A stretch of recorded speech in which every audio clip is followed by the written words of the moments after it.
Welcome back. Today is long been due, I think. When we long list the home directory in Cali, it is an absolute mess. So today's pretty much going to be chilling, talking, moving slow today. We're slothing it.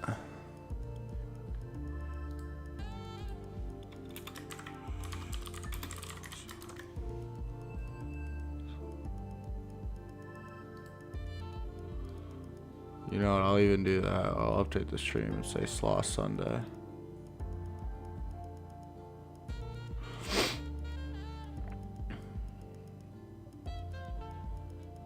And we got everything else going. So we'll be on our go now. Just gotta get some other things set up.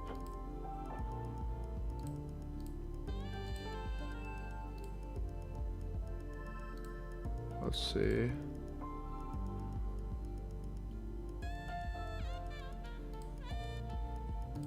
It's a little too slow. We don't want to fall asleep. What up, Brumbo? Yes. Oh, my ZSH. I've been looking into that today. Trying to see what that's about. Seems pretty interesting.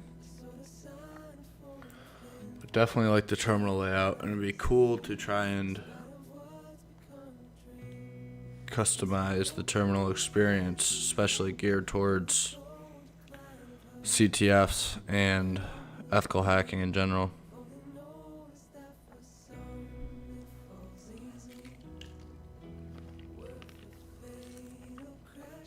Fish. Yeah, I'll definitely look into it right now.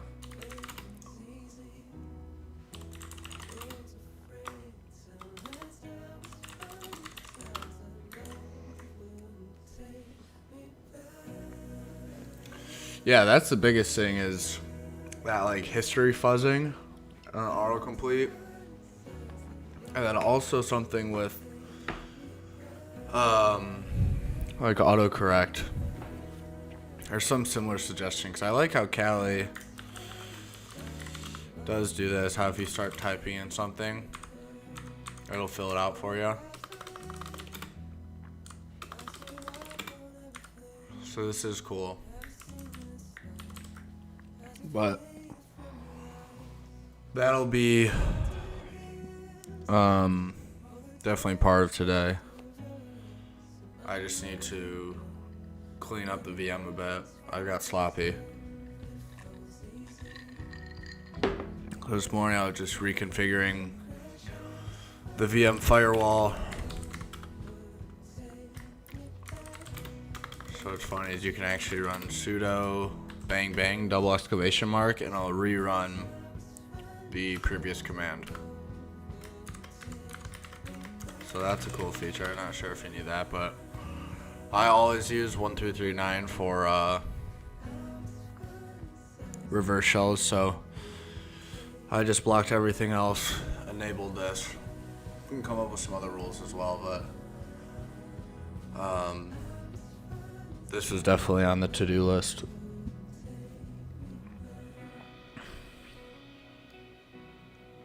That's the one thing is I don't want to interfere with CTFs, like as minimal as possible. Which I do like ZSH just for the fact that it accepts bash syntax. So even using like bash reverse shells or whatever else, obviously it doesn't matter if it's executing on a target system, but ZSH has definitely caught my eye. And then I do want to explore the plugins also, but one of my concerns is bloatware. So I don't want to slow down the VM. I actually already dedicated, I think, 250 gigs. Yeah, about 250 gigabytes to the VM because I'm running I'll pull up my main terminal here. I'm running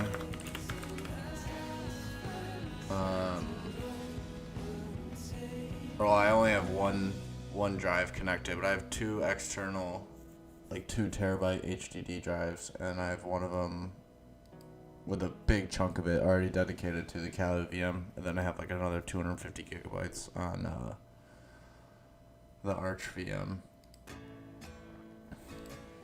Also, not a fan of that. Sometimes the Kali just has my own sound, but I want to go through here and just kind of clean this up. Like, why do I have 2 tools directories? Like we can do tree tools. Sharp up, Pervex check, JCell, GhostCat, JexBoss, Fastnote. This is my own, I don't want to say software, because it's not true software, but I guess you could say Kali plugin that I coded myself, which is really cool actually, which is what this is. So it's pretty much an extended clipboard with additional features. So if you find something, actually we can clear Fastnote out right now. But we could, let's say we want to figure out how to use grep. So we can man grep. And then, I guess we'll do this in a hacking sense. So if we want to use Nmap and we aren't familiar with Nmap, we can pull up the manual using man Nmap. And then you can just run through here and see the different flags that you like. So you can say, okay, I want to use SL. So SL is interesting. Let's copy, and then we'll hotkey it.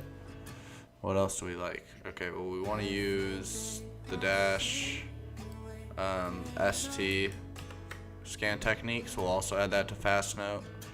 And then we do want to add a script trace for debugging. And then let's also use, I always run min rate, but then if we did like a max rate, we could also flag this. Firewall bypass. And remember, if you didn't have this, you'd have to either remember it or go back and forth between terminal sessions. And then, not version number, but let's run this as root. And then after, you can exit out, pull up Fastnote, and now you have all the Nmap commands that you really liked, and they're all right here. And you can just click continue, and then you can supersede it, and it just clears it out.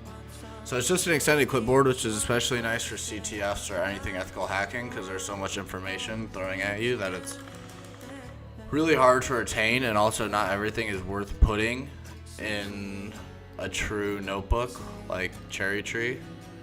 So Fastnote's nice because you can just capture like SSH keys or anything else, and I have it linked to my GitHub, so it's one-click setup, and it routes all the hotkeys, creates the text file, imports the requirements and everything, so which is pretty cool. Yo, GoPro.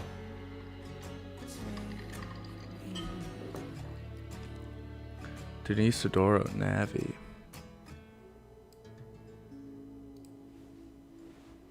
Look at this. Ooh. Soft awakening, mirage in the foreground. Life's ephemeral dance wasted. Yeah, this is cool. I should have known as I watched the smile fade. Oh, it's a brew install? Countless times that perfect line set in its place. Nothing What are alternative installs? but the sun. Pac-Man. Yo, Arch. I mistook I'll make this bigger also so everyone can see.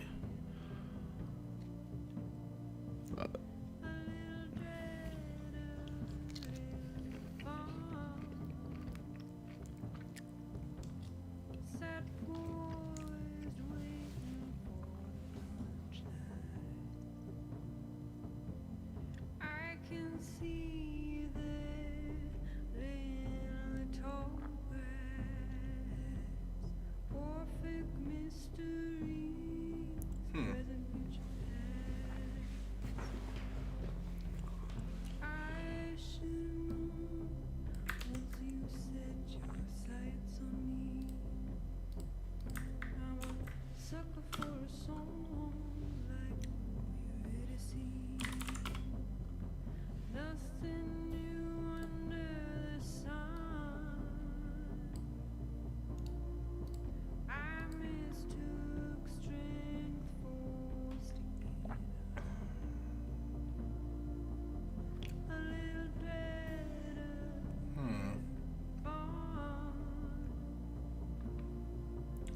installed it. Where'd it just go?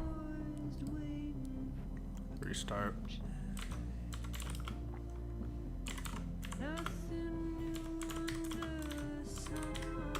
I don't want to restart the VM.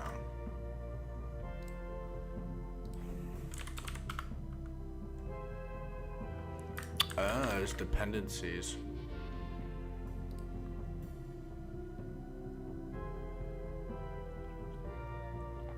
Maybe I should just compile it. That may be easier. Use cargo. You just need that in your path. It called. I just need unable to call FCF.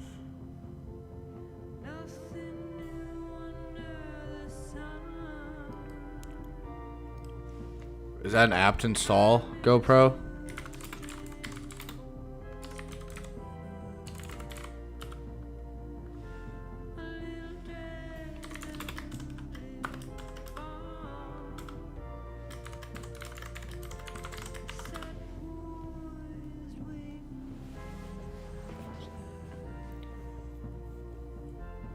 Okay, I'll blink it output.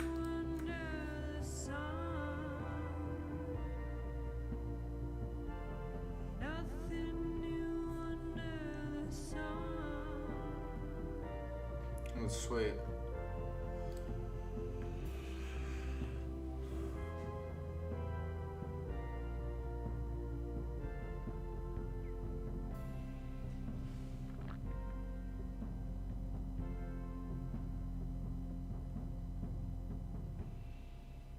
I don't really need. I mean, how helpful really is this fuzzy finder? Do I want to use it for Vim?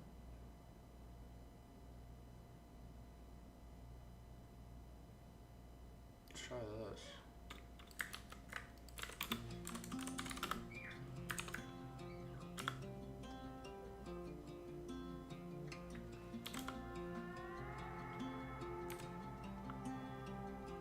Key bindings.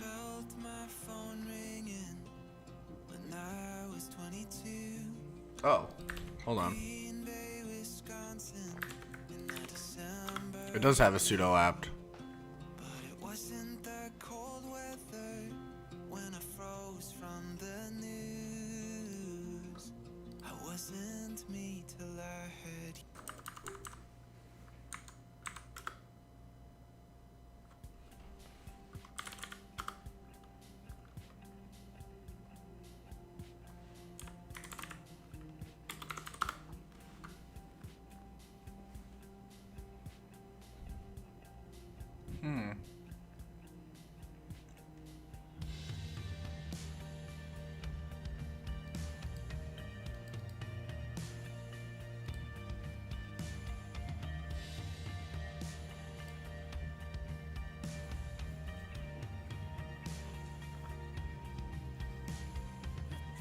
What else can this thing do?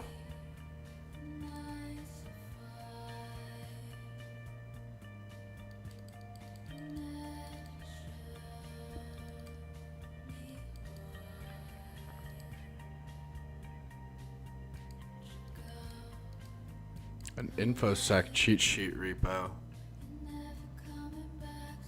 Is this your app, GoPro?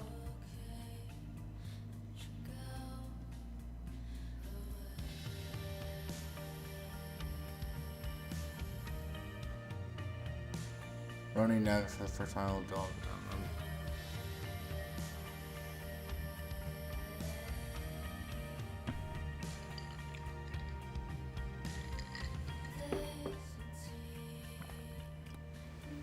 Make sure to add to your RC too if you did.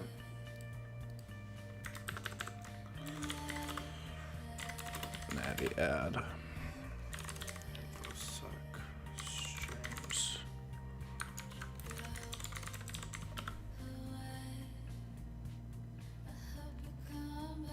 Oh, Navi repo.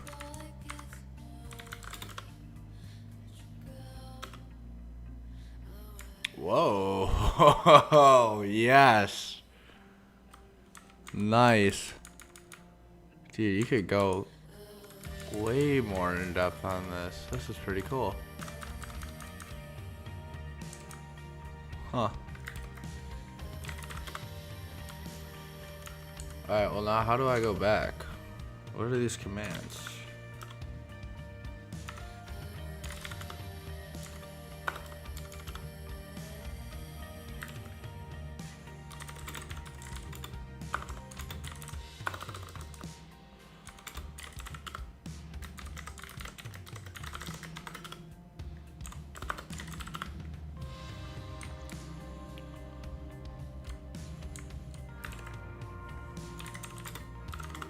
Really?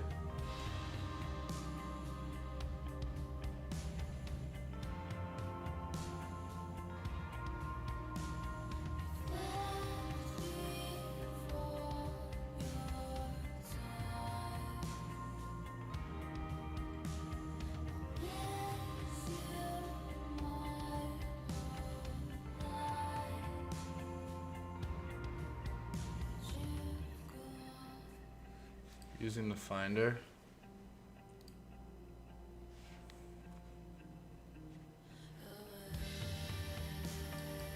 FCF by default starts in full screen mode. We make it start below the cursor.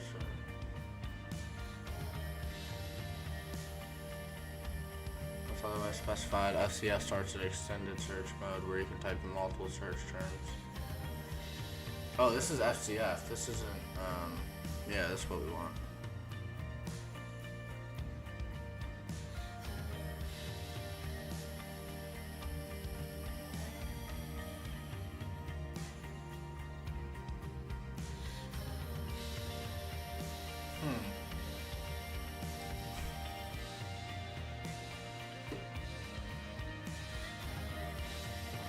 I said no to key bindings just because I wasn't sure. I didn't want it to override fast note, but I can go back and add those.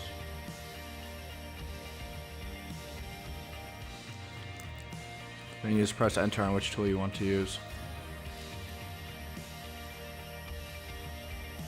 Interesting.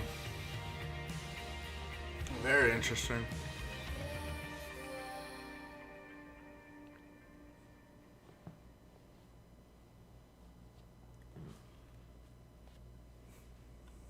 Was a heartbreak, the blood stain. When the river ran red, I knew we could not float. I walked with you. Well, now I only got your repo. Still I'm yours from the other side. Oh, how the tall grass reaches wide. Ghost of Oh, this is cool. passing Oh, connection refused. thinking, how will your country die? What is going on? Rain falls hard from that open sky.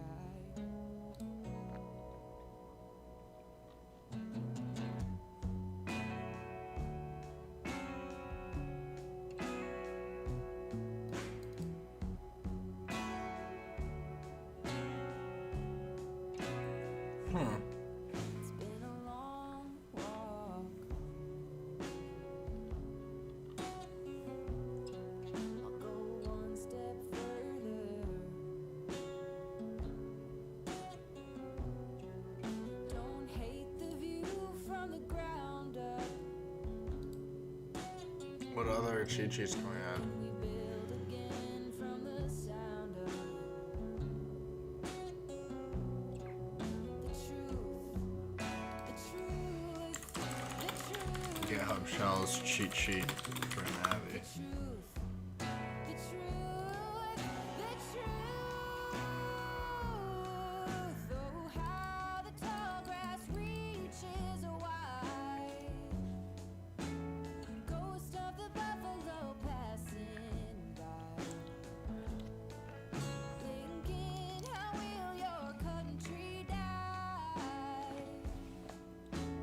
Rain falls hard from that open sky. I want to start ZSH also.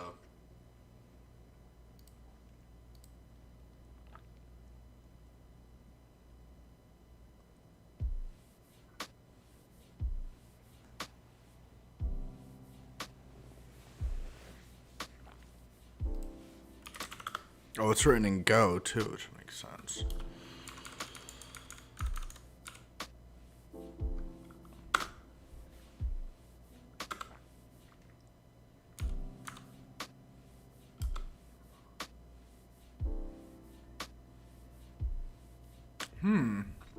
What is wrong with Navi?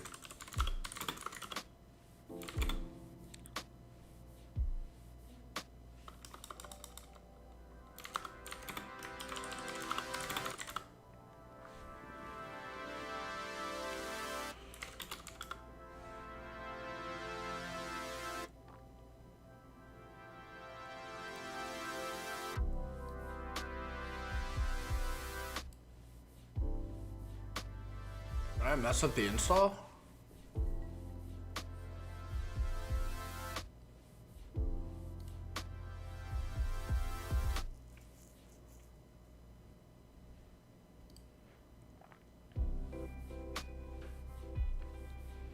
I agree.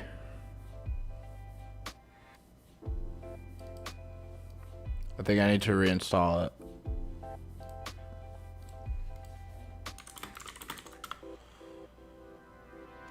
Oh.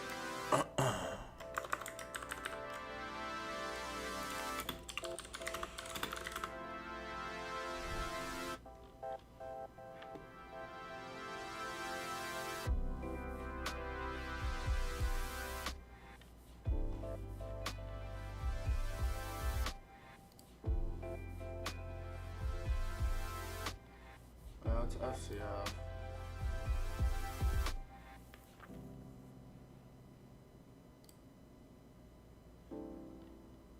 I installed it weird. Oh my gosh, I need to brew install.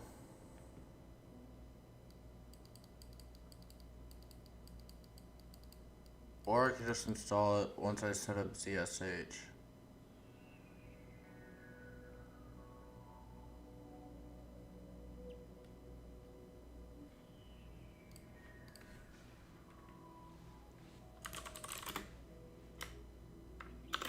Let's do history and then grep Navi.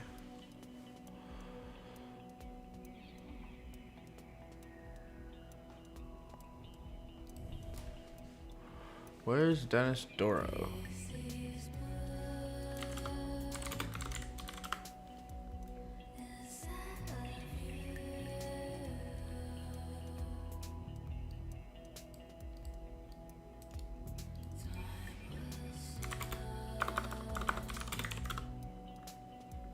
Trying to just clean everything out. There's way too much shit in my home directory.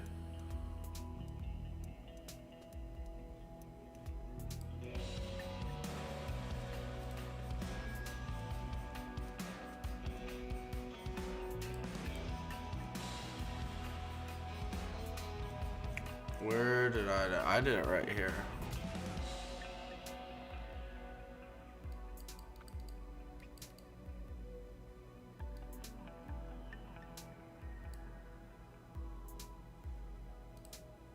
Oops. Do locate Dennis Doro. Locate Navi.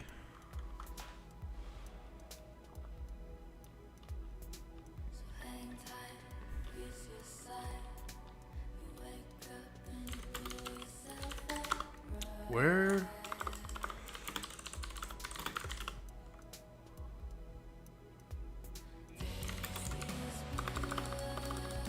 Where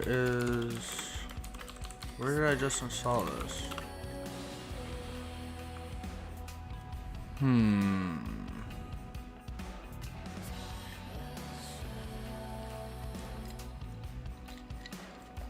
Cargo bin.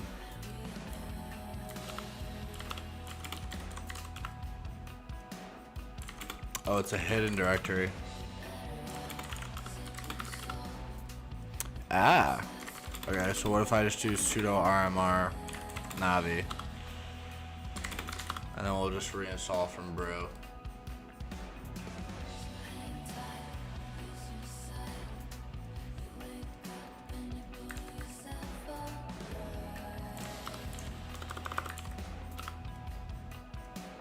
I don't have brew.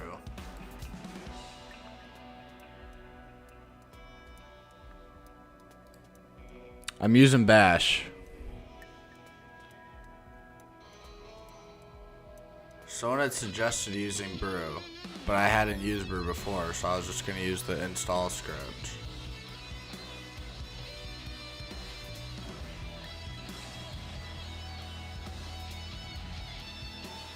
Brew's for Mac OS, okay. That's the same issue I had with Choco before.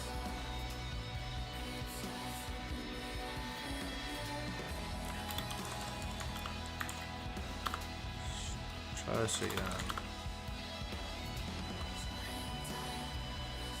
Oh, it has its own directory. Oh. Yeah.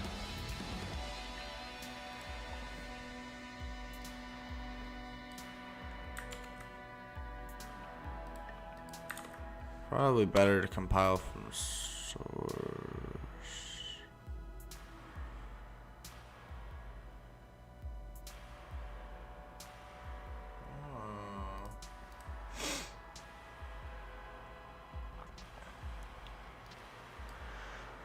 I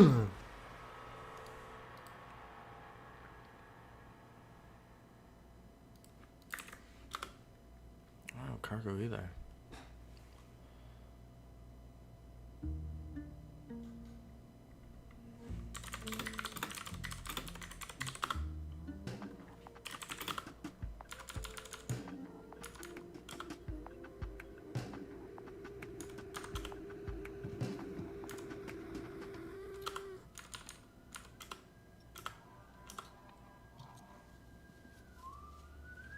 Oh, I know.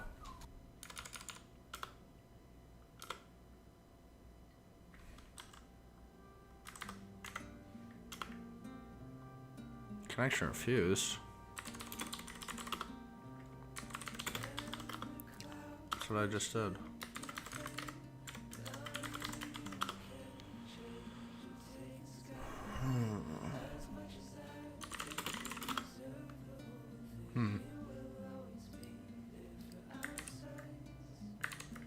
Alright, I need to uninstall Navi and then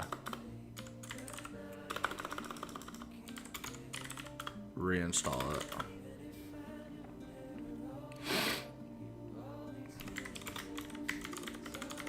And just add the hotkeys.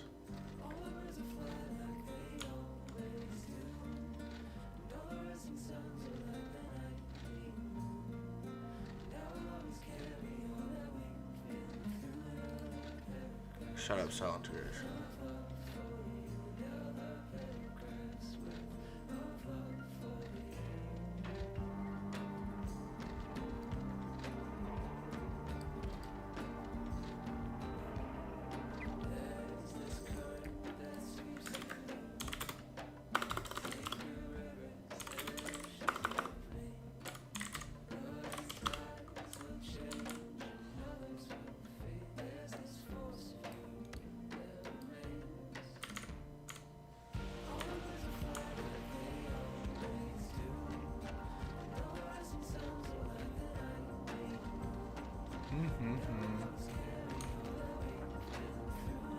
Oh. Below this?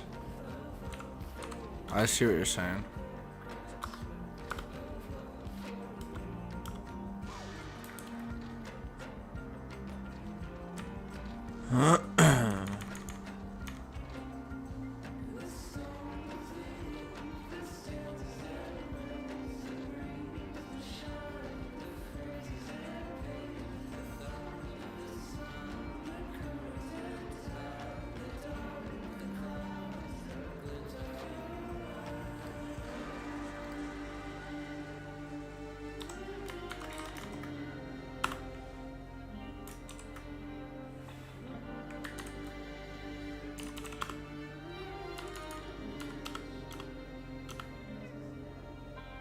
We can't connect. Okay, what if we just do this?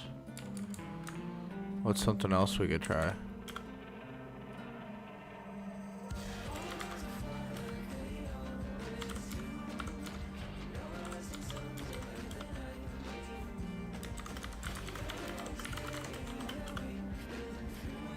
Ah.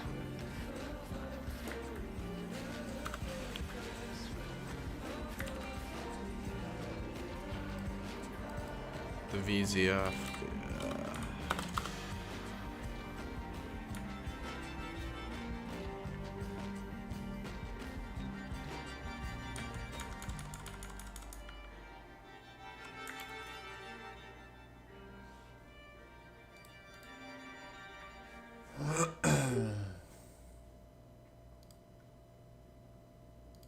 Maybe I should just set up a ZSH. And then I can add Navi to that.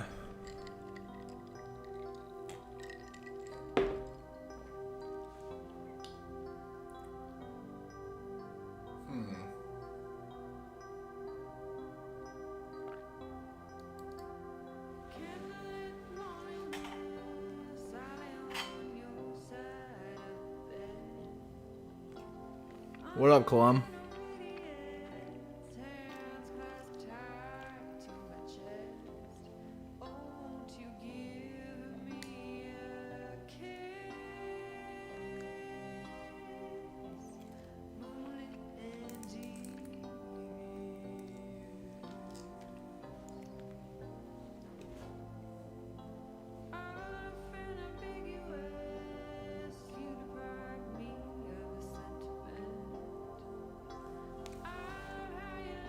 Let's do this.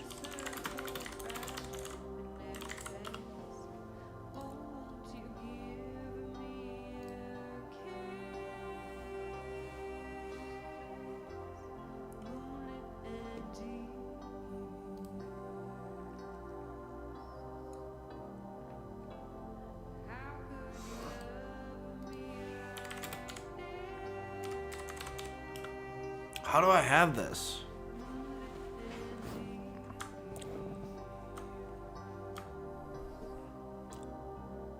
I guess I already have a ZSH.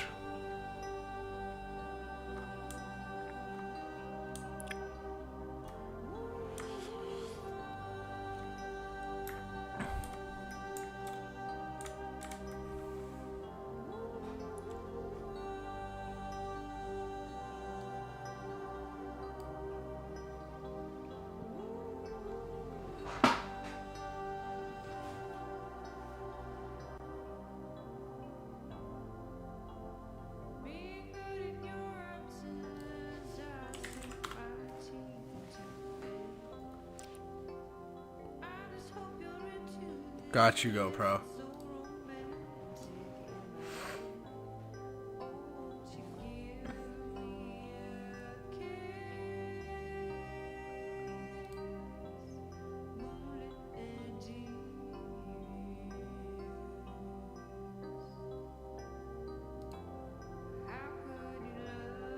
What's your name?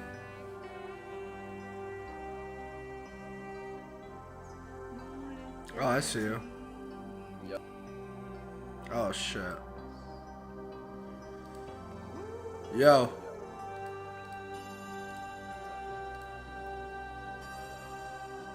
What's happening? Yo. I think it's just you don't have fuzzy finder shell integration set up properly. Yeah, cause my concern was I already had hotkeys from a different app, so I didn't want to have to overwrite or go back. But I definitely. Control G is used by anything. Yeah, no. Yeah, it didn't say it. It just said, "Do you want to switch hotkeys?" So I wasn't sure what I was getting into. But when you're running Navi without any flags, it executes the command that you choose. If you do Navi -- print, it will just drop it on your command line so you can edit it. So the way that the reverse shell ones, for instance, like you're right, you pop the box, you're about to like crevasse, or like you're. Oh my gosh. Okay, I just did the Navi -- print. Yeah. Okay, I totally see. So then we'll print out that shell for you, and then like whatever, you can copy paste it. You could pipe it to like what the fuck is the keyboard the thing that you could just pipe it to the thing that puts it on your clipboard, right? Yeah. Paste it into whatever terminal you're about to pop that shell on. Oh, that's genius. Okay, because I was like, it was trying to almost connect it, but now the print flag was that makes so much sense. Okay, so it is set up correctly. I just need to add more. So like Control G is just essentially like the shortcut for like navi dash dash print basically. Yeah, no, that makes complete sense. Okay, actually, no, I'll do history grep, FCF.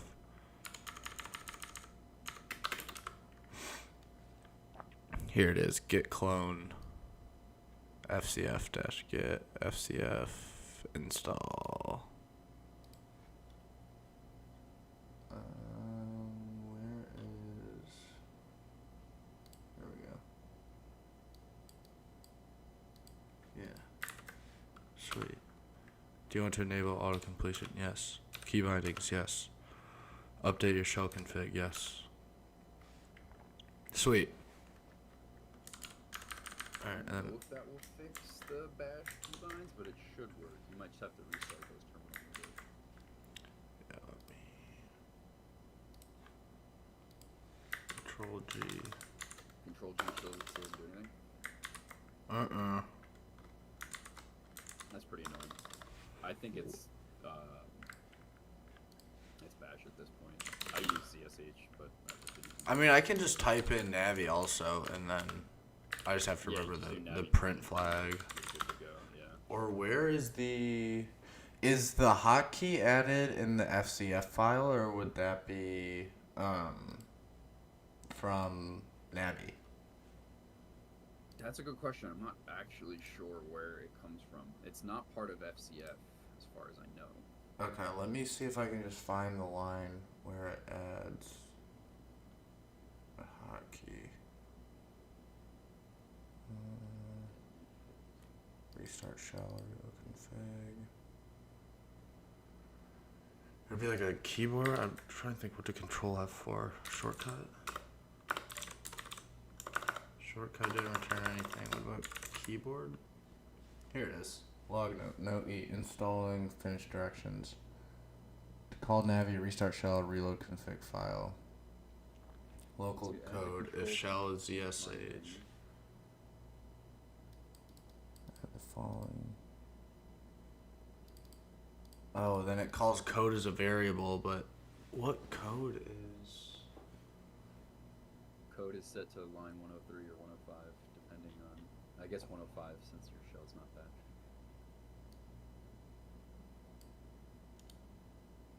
True. Okay, so let me actually add that then.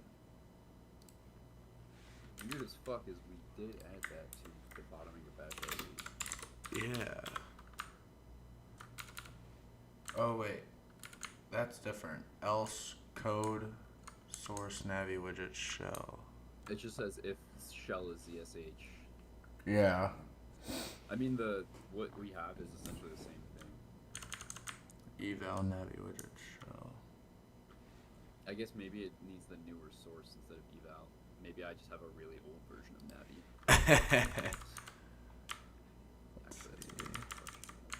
So we'll say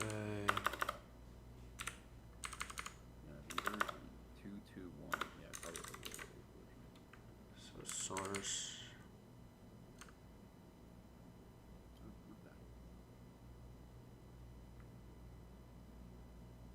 You just delete that line and replace it with the one. Yeah. Mostly though, just the stuff in between the single quotes. You don't need like source.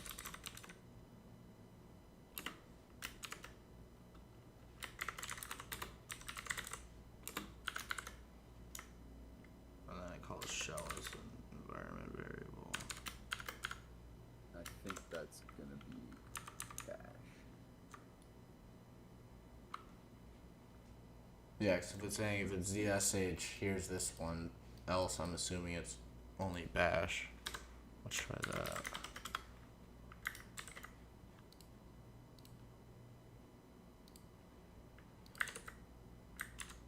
Oh, I see. On line 99, shell is equal to the value of get underscore shell.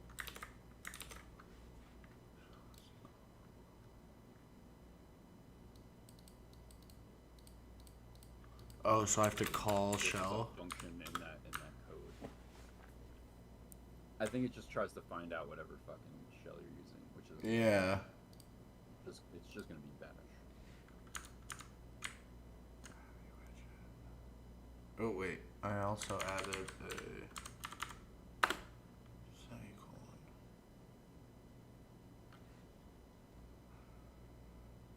And the following.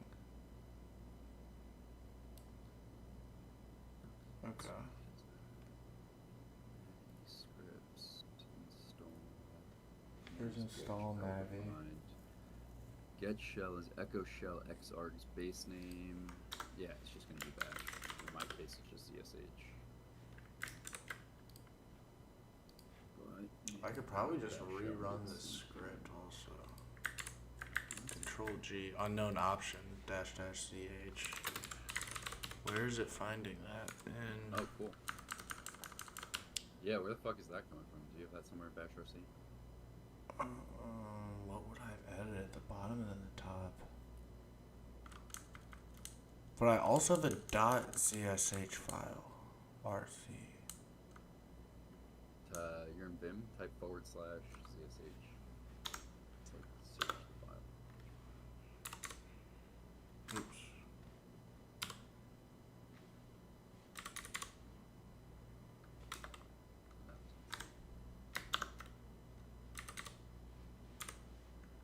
Not finding it. Oh, you're in VI, not Vim. Yeah, I could do this. I could do cat.bash rc and then grep csh. Oh, because I can't spell.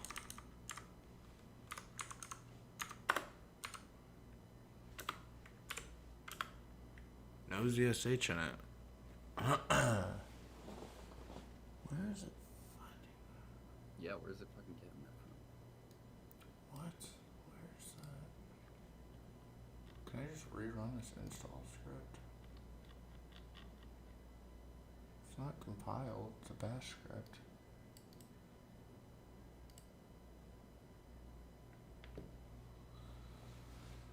Oh yeah, there's a bug actually. Shell widget ZSH runs in Bash.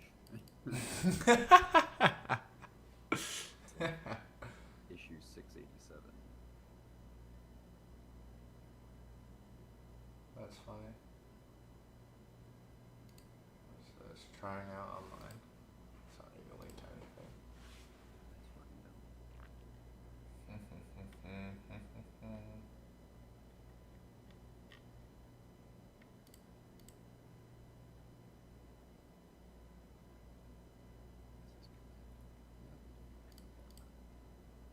Oh neat, that's the welcome button.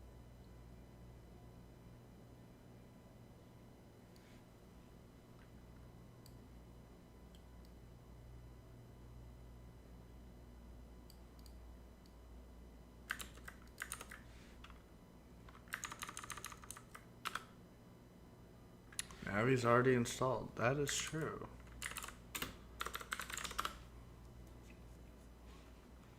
I just need to add more cheat sheets to this. You can do Navi FN welcome. It runs like the initial welcome thing. Oh, sweet. Just download default cheat sheets. Sure. Oh, then I can search if I do like grep. Search for a string. Yeah, so this Oh, this is it sweet. types all this text to Fuzzy Finder. So Ah. just type letters, it searches all the available stuff in that output. Oh, this is cool.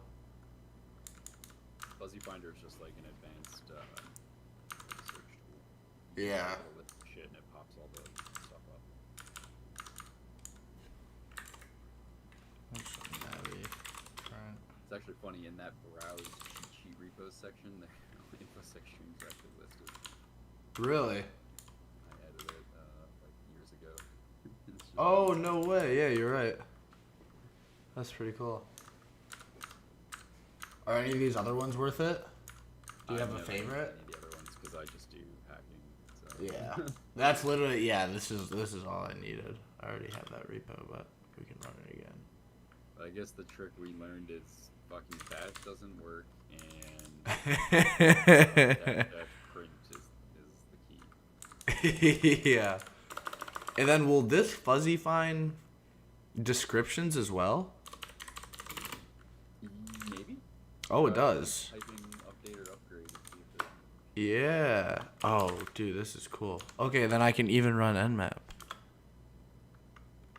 And then you can search. So the cheat sheet, it fuzzy finds in the command, the description, and the name. Oh, this is so cool. There's probably some crazy cheat sheets out there. Yeah, there's some good ones, and like. What would it be? Would it be like called Navi cheat sheet? Yeah. Because all those cheat sheets would have been designed for Navi, right? They're not like a universal. No, they're cheat sheets pretty generic, right? But Yeah. the link. So you can see how they're made if you look at my repo. It's really easy. They're just a .cheat file in the Navi directory. That's what it was saying. Yeah, I saw that structure for it. I dropped the link in chat, and like. You said you haven't updated in a while? How long has this tool been out? Years. It looks like the last time I made a commit to my repo was 2 years ago. It actually could use some updates. Like I noticed. Dude, I have so many commands. I have shit in there for like Hydra, but I noticed that the commands are actually like the flags are wrong. Oh. So like I should update that, but I don't know. I don't use Hydra really. Yeah. What is... Where are other repos? Or I guess that's it. Dude, yeah, let me take a look at yours, how that's structured. If this would be... Yeah, like for example, if you Buzzers. open it, like what scanners dot cheat. That's Nmap and Rust Scan and Ferox Buster. Oh, I guess Nmap. And Rust. Oh, and then port is... so these are system? Because I noticed that it pulls open ports and then also your IP if you do like local IP. Yeah, I set it up so it could, if you had a local IP, it would grab it. That's useful when you're doing try hack me hack. Yeah, absolutely. And then where's the description? Oh, right here. Stabilized fancy beef gordita crunch shell. Yeah, just the comment above it is essentially the description. Yep. Okay, so if I do Navi print. That's actually a really fucking crazy reverse shell. That's really good. Really? Reverse That's shells. like it like automatically comes back fully stabilized. Like how you usually have to stabilize your shell. Yeah. Like this one comes back fully ready to go. Oh, this As is soon as you get it back, sweet. you can start hitting Control C and all that. So many different shells. Yeah, I usually just choose Bash or Bin Bash. Pretty generic. Yeah, no, that's so much easier than having to like. It doesn't seem like a lot of time savings, but dude, like having to go on reverse shell, like pen test monkey cheat sheet, grab the shell, put the That runs IP. So fast in the command line. Yeah. Dude, yeah, They're like, this "Dude, is are you so quick?" I'm sweet. like, let me show you. Yeah, dude, this tool's a cheat code. Navi shells. Or I could do like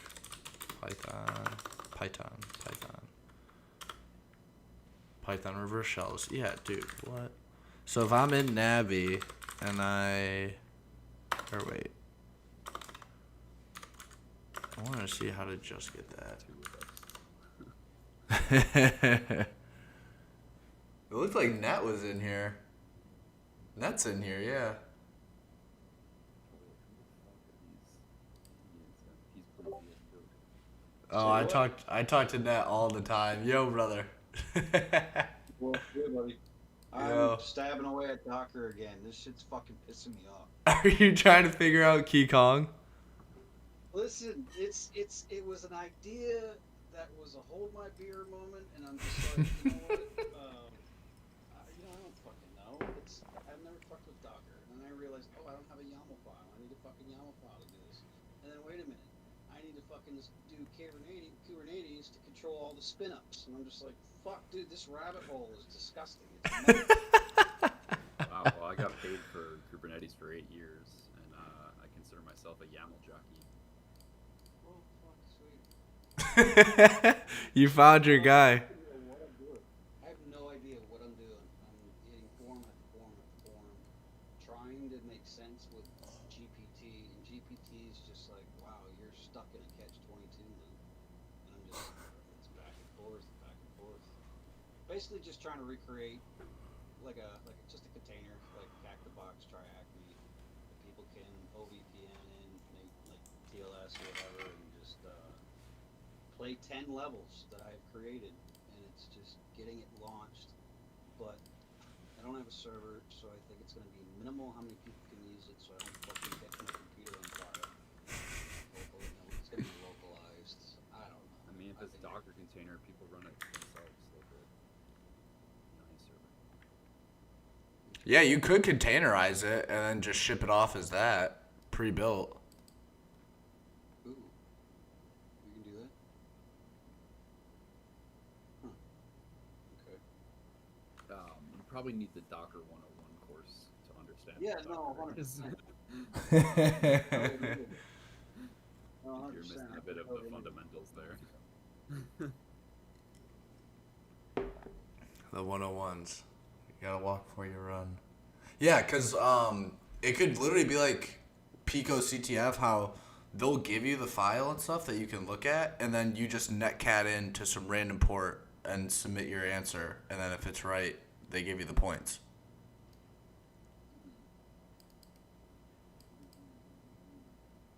Lots of different exit. Let me see if I can show you someone's basic CTF.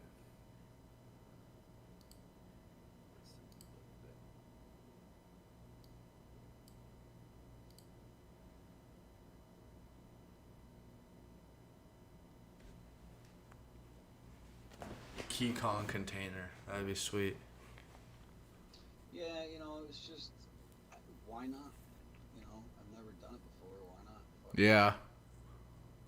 It's bad because my ADD fucking was really bad. And then, they went off with that fucking bot, and I was like, well, put it off to the side, make that fucking bot, put that off to the side. Now I got like 3 web applications I'm doing. It's I just sent you an example of a containerized CTF sweet. CTF challenge. If you read the Go source code, you'll ruin the CTF challenge for yourself. But anyway, that's containerized CTF. Yo, that's fucking sweet. Wow. I appreciate that. Thank you. Oh, the flag CTF is right there. Well, that flag is randomized, so you could look at it, but it on Oh. launch the flag is updated and randomized. Oh, that's smart. So is this what people end up submitting to like try Hack Me and Hack the Box? How do they host all those machines? They're used like kind of beefy full VMs. Kind of Okay, yeah. So they're just because I guess they got the money to set up their own infrastructure. yeah, they run like a heavy like probably VMware or something. Which explains the shit connection half the time. Yeah, it's kind of dirty. Yeah, because then they're like, oh, you can pay for Pro. Yeah. Exactly. It'll be way The faster. least least work possible and just collect money. Yeah. And then you get all these people, they literally just host the site and the machines, and you have all these contributors actually creating the boxes and stuff. It's a pretty genius business model. They pay you for boxes, but just not a lot. Really? Yeah. Huh. Like a certified CTF creator? Is that like an actual title? I'm trying to find it on Hack the Box. It's anywhere from like 500 to 1500 for a box. Wow. And then what's the format they send it in? I think you got to submit them like a VM. Let me see. Oh, then it just spins up already. Pre-compiled. Yeah. Okay, that makes sense. So that's why I was curious if it was like a Docker image, or that would make sense if it was just a VM image file. Then they should send that over. Oh, written by my buddy Ryan too. That's funny. Tibbs rated you. Tibbs is my boy. Dude, that was so funny yesterday. That caught me so off guard because I was just watching it, and there was like 8 people on, and then it was like 50. And I was like, what the hell just happened? And then someone was like, Tiberius Raid. I was like, dude, no way. Like, I've spent so many nights just watching Tiberius. He's so good. Yeah, he's funny, dude. And then I joined the Discord yesterday, or his Discord, and I was like, yo, by the way, like, that was our stream that you rated. Like, just thank you. You made my day. Like, have a good weekend. And he responded, like, in 30 seconds. Yeah, he's chill as fuck. If you're at DEF CON, you can meet him. Oh, dude, what sucks is my job actually offered for me to go out to DEF CON this year, but I have a bachelor's party, the exact dates. It's like August 7th to 11th. Something like that, and now like I had no intention of ever going, and then they saw me post some stuff about CTFs and hacking, and they were like, "Do you want to go?" And I was like, "Absolutely." And then literally the absolute worst possible dates it could have I'll be been. in Vegas, but I won't be at DEF CON. I'll be at the Grateful Dead and Company. Oh, nice. There's that other convention right before it too. It's like the Black Hat, but that's like a $2,500 ticket. It's insane. Yeah. That seems much more like suits. I was gonna say, yeah. Yeah, it seemed very suit. What is it? V-Sides? B-sides. B-Sides. And that's a event? It's right before. I think it's right after Black Hat, or right at the end of Black Hat, and right before DEF CON. It would be interesting to see the precautions and then also like post-op of DEF CON for the conference center. Because I'm sure there's so many people like plugging in like outlets, like changing everything. Like, dude, they gotta have some insane like checklist to hit before and after. Yeah, setting up a conference is kind of nuts. Yeah. There's used to be this conference called LISA, Large Scale Infrastructure Systems Administrators, and the day before they would have a thing where you could come and participate in setting up like all the tech for the conference, the Wi-Fi. Oh. Pretty cool. Configure all the routers and switches. Yeah. Huh. Oh yeah, I guess true because that is a tech-based conference. The conference center is not designed for that. It's designed for like speeches or whatever else. But yeah, I never thought about it like that. But yeah, I don't know. I distracted you enough. You got Navi. Play around with that. Yes. Yeah. Navi's awesome. I'm gonna jump over to this other Discord that like 20 of us are hanging out in right now. Yeah. All good, brother. Thank you. I appreciate it. The other Yeah, guy thank streaming you, on the InfoSec streams list right now, B Theo. Be Theo, bet. But yeah, dude. If you ever got questions or need help or whatever, let me know. Will do. And thanks for the links. I appreciate it. Yeah, dude. Enjoy. Peace out, guys. Peace out. Yeah, Nat, that's your guy. Solid dude. Like, dude, I felt like Charlie when he opened up the candy bar there for a second.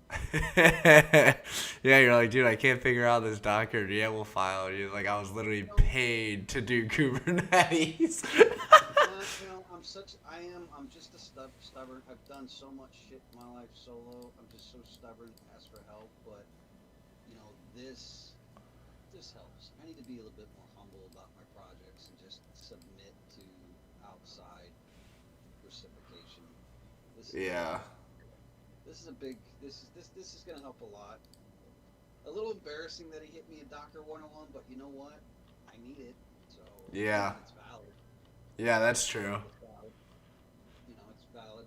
But this is cool because I'll go through the CTF challenge and I'll just read it like a book. Okay, this goes here, this communicates to here, feedback comes from here. Like I could see by reading it the structure. You know what I mean? Like how it's actually communicating with itself. So this will be nice. Yeah, that's cool. But yeah, even if you just had it so people could self-deploy their own CTF, I mean, that takes any resource requirements off of you completely. Yeah, and to not do an Azure or AWS or anything like that, I think what I'm going to do is that when I do finally get it done, it's gonna be localized. So, unfortunately, until I can do the server host, I can always add that later. But I'll probably only trust you with it. So when it's done, you can run it, but keep in mind, buddy, it's localized. Yeah. Yeah, no, I'm pumped to give that a try. I ordered. I'll probably just run it from there. I'll run that up or something. Where it's somewhat isolated. Yeah, we'll set up a date whenever you get that running. I'll do a you can set up a scheduled stream and it'll be the Key Kong pre-release. Yeah, it's I'm trying. I want to get it done fast, but I'm also trying not to overwhelm myself and rush it. I still got quite a bit of freelance work I'm trying to get done. Like I said, I got some websites I'm doing. Nice. And it's, I'm just trying to. Well, I'm working full time. I operate a crane. I build docks and run a barge. So I run that full time. I'm a single parent, so my two kids keep me running nonstop. So my availability is like I wake up at 4 a.m. I commit like an hour or 2 hours every morning to grinding, or infosec or whatever it is. Get the kids home, let them do their thing.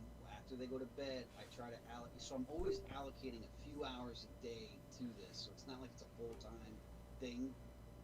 And eventually, I'm gonna hopefully, I want to work for myself. I'm gonna transition eventually. I just don't know when. So I'm just like, you know what? It's not gonna be an overnight process. Just when you get there, you get there. Just keep consistent, and that's kind of where I'm at. Yeah. A day at a time. Yeah. And then eventually I go for some certs. I just want to get this other stuff that I committed to. Like you said, you have so many distractions. You're like, I just need to get this first. Yeah. No, I'm the same way, dude. You laugh, but I'm the same way. I'm like, you know what? I have things here that I need to do. Stop procrastinating. Get it done. And move on. So I'm just trying to get this other shit done. And Key Kong's just a hobby. It's just a side project. But Yeah. I'm totally committed to it. Yeah. Just time. Yeah, dude, there's so much going on in everything InfoSec. It's like if you don't have a goal in mind and you can't stay focused, like you'll never you'll never see anything through. Yeah, and you have to, for me, I have to structure it like a project file. I got to. Yeah. Get all my folders in place, get all my subfolders in place, get all my files in place, and okay, let's go down the list. Yeah, and just start knocking it out. That's it. That waterfall. Mm-hmm. 100%. I was watching, when I was watching I didn't catch the live stream. I was busy, but I was watching your video towards the end. Dude, you were straight cheesed. You were straight cheesed. You found out it was in your stream. Dude, yeah. There you go. Dude, it was literally, it's such a fourth wall moment, because I'm like, I'm so used to just watching Tiberius on YouTube, and then like someone's like, he was in your chat, and then seeing him on YouTube, like he took a moment to go on my stream and watch. I was like, dude, like that was such an out of body. Yeah, man, that's hype, dude. That's nice. What were you doing though? Like, was it a Twitch stream? Like, how did that traffic cross his path? That he was, like, he said, oh, he's the only one on. Were you on Twitch as well, and that's how he did it? Yeah, I use Restream, so I stream to YouTube and then Twitch also, and I'm pretty sure primarily Twitch, but then he uploads his videos to YouTube after. But at the end of it, GoPro Slow had said that at the end of streams, a lot of the InfoSec streamers, they'll like go raid somebody else's channel on the InfoSec streams page. And I was the only other person streaming, and I'd been streaming for like 4.5 hours at that point. And he was like, all right, let's go raid that. And then went nuts because at first I was like, why is there 50 people in this? Like, what is going on? And so I was like, it's Tiberius raid. I was like, what? Your sex speed audited. No. Yeah, literally. Like, he gave me the stamp of approval. He validated it. He pushed it over. And then it was cool, too, that he responded. I messaged him on Discord, and he was super fast to respond. But he'd be such an interesting guy to just have on and just, like, pick his brain. And just ask, like, all the questions in the world. What is he? I mean, I've seen some of his channels. I come across because you know how YouTube's that they do. Oh, you also may like the recommendations because of all my search history. But like, what is he primarily his skill set in? Is it any particular field or area field? It seems just like, Bug bounty or just yeah, web applications. right? Like his whole YouTube, I'm pretty sure the his like bio about is CTFs and all things related. Oh, nice. Oh, he has courses also. He has Udemy courses, Hacker Academy. He has his own Tiberius Institute for Cybersec. That's just Yeah, so he seems to just be on the entrepreneur wave. I don't know if he has like another job or if InfoSec, like the streaming and education, is his main squeeze. yeah, no, I was just wondering if you. If people get certs, some people just web out on their certs. They just hit every different direction. Some people you'll realize, oh, you have way more certs in this particular field than the other fields. Yeah. Like, Yeah, someone just said, Dante said he thinks that Tiberius is a web app pen tester. Like full time. Burp, but he's full on. He probably knows burp inside and out. Oh, he's got Burt Pro. He's got that subscription hooked up. Yeah, and it's funny because in you're talking about you and Pete's live stream with DevTools, dude. I use fucking DevTools honestly more than I use Burp. I mean, I'm not unless I'm going for an exchange, but yeah, DevTools. I don't think people realize how powerful it can be. Yeah.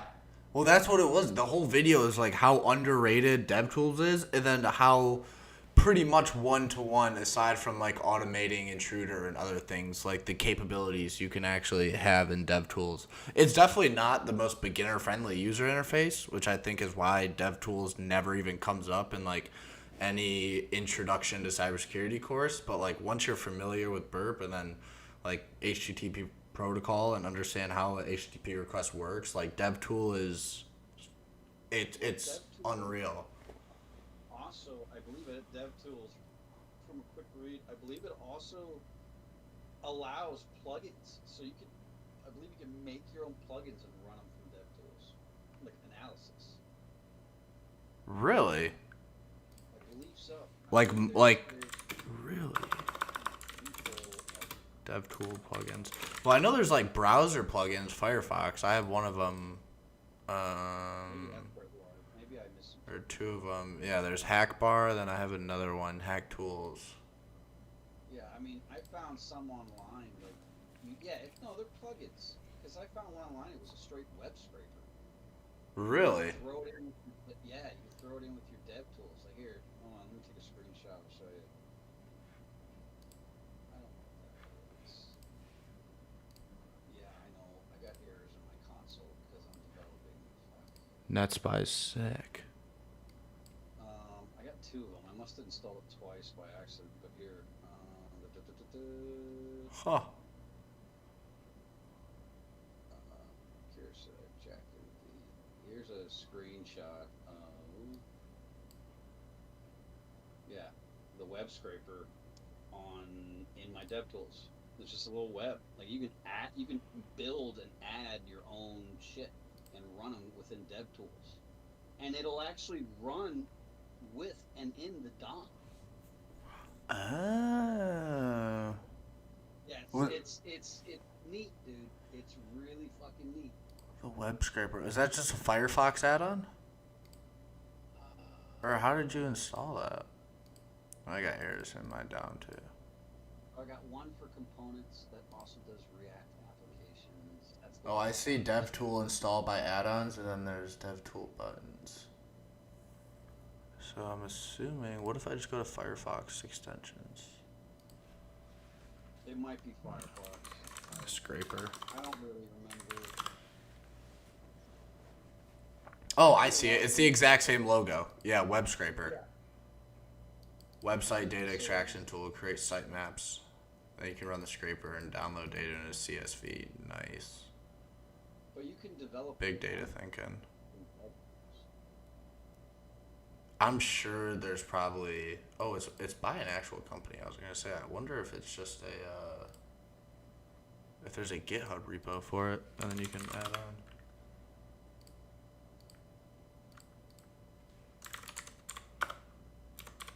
Webscraper.io. Oh yeah, they are in Oregon here. Cloudwebscraper.io.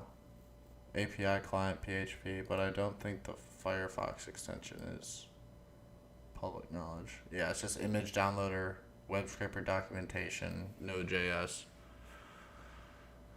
Laravel, data importer, and API client.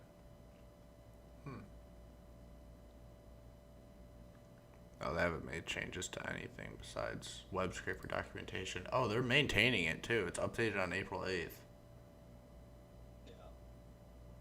They get a little bit tricky to run, but yeah. So I don't know. DevTools. I really feel that DevTools, because it's come a long way in the past 10 years.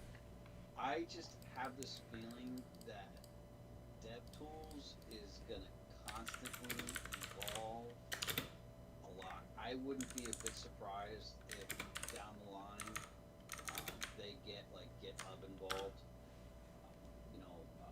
Because it's for it's for web development. It's for understanding web application and all that. So I wouldn't be a bit surprised if GitHub gets involved and you could run projects or test projects with a dev app plugin, or like you go to dev app, get a GitHub plugin, and you can communicate back and forth with repo, with your hosted website. Like, I just wouldn't be surprised. I really feel that. I mean, not for nothing, Jack. Like, where there's a keyboard, there's a way. Yeah. That is true. It's too easy for it not to be. And there's so many resources now too. I remember my first time dealing with the internet. I was really young, and the guy that was showing, he had a Commodore. We were running on a Commodore 64. I mean, it was a while ago. I'd be lying if I told you I knew what that was. I'm looking it up. You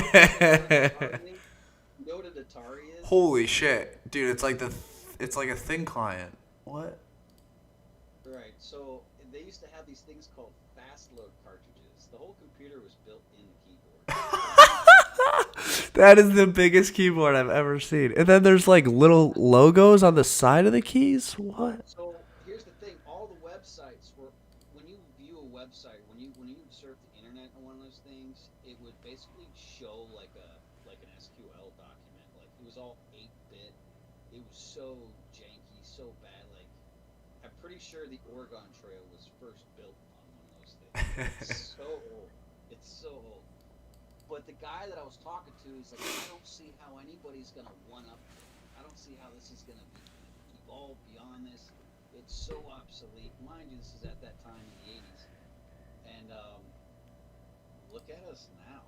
Like, whatever code, whatever dev tool, whatever it is now, 10, 20 years from now, this current dev tool is going to be the 8-bit of the 80s. Like, it's just evolves. Pretty hyped about it, actually. That's so funny. It was for sale for $600 in '82. Oh, they're collectors, man. It's practically an NFT at this point. 64 kilobytes of RAM. People are Yeah. probably stoked about that. I remember trying to. What was it? It was even later in life. like when you had like the IBM Aptivas and stuff like that. That was back with Netscape, dial-up, and AOL hadn't even come out yet. And ICQ, by the way, remember you said I don't know what ICQ is. ICQ was like an original version of Facebook Messenger. It was like a client to client, but that was, here's the thing, that was back when there was no HTTPS. It was just HTTP. So client to client, chat rooms got pretty saucy, if you know what I mean. Mm-hmm.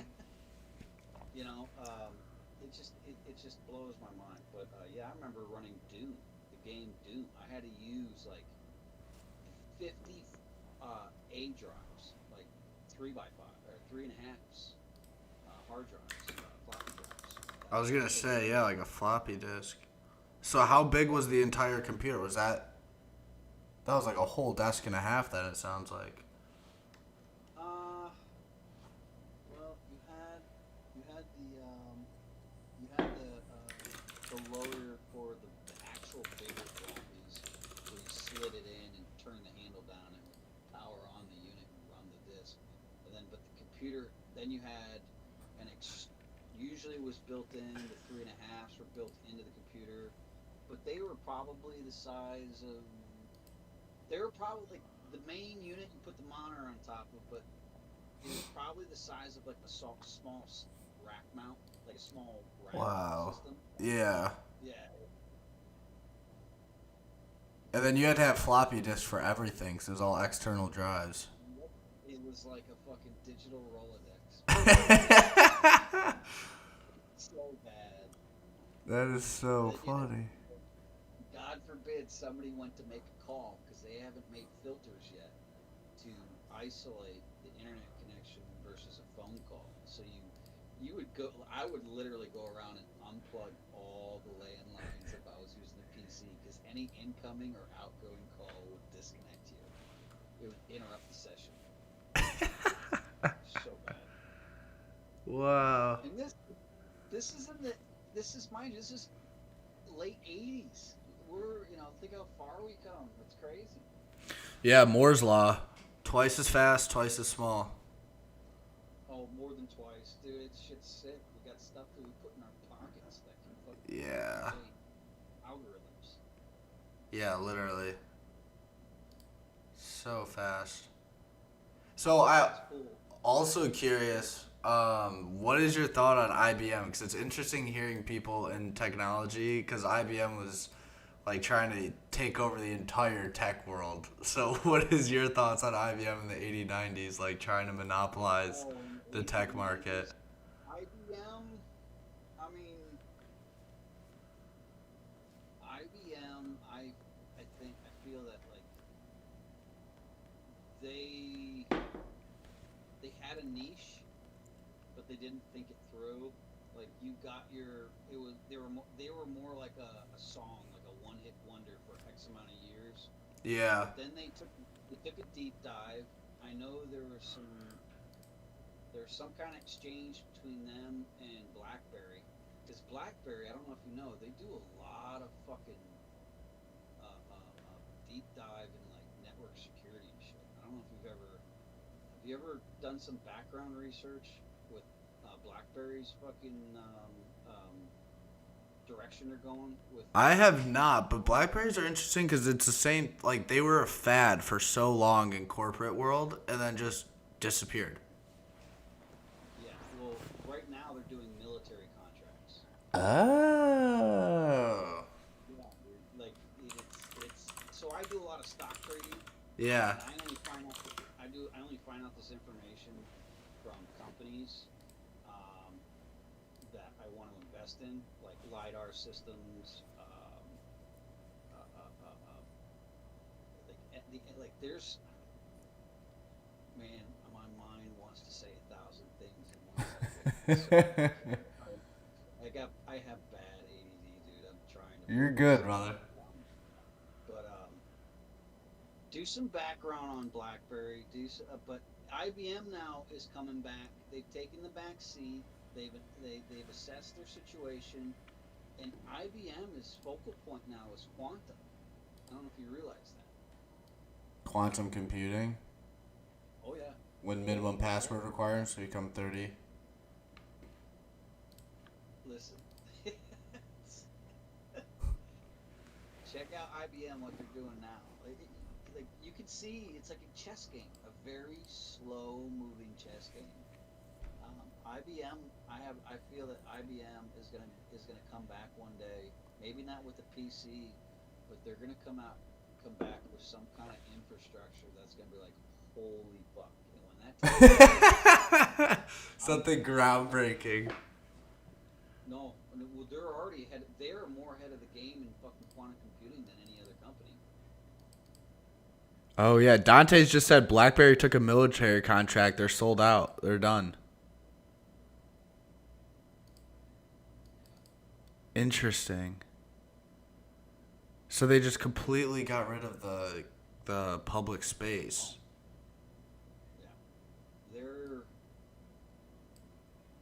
It's a slow moving chess game, man. It's real fucking interesting. Yeah. It's really. Wow. And now BlackBerry's just so low key about it. So is BlackBerry still publicly traded? Yeah, they are. Let's see. I have. So, Kathy Woods, they also have this thing called. You can buy an example of an array of companies. I want to. What's Oh, like an index? Yeah, but what's it called? It's called. Shit. Hold up.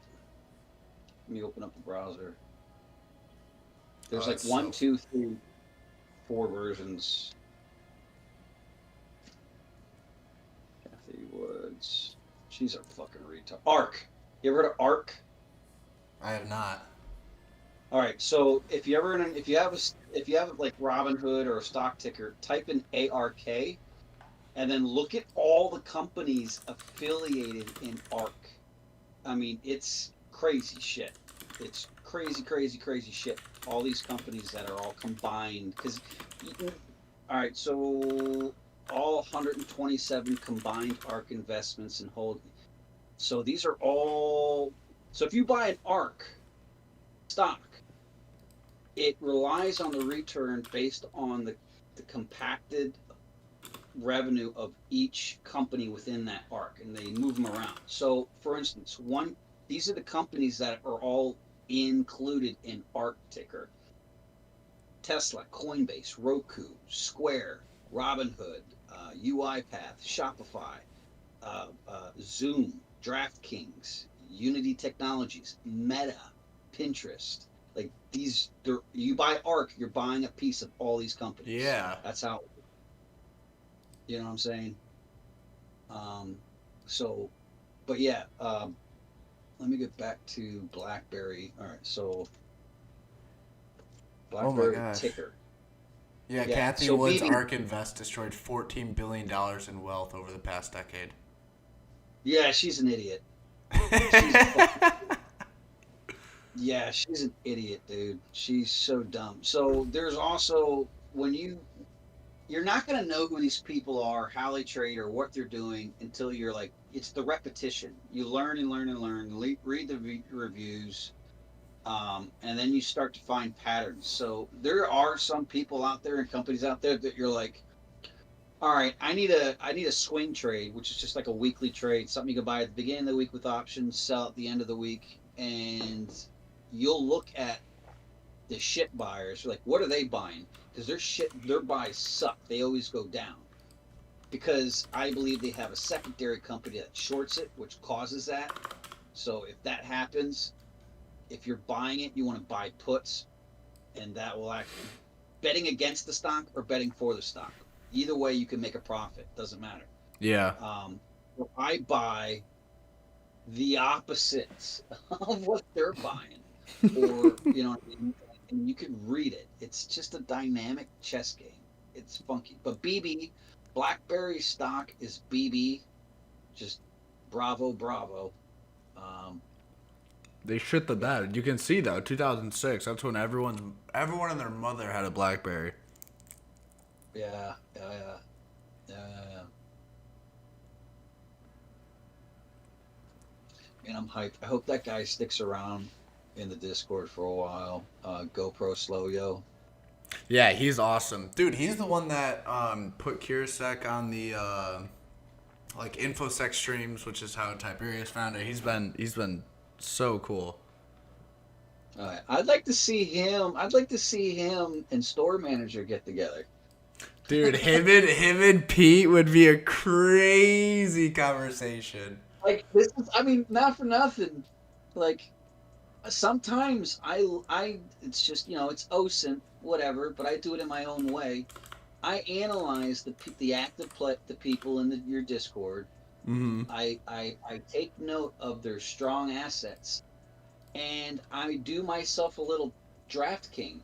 Like I'm like, who do I want on the team? You know, I'm sorry, but I do it. You know.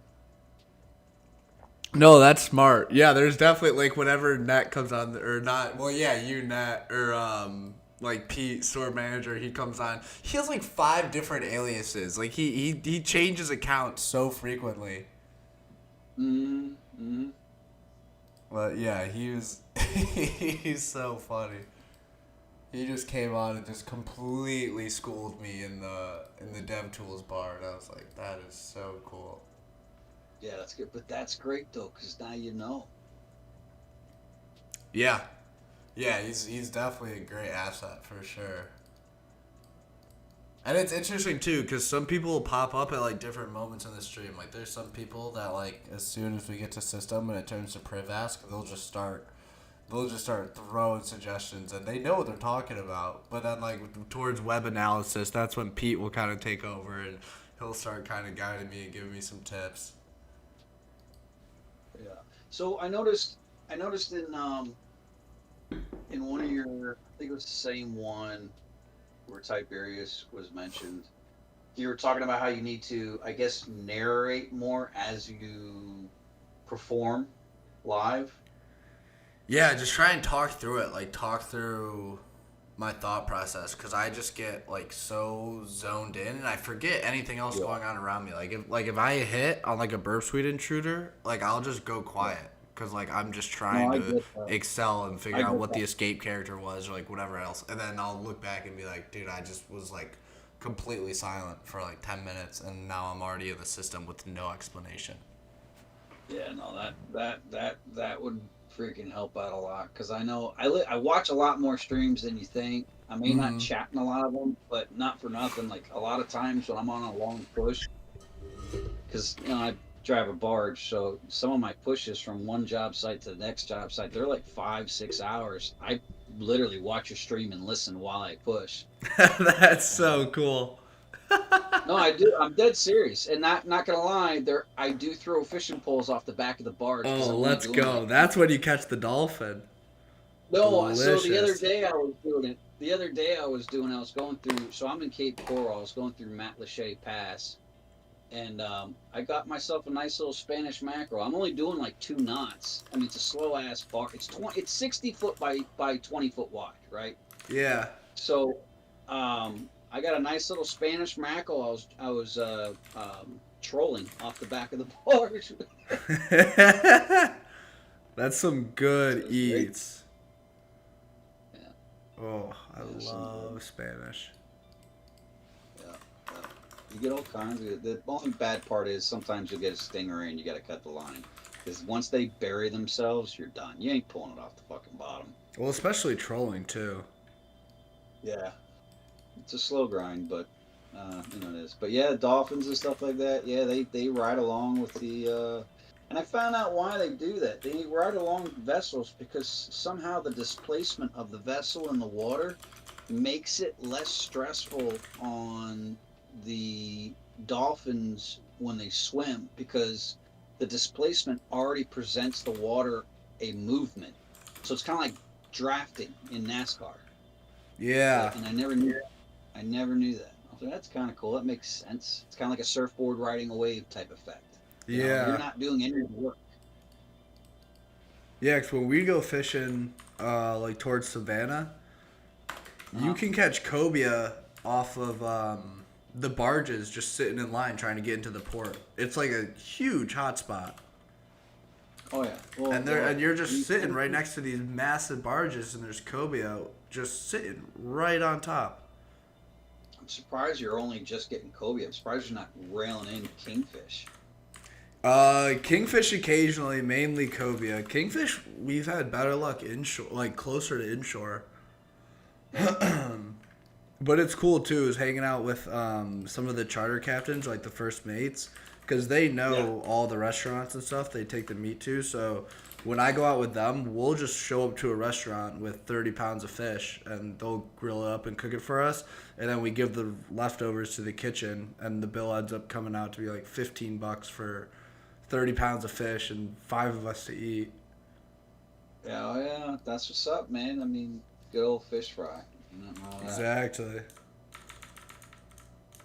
Yeah, it's that's the one thing too I've been trying to keep a balance of is I live at my desk, and so I just have to remember to go out and still show face and talk to people and be human. Yeah, it'll fuck with your head. I Yeah, know. definitely. I had that happen to me. So real brief. At that time, my mother was going through chemo, so she moved down and she moved in with me, and so I was watching her and watching my kids, and because of the treatments, she had no white blood cells. So during the pandemic, I was scared to death to leave my house in case I did get whatever this. I didn't know what this COVID shit was. I'd bring it back because it could kill her. A common cold could kill her at this point. You know what I mean? She's so Yeah. vulnerable. So I spent almost 2 years in my house, homeschooling my kids, doing outside activities, but I sort of really started grinding away with the coding and programming and picking up a second hobby. And there were times where I would go out to the mailbox, just walking out to the mailbox, and I was like, "Yo, I like it was fucking with my head. It was bad, like agoraphobia type bad. Like it was bad. Yeah. Yeah, I feel. It will.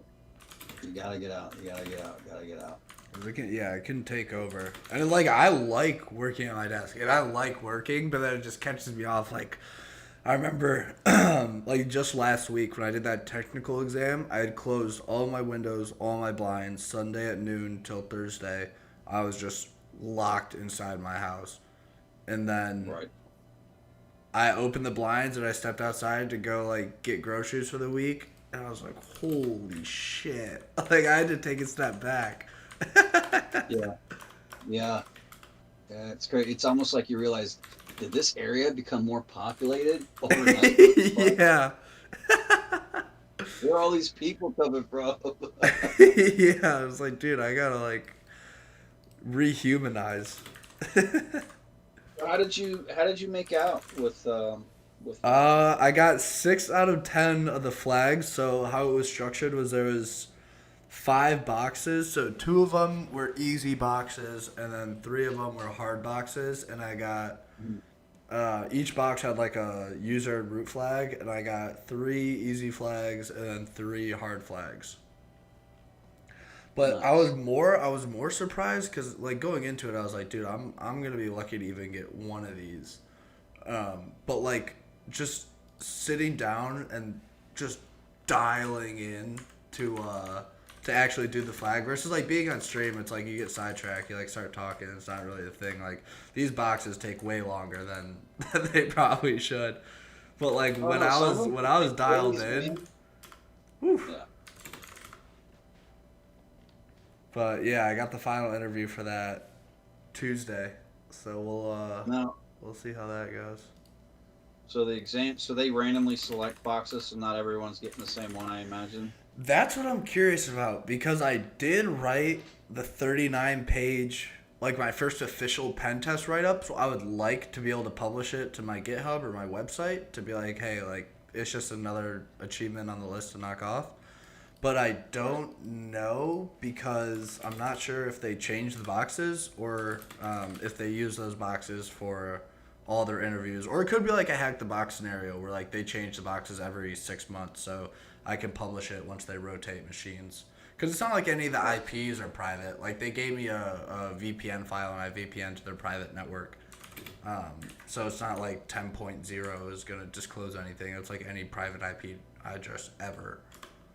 But, yeah, that's the one thing, too, is I'd like to... And it would be cool to go over it on stream, just what everything was. The interesting thing about those boxes, too, that I hadn't came across before was they were very... it was like chaining exploits. Like the easy boxes were pretty straightforward, but then the hard boxes, you had to like chain exploits together. So like one of them was like an SQL injection. So I was running an SQL map for like 3 hours, and I was like, I'm not getting like any information. Like I'm getting tables and stuff. And then I realized I had to use SQL map injection chained with like remote code execution to execute like a system command to launch the reverse shell, which was something that I hadn't seen before in CTFs. That sounds like a lateral attack. I don't know if you... I don't know. No, let me What look you that just- up. I haven't heard that term. Well, I know So like lateral attack- lateral, moving Are you- lateral, like system to root, but not a lateral attack. Yeah, lateral attacks. I came across a form one day. It was about, I was looking into switches and Some layer 2 action. yeah, and this was back when I was doing the UDP, TCP, learning the different levels of security, and they offered, they offered the lateral movement and they offered lateral attacks. But you would stack your execution almost like it was a proxy chain. Like you go boom, boom, boom, boom, or like how Oh. like remember when you was talking about GQL, how you have your nodes and your edges? Yeah. You'd set up your edges to hit the nodes. It was fucking wild. Yeah, it's some weird shit. I didn't quite understand. That's where I got from it. Again, I might have interpreted it wrong, but I'm like, how the fuck is that even possible? Yeah. Yeah, because it was like I could do SQL injection, but then I wasn't getting system access, so then I had to like chain it with SQL injection paired with like the remote code or arbitrary code execution to then upload the shell and then execute through SQL injection. Right, it's like you're trying to create a handshake in between every movement. Yeah. Yeah. Yeah, like it was lateral in the sense that I was moving up the tech stack. Yeah. And like I said, I don't know a whole lot about network security. I do a lot of app development. That's my thing. And you've said it in your stream before. Just find what you're good at and go with it. But I'm starting to realize the more I learn about databases, building these databases, and how they communicate with each other, I can understand the security side and how they look to access without permissions. It makes more sense. It's like you could. It's almost like. Like you know why the vulnerabilities are being exposed. Or no, that's what I was just curious. Is like that's what like I was trying to just like abstract in my mind like what you were just mentioning. What was the question again? That's what I was like I didn't catch the whole thing. You're saying like because you doing web app development, you understand like the database is being designed, and now you also understand kind of the exploits behind it. Yeah, so I build, and I'm sure you've heard me say this word before.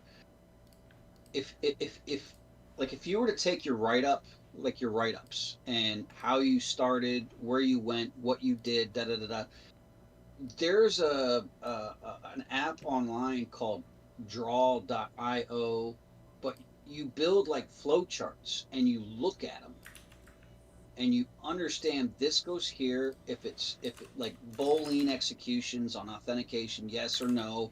You go here if no, you go here if yes.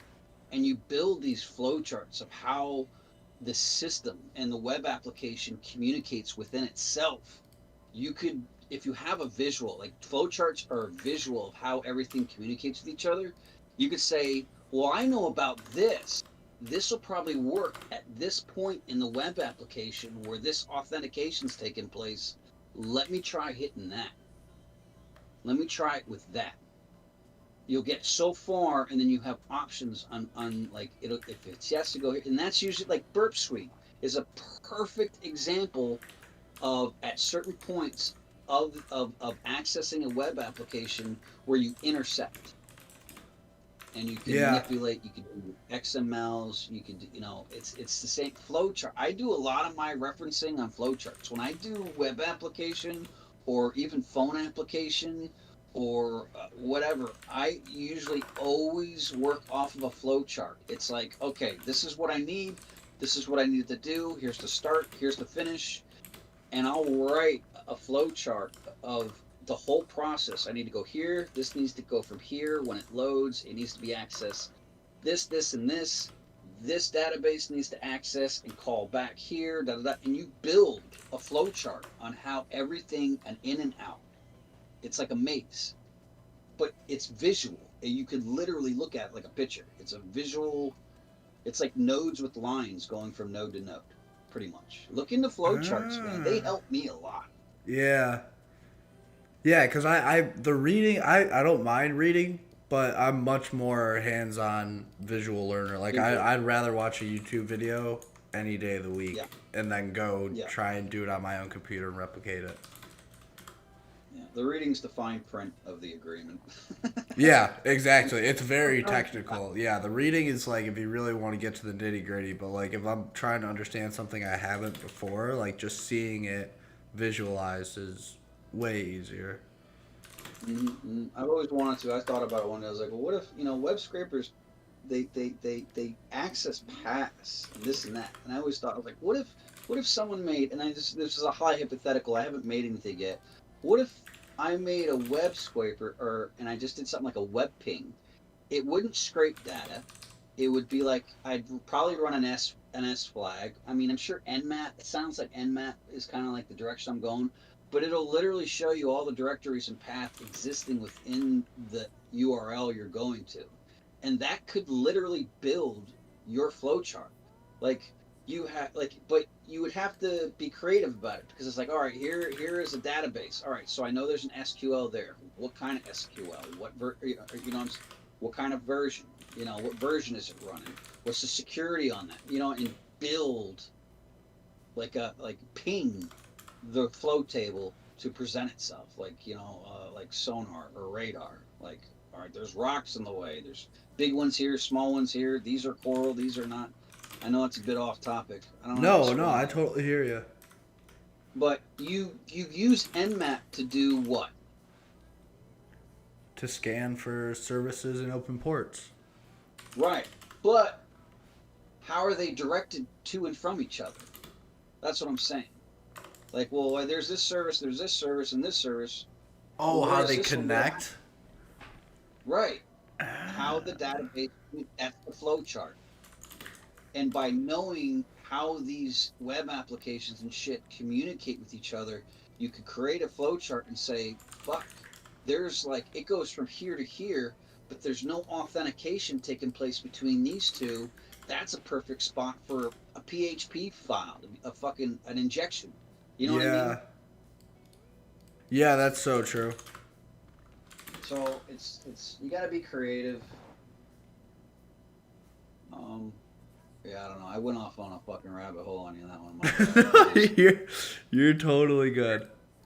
I'm sure you probably get it too sometimes because I can tell by the way you move on your screen and your mouse. I'm like, there's no way this fucking dude is reading that information that fast. Like, no. Just get the keywords. Like, I've seen you on live streams sometimes. You're like, all right, where is the, and I'm like, you just passed it. You passed it again. Go back up. Yeah, that's the biggest thing too, is I gotta slow down. And it's tough.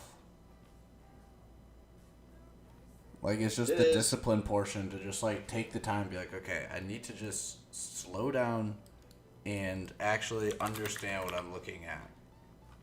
Yeah, and that's where things help. Like when he was talking about easier with Fuzzy. Fuzzy's just a keyword filter, man. That helps you. VS Code uses that shit. You fucking go in VS Code and type in, you type in function async, or you type in async. It's gonna pop up every line and column that has the word async written in it. And I love Fuzzy. Fuzzy's great. I think Fuzzy's great. Yeah, that was really cool. That tool, the Navi tool, that's gonna help so much because it's like that little stuff like that where instead of having to go on Pentest or like some website to grab a reverse shell and you gotta change the IP and port, like just do it all from the CLI where you already are.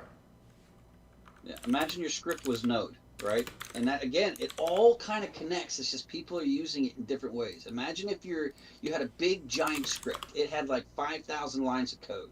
And you pop in your search.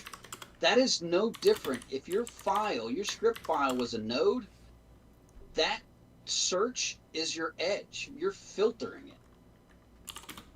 Yeah, that's true. You know what I'm saying? It amazes. It's like rebranded under a different name, and the fundamentals and the applications work differently. But you know, I don't know. I see everything being the same, just being rebranded a lot, and I just think it's neat. I don't know. That's why I'm like, I want to fucking make applications. I want to build. That's my shit. Yeah. I love the pen testing. I'm still learning it slow by slow, but yeah, I do enjoy this community. I do enjoy the server. I do enjoy your YouTube videos. I do learn a lot. I do. I definitely do. I retain it for maybe about 3 days, and then I have to go back and watch the video. But I do enjoy it. It's cool, man. I think you got a good thing going on here. I think this is a good grind here. Yeah.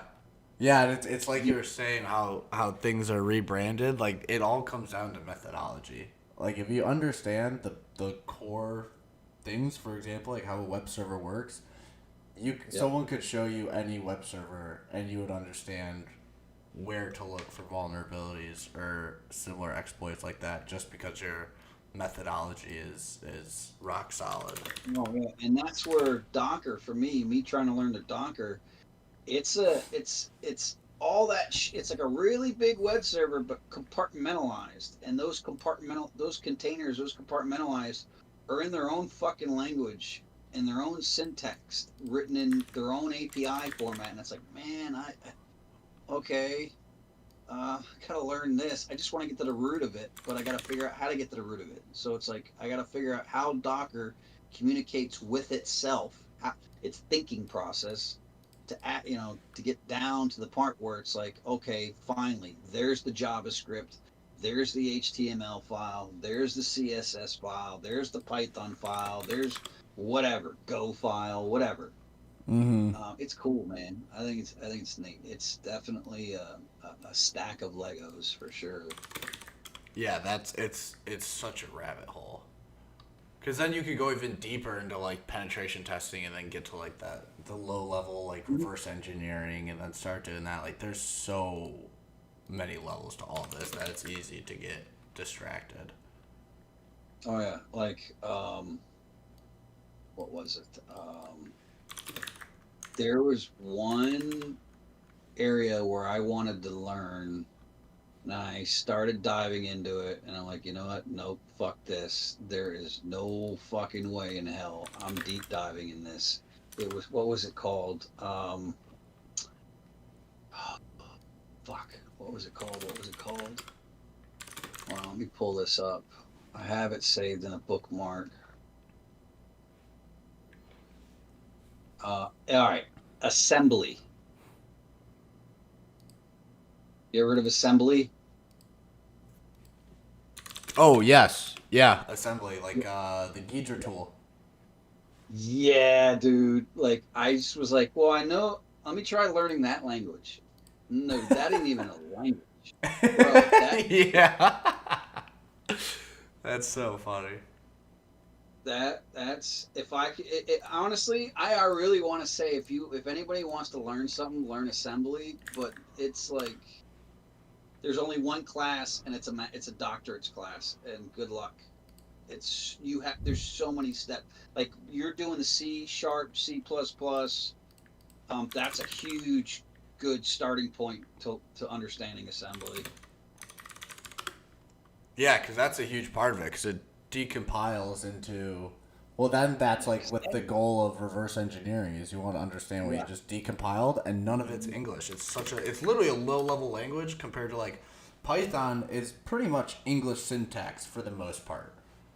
Like you can read a Python file through and understand what it's doing versus like an assembly file. You really got to take some time out to figure out what the hell you're looking at. Yeah, it's like dealing with hex.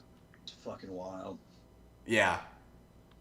Yeah, and I'm sure there's even tools for all that too. Well, I mean, there's like the Ghidra tool, but then even Ghidra, like, have you been in that tool? Like, have you opened it up? No, I have not. Oh, dude, it is a insane interface in the sense that there's so many things that you can do. Like here's a room, here's a hallway with fucking 5,000 doors in it. Yes, that's exactly it. Yeah, it's like, okay, you're going into the Ghidra building, you understand the big picture, but then to actually break it down is like, wow, there's so much. It is crazy. But I mean, even like Burp or any of those like really developed tools, like you can really go down a rabbit hole. And yeah, probably 9 out of 10 times when you're penetration testing, like you're not going to use every tool. But where that comes in handy is the one time you actually do need to use it, you know how. Yeah. So what are your plans for today? Are you streaming today, or are you taking out? I know you said your dad was in town. You're gonna try to kick it with him for a bit. Yeah, I'm streaming. No, I've been streaming. Oh shit. Everyone's been giving feedback on the conversation. That sounds like Dante said this, and everyone's been commenting, and it's I called today Cali house cleaning Sloth Sunday because I'm not using any brain power today. It's strictly cleaning up the home directory and trying to organize everything, which has been on the to-do list forever. Word. I just have not had the motivation to do it, but I was like, you know what, today I don't know if I could handle a box right now. Yesterday's was pretty stressful. But it was just another one of those, like, I don't mind using the walkthroughs at all, with the one exception being that you've already tried everything that you know currently. Because some of the boxes, it's like, all right, if it turns out to be some exploit that you had no idea existed, then that's one thing. But if it's like some type of oversight, that's bad on you. Because that means you didn't do your enumeration right. Mm-hmm. And that's exactly what yesterday was I just didn't try all the word lists. And then it just took one other word list, and I was like, oh my god, like, that's all I needed to figure out. Find a pattern in your approach. You know what I'm saying? Like, how do I start off my session? How do I end my session? Like, these scenarios, what are my options? Like, I mean, if you have to. Yeah. You gotta be kind of organized. I mean, it could get sloppy. You know, it's like Python. You can just, like I said the other day, Python's kind of a rat rod of a language, but, you know, you gotta still kind of stay organized. I mean, you get off track. You said it yourself. You get off track so quick. Yeah, way too easily. It's just trying to stay focused on it. And it's like I enjoy mixing up the stream and doing other stuff because, like, obviously I can't sit down and do boxes 30 days in a row. Like, I need to do something else, which is why I started doing, like, the home lab stuff or the IoT devices, like the ESP32s, and then figuring out how to write swear words onto a little display card. Like, it's still learning, but it's... How did you do that? Did you use it like a Lang file or something? It was Arduino. It was ESP32. Well, the whole interest originally started because I had no idea how to electrically wire stuff, and I wanted to put new headlights in my car, but I didn't know how to wire stuff. So I bought like 60 yards of green, red, and black wire. And then I went to Home Depot and bought all this different stuff, and I built my own lamp with a sequential, like flip sequence. So it's literally, I have it here. It's usually standing up. But yeah, that's literally how I learned, and I ended up actually blowing out one of my fuses in my apartments because I closed the circuit. I didn't understand the needs of a ground cable, but now I do. I'll tell you what, I worked for a company. It was called Mobility Works, and all we did was we worked with handicapped vehicles, people that were in like wheelchairs and stuff. We've had to do whole systems in minivans, in vehicles, to where if you had like barely any function in your arms or legs, we would do like easy locks in the floor. You could literally set up a module car to where they could drive with the joystick. And I know that sounds scary, but they're Really? actually pretty good. They're actually pretty good. But when I was learning electrical, running all these systems, running them off of power sources, constants, momentaries, whatever. The fastest way I learned these electricals was a multimeter and continuity. Yeah. Those two things. The continuity setting your because you're either going to get a signal or you're not. You're either grounded or you're not. Yeah. Yeah, that's literally what I got was all this electrical stuff. I got one of those off Amazon for like $8, and then I just figured out how to do electrical. Yep. And then I saw you had. Oh, what were you saying? No, and I also saw that you got yourself a breadboard. Those. Yes. Yeah, that was part of the ESP kit. Yeah, those are so helpful. Yeah. Yeah, because I was like, I don't even want to start touching this stuff until I can understand the basics of like wiring and electrical in general. So that's when I built. I call it Mega Lamp, and I built Mega Lamp. And I've actually now integrated Mega Lamp into my computer. So when the computer's CPU or storage exceeds a certain percentage, the light will flash red. Little hint on breadboards. Some of the placement sections are so tiny. If you have a multimeter, it would help me out. I took sewing pins and I rubber band them to the end of my connectors, and those sewing pin needles Would fit in.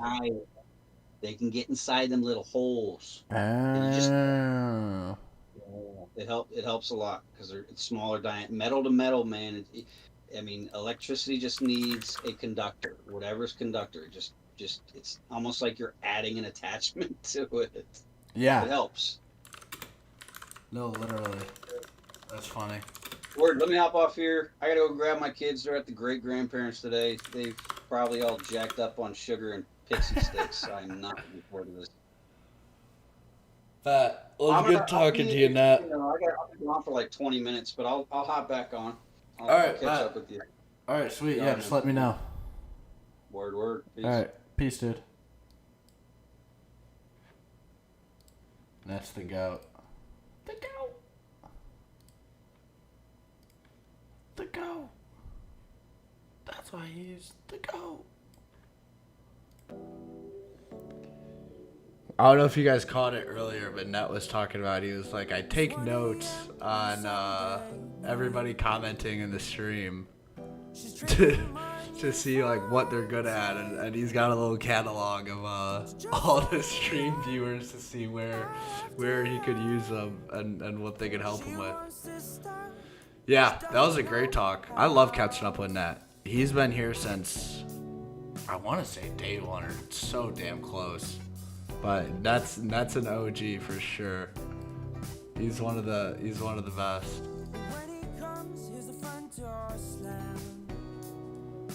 But that's kind of the Sunday Sloth vibe, is just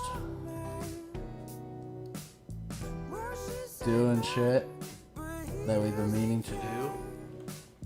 That we're finally getting around to. And just chopping. That was good though. I love talking to that. User share, wordless. Okay, so let's do this. Let's move Seckless.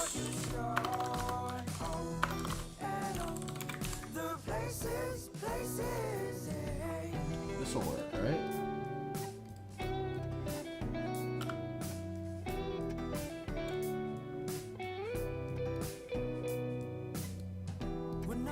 I want to make sure I'm not going to overwrite Ruthless. We'll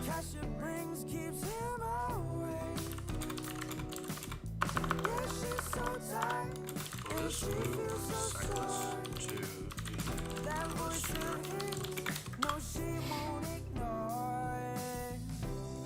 Cool.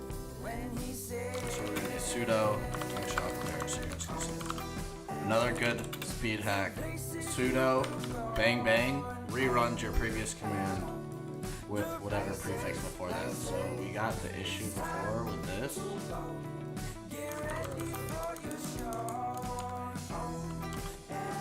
So this is permission denied, so we can just run sudo bang bang and it'll re-ask for the password. But instead of having to type in the command again, you could just bang bang and now run previous command. Similar to how dot is previous directory. So kind of the same energy, but obviously different characters. ChatGPT never lies. Yeah, ChatGPT wrote that comment. Yeah, dude, I'm always open to learn. That's such a great resource for this channel is people are coming in here with experience in a lot of different fields. So if you love talking about something or you know a lot about something, you're interested in it, just come on and spill the beans. Put everyone else on. Everyone gatekeeps these InfoSec resources and communities. But it's time to come together because we need to start doing it. Because our enemies over there, we sure as hell know that they're getting together. So, can make each other better.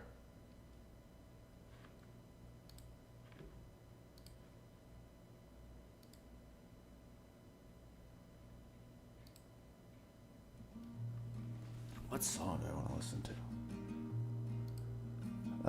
There's that one. Yeah.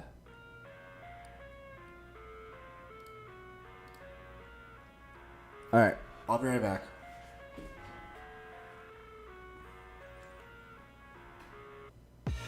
I live inside my own world of make-believe. Kids screaming in the cradles, profanities. I see the world through ice covered in ink and bleach. Cross out the ones who heard my cries and watched me weep. I love everything. Fire spreading all around my room. My world's so bright, it's hard to breathe, but that's alright. Hush.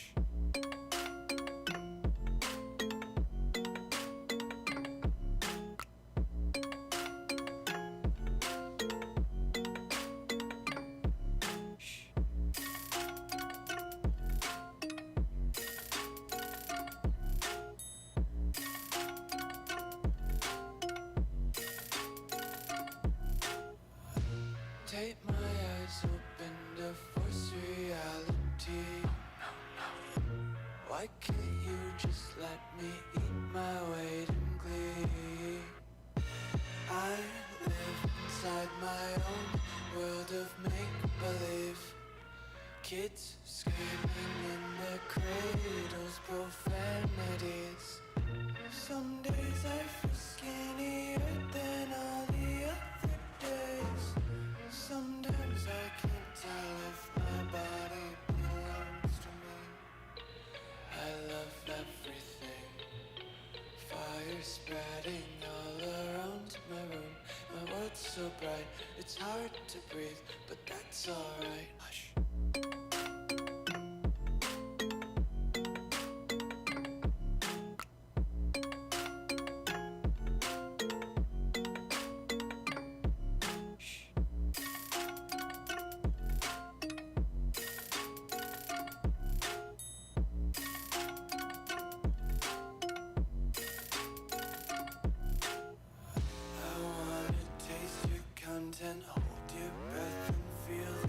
attention. Devils hide behind redemption. Honesty is a one-way gate to hell. I want to taste consumption. Breathe faster to waste oxygen.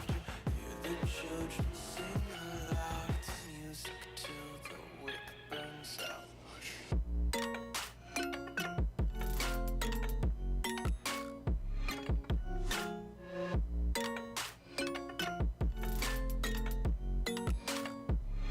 Just wanna be carefree lately, yeah. Just kicking up daisies. Got one too many quarters in my pockets. Counting like the four-leaf clovers in my locket. Untied laces, yeah. Just tripping on daydreams. Got dirty little lullabies playing on repeat. Might as well just ride around the nursery and count sheep.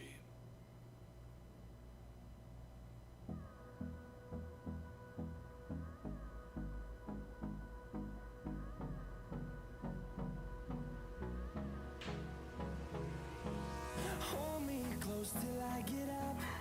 Time is barely on our side. I don't wanna waste what's left. The storms we chase are leading us, and love is all we'll ever trust. Yeah, no, I don't wanna waste what's left. And on we'll go,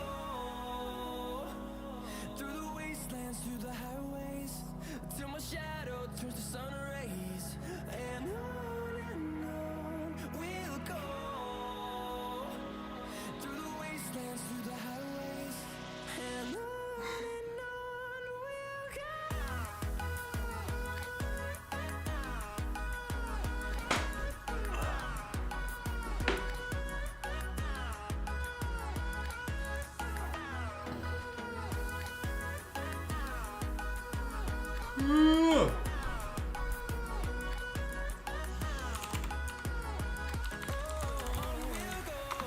I'll go through the notes as well because I have been scared to open that file or that directory. Because that has walkthroughs from all the previous boxes I did up to like day 40 before I started moving to Cherry Tree, which is now uploaded to the Gitbook online. That's publicly accessible to everybody if you are interested.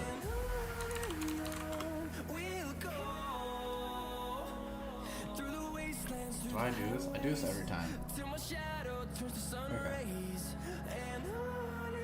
But that is the same thing, and then it also has blessings from Pete, store manager that we talked about earlier. Yes, I do Hunter, and that is what the notes file is. So if we go CD notes, this is all the different boxes.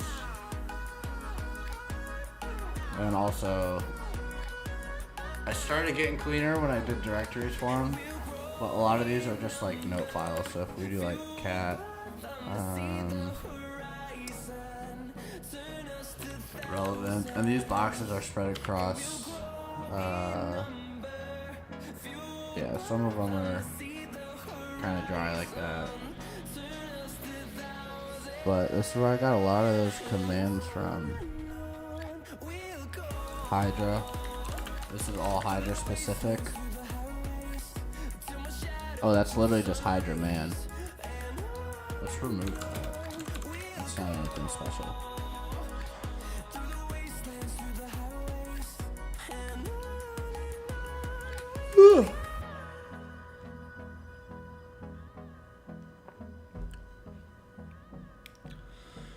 Do you read any interesting books in InfoSec that you can recommend?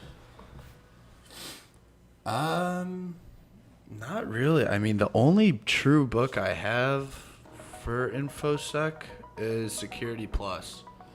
Zibby is the book guy if you want book recommendations. I would ask Zibby about that. There's a lot of other people that like books. I'm a visual learner or hands-on, so... And again, that's just my strength. People learn in different ways. That's the whole thing. But if you if you do find books, people share resources all the time in the Discord for book content, different YouTube videos. It's pretty interesting. I love the OPSEC mistake videos, so like how admins get caught and busted. I always think those are really interesting. Just poor OPSEC decisions they make. And then as well as reverse shells. Or not reverse shells, excuse me. Backdoors. I think backdoors are some of the coolest thing in cybersecurity and hacking. It's just unreal how those are structured. And the key, quote unquote, you need to access it or to trigger those. So, this is interesting stuff. We can move a lot of these to the tools as well. Slow lores, if you know, you know.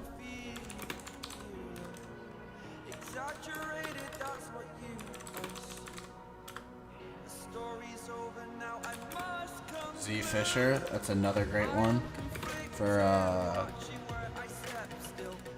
getting people's login credentials. That's another great tool.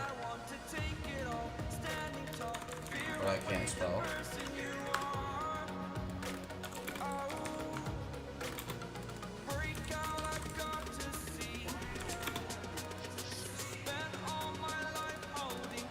What is wget curl?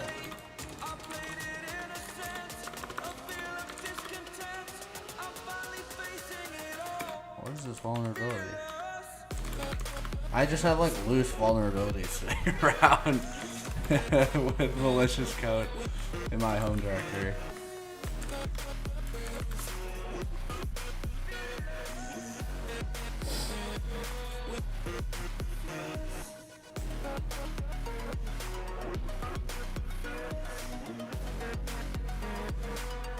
Oh, it's a Windows.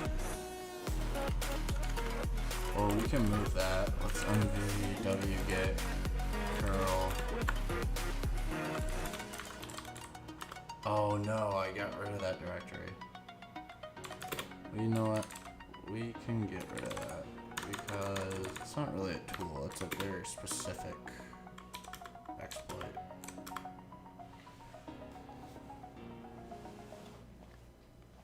Introduced to backdoors from learning about WannaCry and Marcus Hutchins. Yeah, backdoors are so unique. It's a very cool topic. Especially on a day to today when you kind of just want to veg out. Those are awesome to look into and read more about.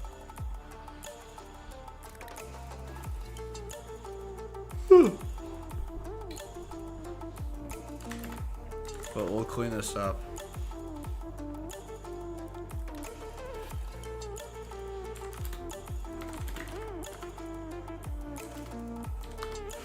I also didn't end up using Right Hat for the write-up because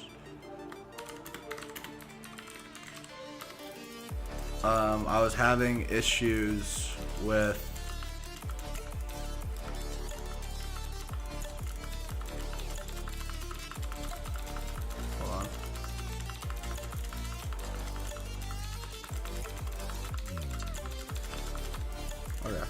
we'll just do it. Let's do this. Don't even ask, just do it.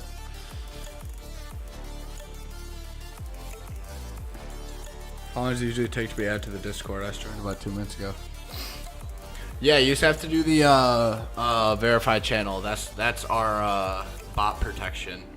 That's our Discord version of bot protection. So, which is why our Discord's so nice, because there's zero bot spam.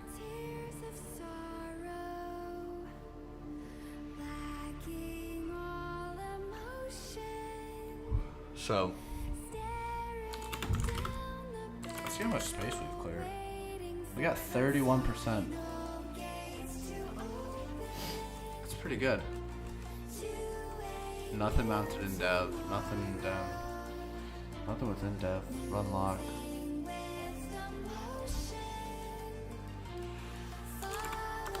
But these these are all good tools. And a lot of these tools are also related to, oh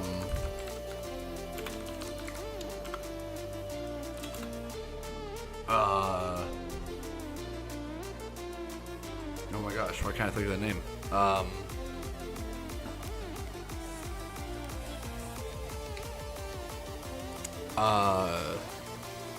Bug bounty hunting. Which is why I have so many of those. Oh, team. Team is,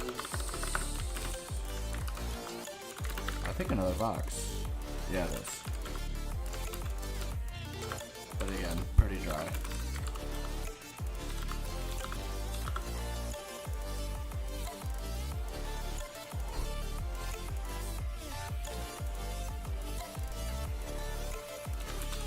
We'll just see what a lot of these are. Yeah, that's a dry file.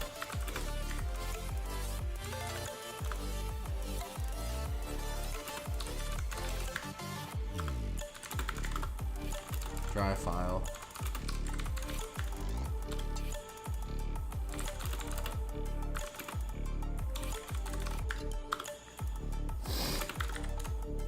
And we can do H to see human readable, so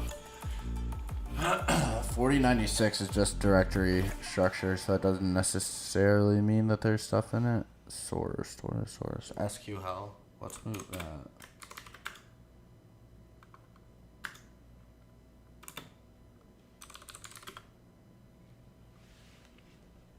And then, what's another one? Skip fish test. Whoa.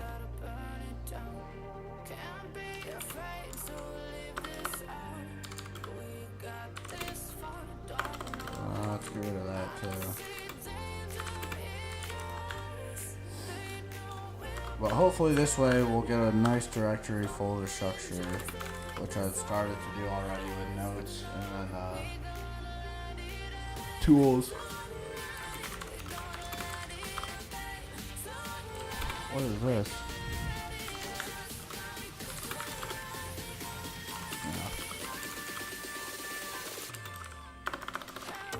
We'll just use sudo rm-r in front so we don't need to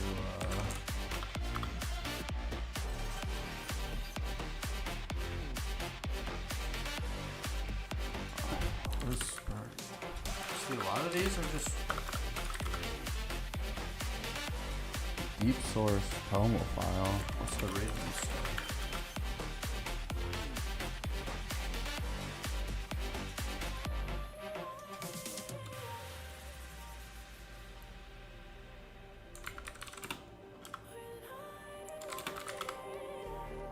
Just like a spark that's breaking out. Can't make a stop, can't turn back now. We know that there's no room for doubt. A lot of these are DDoS tests, which I was trying to run on my own webpage after I set up Cloudflare protection. So I wanted to see how my rate limiting implementations would react. Subcannon to tools. Privask, that's a good one.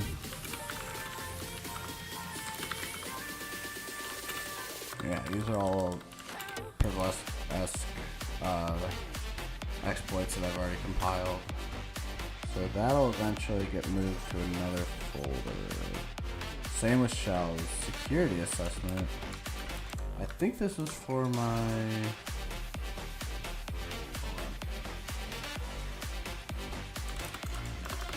technical. Okay, it's empty. I'm gonna use the dash on. There's nothing in it.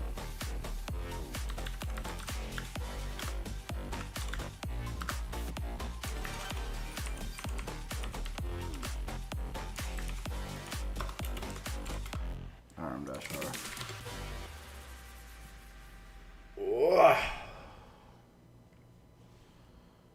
What is sourced? Yeah.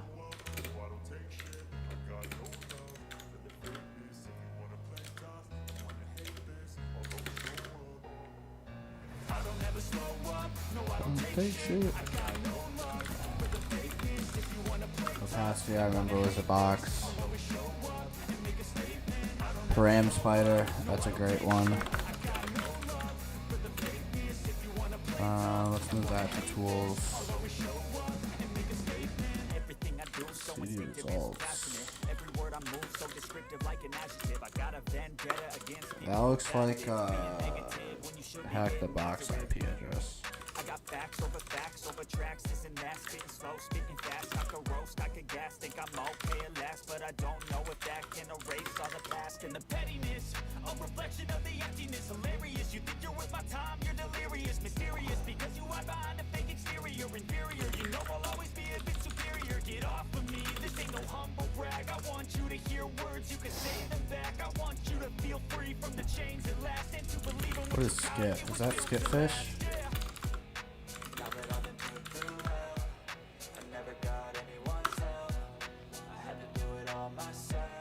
Plotted. That sounds like another box. Yeah.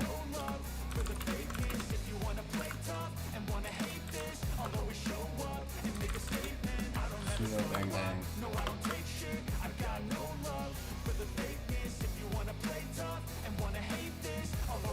What is org? Screen framework.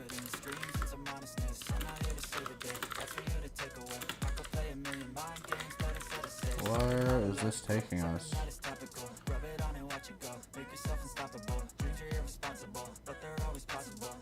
Huh. February 1980. Jesus. I gotta be careful. I don't want to get rid of anything. I'm not scanning to get rid of.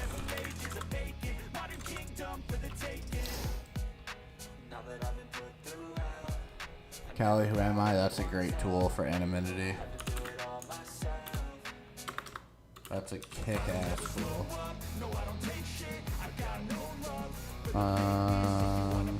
Did we remove org? No.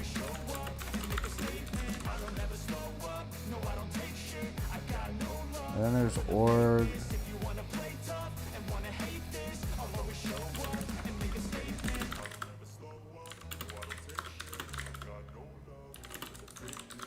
What is this about a show?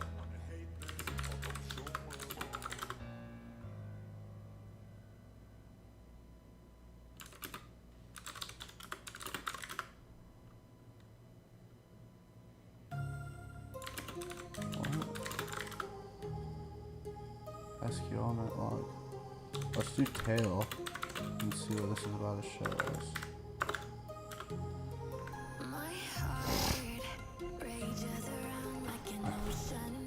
That's another hack the box I found.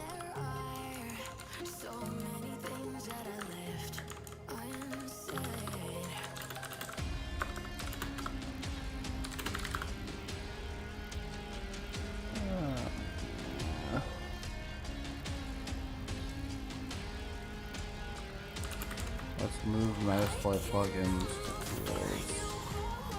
And then we can get rid of movement. That'll be an R flag.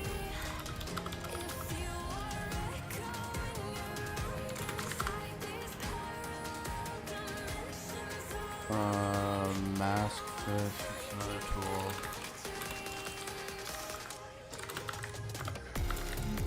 No one loves housekeeping, but it is a must.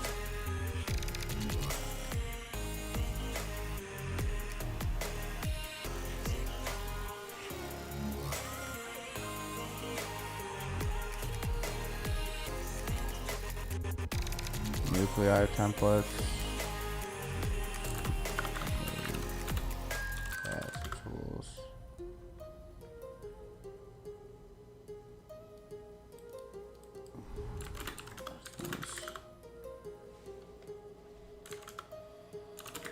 My heart rages around like an ocean in my head. Ooh, Dreaming's another box. Let's move that to notes. I What up, Galver? Yeah, has been. Just doing some housekeeping. Just talking. Just had a great conversation with Nat. Honestly, I'll probably end up changing the name to include that. That's one of my favorites. He's cool. He's really cool. A lot to learn from for sure if you're interested in web app development. That guy lives on VS Code.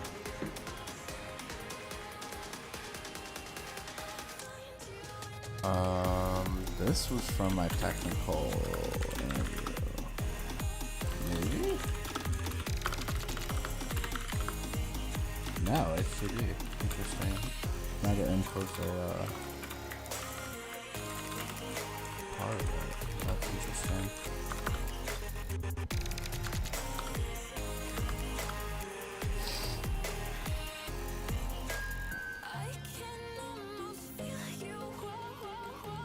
This is for yeah, Insta login is from Z Fisher.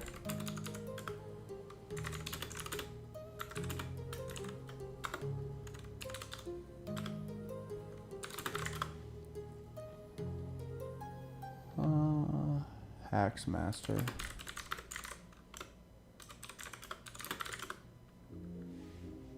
Whoa. Order one of these.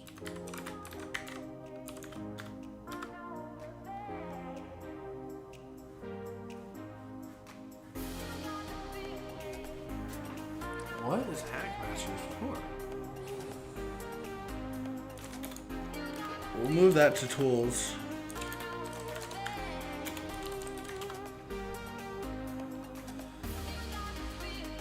Full package for 1 year from TCM Security, and I'm loving it so far.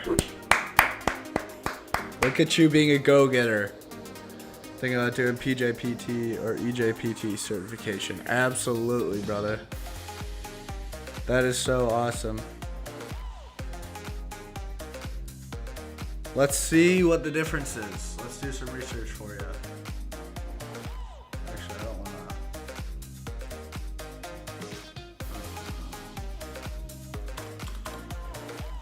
EJPT versus PJPT.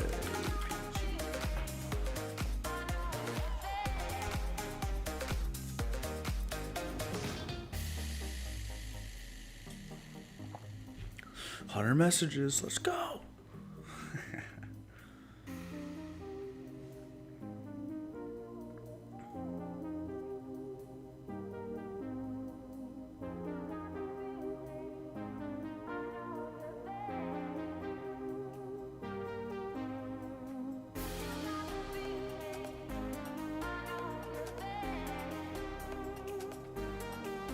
Okay, so which is what? Because it's saying INE and TCM. So is TCM PJPT?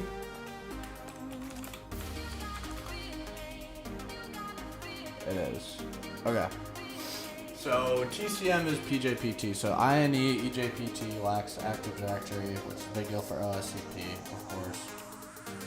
However, Alex Ahmed, Hackersploit, teaches you everything much more efficiently outside of AD attacks. Heath actually crashes a machine in his course and doesn't seem to know how to keep a stable connection. Whereas Alex is able to attack the same machine, stabilize the connection, and get you root. The training is much more friendly, for the most part, to a beginner, to cyber hacking than the PJPT.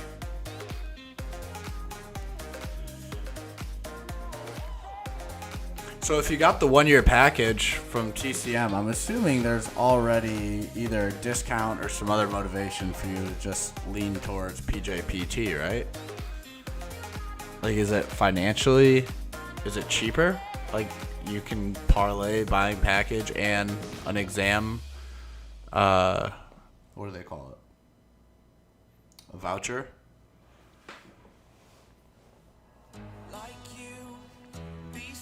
And it says TCM has AD attacks, which are big. Training is robust and more advanced, but doable for a beginner. But if you're new to cyber hacking, they may teach a bit faster for some people. The voucher of the exam is $249 regardless. Oh, yeah, dude, that's fine. The Security Plus is now like up to $350 something, $400 I think. I need shit in the bed with certs. They moved to where all their certs expire to 3 years.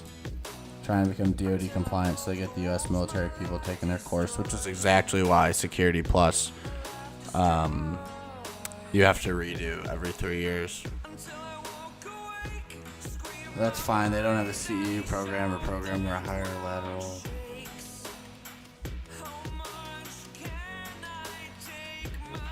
You know what? Let's go on. I wonder if there's a good YouTube video for this.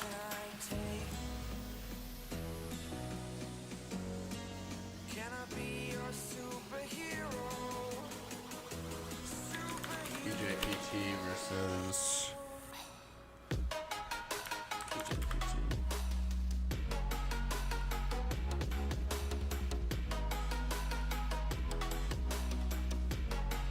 Oh, the OSCP he included in this.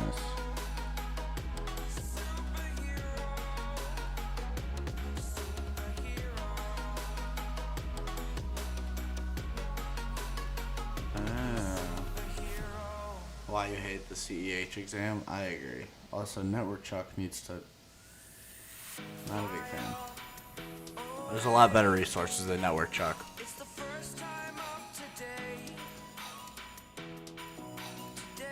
Have you watched any of these videos?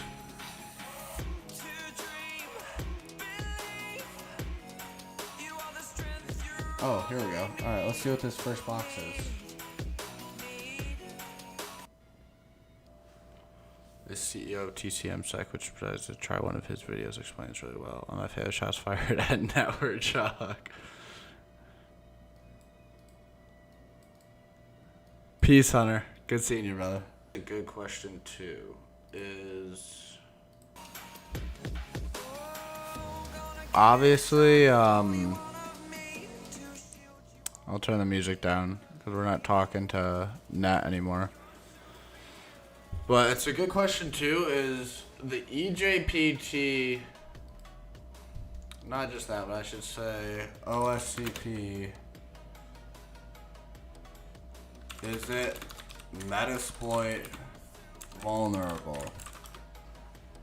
Because it's not really much of a task if you're just automating these exploits. Oh, I think you know what it is. There's a rule for the OSCP that you can only use Metasploit on one of the boxes. I think that's what...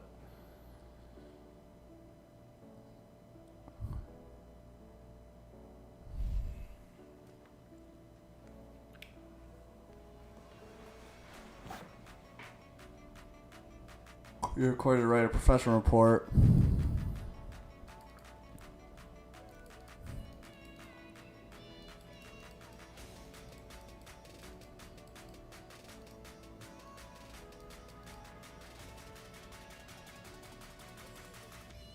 If you have not made any modifications, you should only provide the URL where the exploits can be found.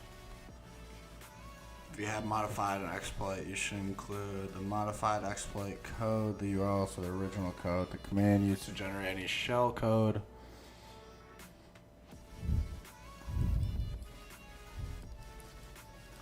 Will be a type for Windows or a cat command. From their original location, so it doesn't want you cheesing it and catting a user flag from an SQL injection if you knew the path.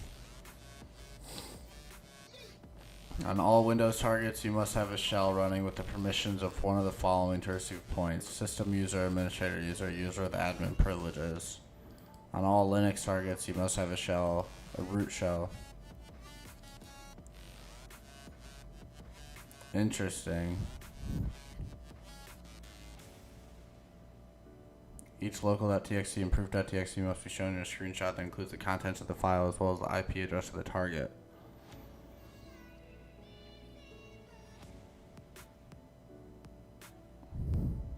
Interesting. You cannot use any of the following: spoofing, commercial tools or services. Metasploit Pro. You can't not use Burp or Metasploit. It's the Pro versions. Automatic exploitation tones, DB Autopwn, Browser Autopwn, SQL Map, SQL Ninja. Mass vulnerability scanners.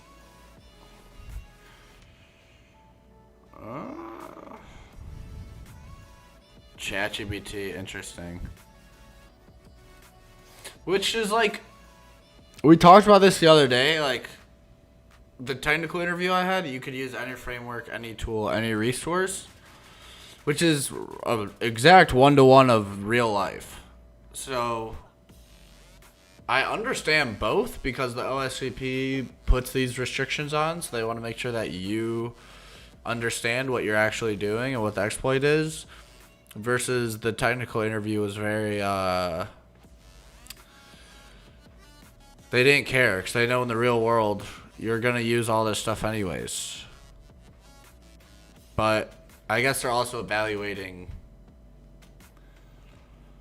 different success metrics, even though they both come down to a flag. Any tools similar are also prohibited. You're also responsible for knowing what features, utilities any chosen tool is using. Oh, here it is. The objective of OCPV is to evaluate your skills in identifying and exploiting vulnerabilities, not automating the process. Which would be IRL. You can use Nmap, Nikto. Okay, you can use Nikto. Thurbuster. That's what I was curious. I thought for sure Nikto would have ran into mass vulnerability scanners, but apparently not. I guess Nikto is just web page.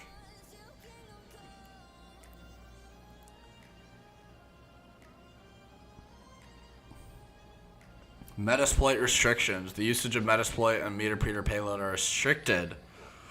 You may only use them against one target.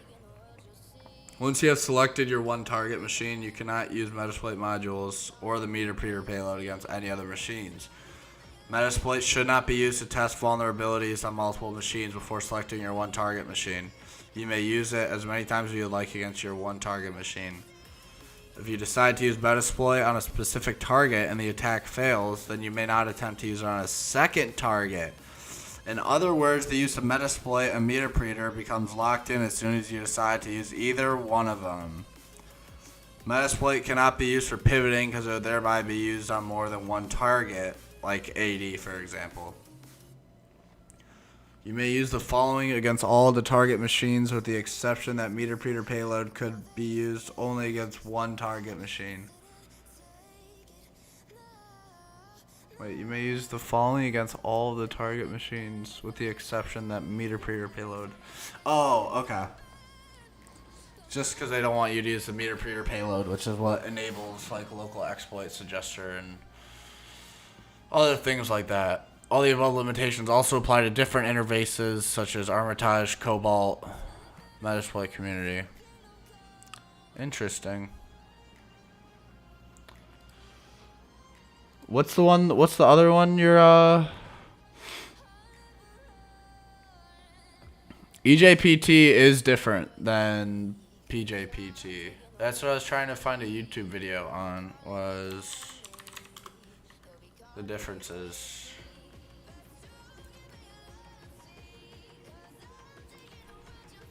EJPT overview.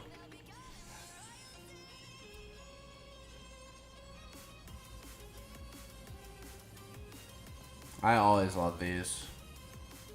Pass on your first try. You should realistically take an exam knowing you're gonna pass. What's going on with this? Where's audio? Do I have audio set up on this? I can't hear diddly squat. I don't think so. I'm running a VM. Let me go here.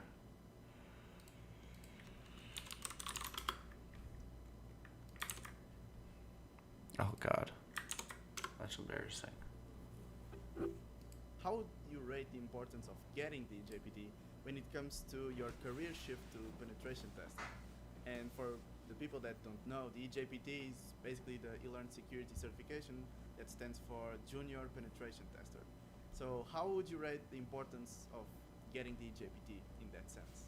It was very important because even Oh, she though has it. Okay.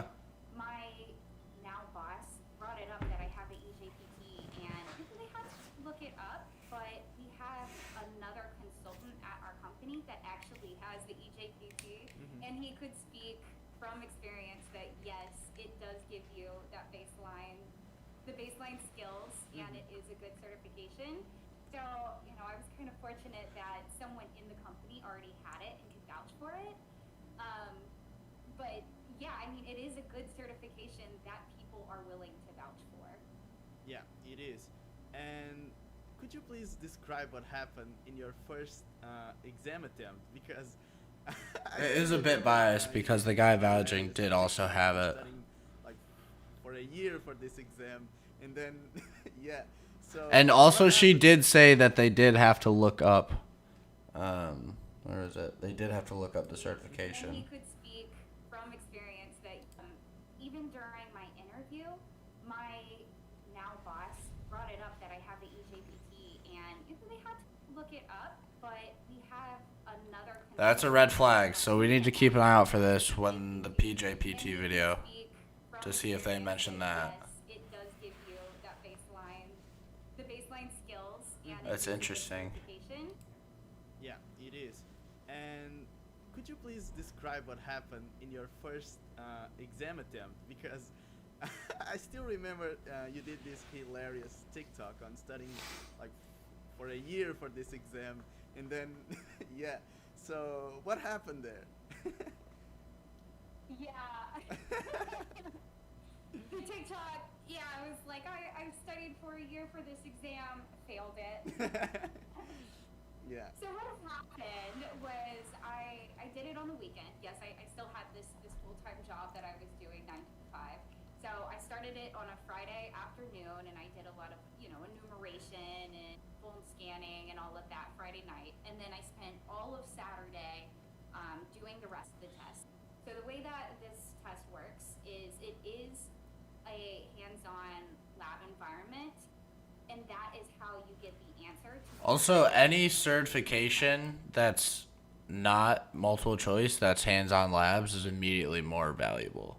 Because it's one thing to brain dump, and then it's another thing to put the money where your mouth is and actually do it. and 15 questions is a pass. So at the end of Saturday, it was like 1 a.m., so it was Sunday morning, and I was just really tired, and I had just answered 15 questions, and I was like, that's probably good enough. I'm sure What up, I O? got all of them right. Yeah. So I pressed some.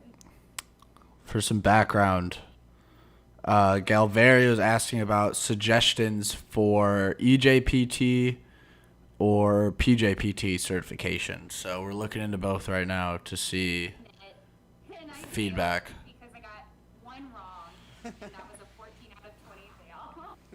Yeah. Oh man. Lessons learned. Oh, and then I was like, okay, well, I'll just fill out the rest. So I restarted it immediately, and it was only 2 questions.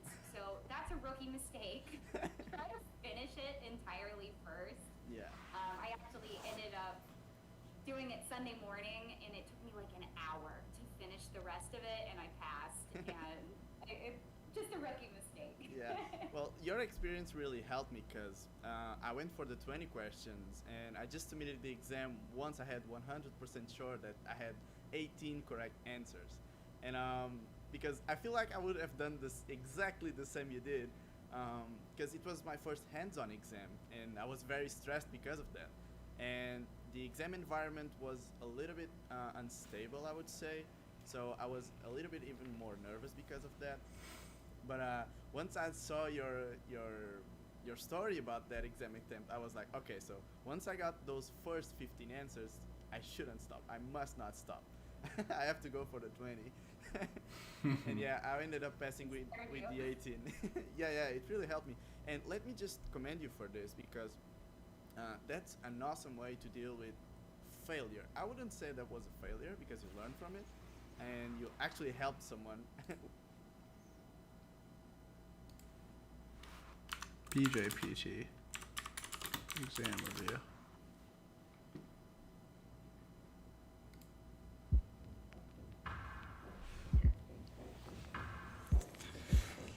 Went through the EJPT course, but too scared to press the start exam.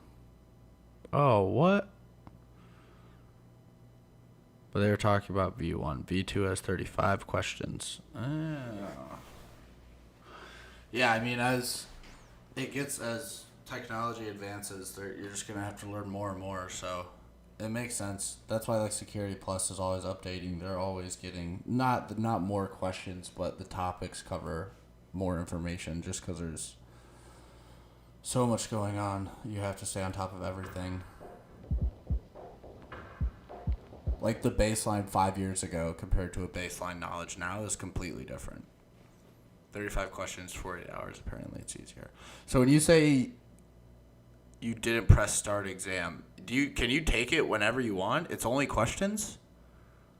There's no hands-on?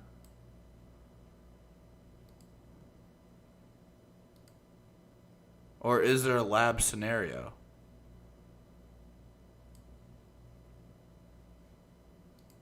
Interesting.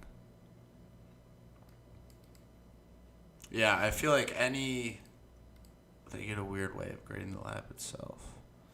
Okay. So there is still a lab. It's not completely Q&A based. Interesting. It's hands-on. You can get the answers to the machine. Okay. Okay, cool. Yeah, that's how these certifications should be structured, not like CEH, which is just a brain dump.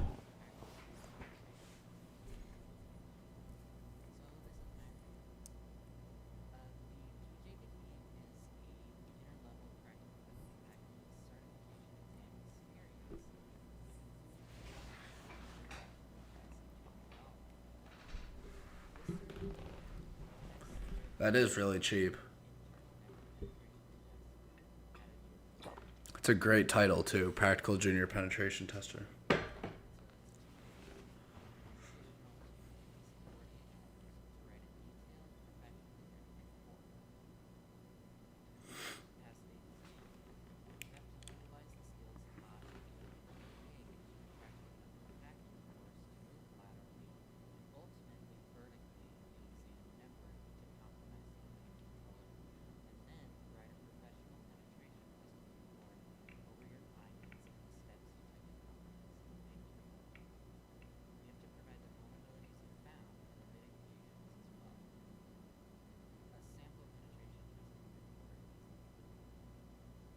I'm curious to see if he shows the sample. Sweet.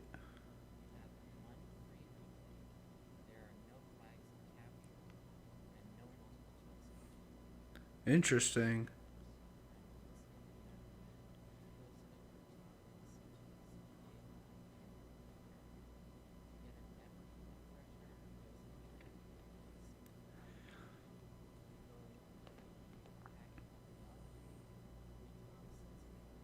This automatically sounds harder than the EJPT, but also in turn of the difficulty is more valuable.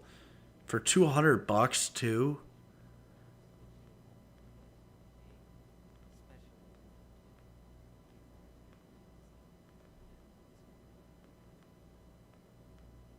Nice custom Chrome browser.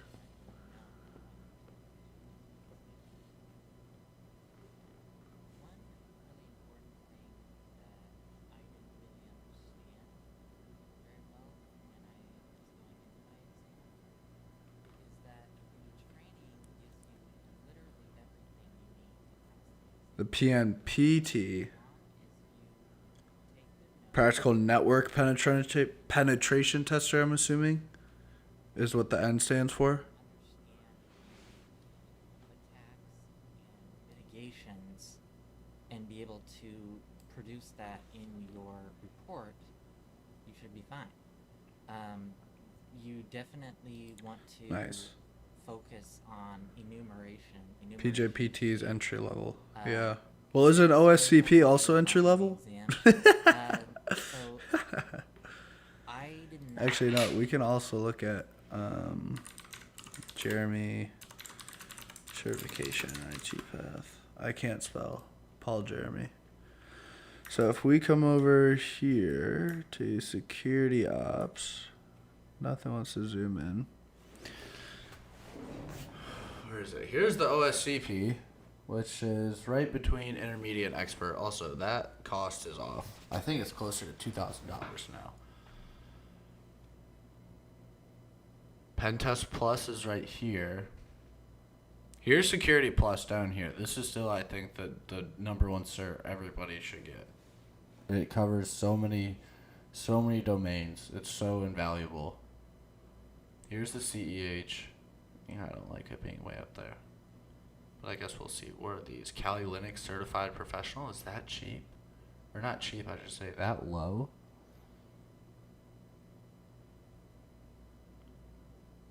Where is PJPT? PJPT is not on here. EJPT is on here. PJPT is not on here though, which is very interesting.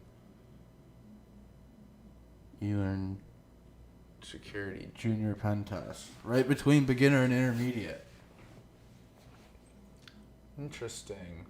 I'll share this link also, if anybody's curious. Not just penetration testing, but all these certifications. Very good roadmap. PNPT is up there. PNPT is right here, yes. Oh, that's way up. Those are so cheap. 200. And then what is this? Crest? It's probably pretty hard. Hack the Box. Nice, that one's on there. OSCP. Which is interesting because I've heard from reviews that if you can complete, where is it? Not Bug Bounty. This course, HTB CPTS, and get this certification, you'll literally walk the OSCP. Which is part of the reason why I've started doing this module path on Hack the Box, the CPTS job path on HTB Academy. So, different opinions, I guess. Obviously, this is all biased from Paul. But from what I've heard, this will over-prepare you, and you'll just walk the OSCP certification. So maybe this should be one rung higher than the OSCP if he put the OSCP all the way up here. But I don't also know the last time this was updated. January 2023. Yeah. He hasn't done anything on this.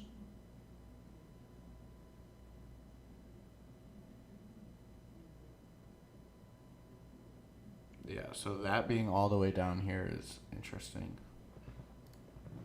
2.5K. Oh, dude, there's a couple that are like 9 to 10,000. But then you also, it's not just for the, here's one $3,700 security architect, $4,000 VMware design expert, data center virtualization.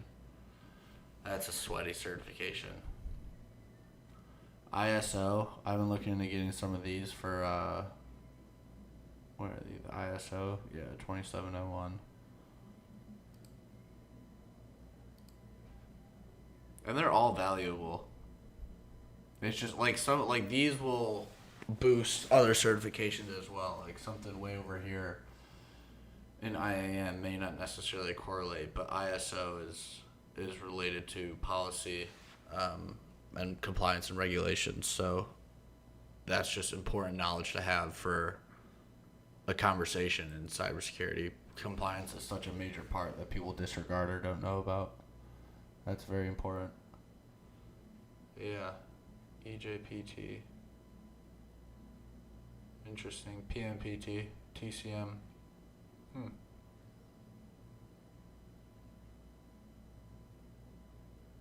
0 point. Red Team Operators, $121. What is this?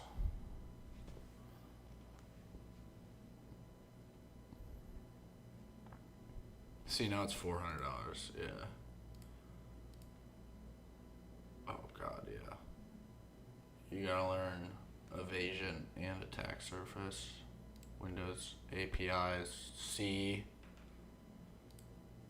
Whew. That's pretty heavy. Oh.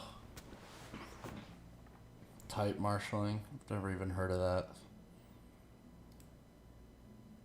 Process injection. Seems pretty Windows based.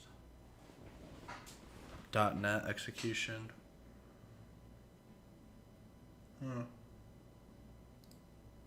Not take screenshots as I went along in the exam.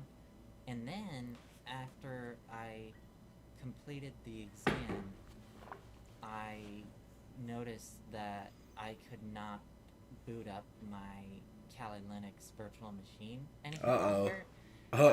Luckily, I did take screenshots afterward, but after that, I wasn't able to boot up my Kali Linux virtual machine again to take additional screenshots. So you definitely want to remember to take screenshots as you go along in the exam.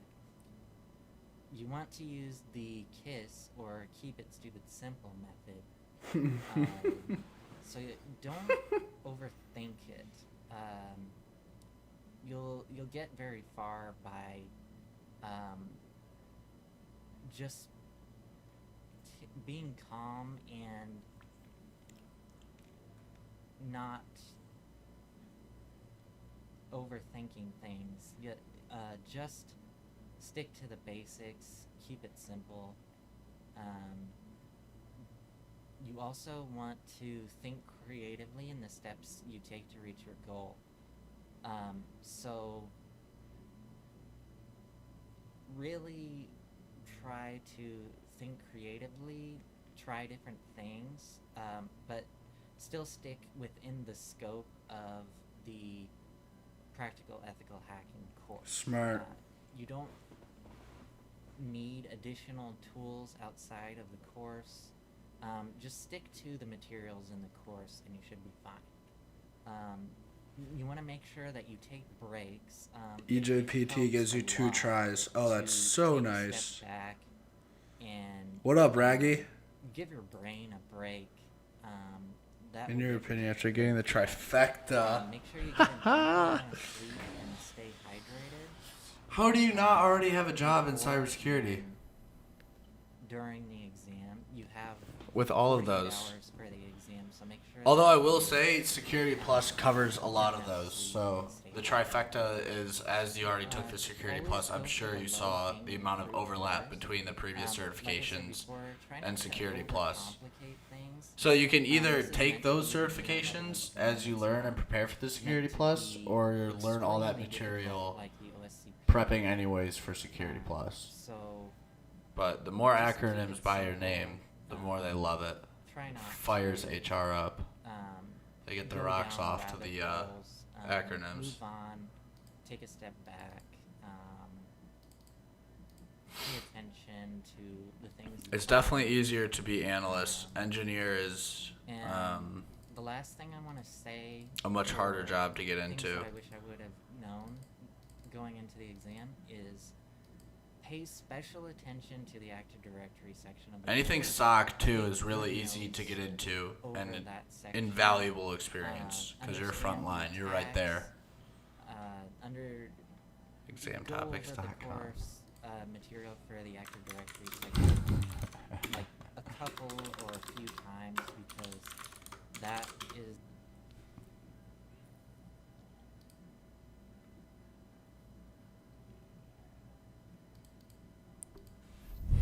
Which one do we want to look up? I'm really leaning towards PJPT rather than EJPT. Just because PJPT is 100% hands-on. programming experience with engineer? No. I do engineering now for my current job, and I only program by choice because I don't want to use manual tasks. But also engineering, again, has all these different domains and fields. So you could do software engineering and DevSecOps engineering for software development and applications, but I do engineering for secrets management solutions, which is why I got certified in HashiCorp Vault, which are two of those certifications up there. But I use CLI a lot, and I definitely do a lot within Linux because we run our key management solutions on Rel 08, Red Hat Enterprise Linux servers. So I administer for like 30 servers, which in reality isn't a lot, but that's for one service and application. So CLI experience is very, very useful and necessary, which is also why I swapped my main OS for Linux almost a year ago now, probably over a little bit of a year ago now, instead of Windows, so I could learn Linux. But yeah, it depends again. Some of the engineers, they do like endpoint solution engineering, so they also don't touch coding. But you need to understand like compliances, you need to understand regulations, because when we're doing secrets management, there's rotation policies, there's admin access policies, you have to configure MFO or MFA with Okta for anybody with pseudo privileges or capabilities within the HashiCorp applications. And then you have to also meet those standards. And a good way too about thinking about standards is compliances are very baseline. Compliances are like the bare minimum what you should be doing for security, versus you're still not completely secure if you only hit compliance. That's just what's required. That's the bare minimum bar, is compliances, internal or external, checked via audit. But that's the bare minimum. But again, that's something that a lot of people don't consider, and I didn't even consider when I started working in cybersecurity, was how much actual additional paperwork theory, you could say, like coming up with runbooks and playbooks. Again, back to compliance. A lot of documentation. But it's all different skill sets for different fields and domains. So you don't need to be good at programming at all to do my job. I just use programming to automate it and make all my stuff work faster. But engineering is a lot more general. You need a lot of general knowledge in other fields, and then an excelled learning in the specific field you're going to engineer for. So it's not just like cybersecurity engineering. Like every cybersecurity engineer has a niche. They're not just like a generalist engineer. It's like at Ford or GM, I'm sure there's engineers for different types of vehicles, and they're very good on working at trucks. And they probably could go over to cars and start engineering cars, but they're not going to be as nearly successful, or the company would get its return on investment nearly as much if they were to just stick in that single field. But for first job in cybersecurity, it's very important to do a field like SOC where you get to see as much of the domain as possible, and then from there decide what you want to specialize and focus on, instead of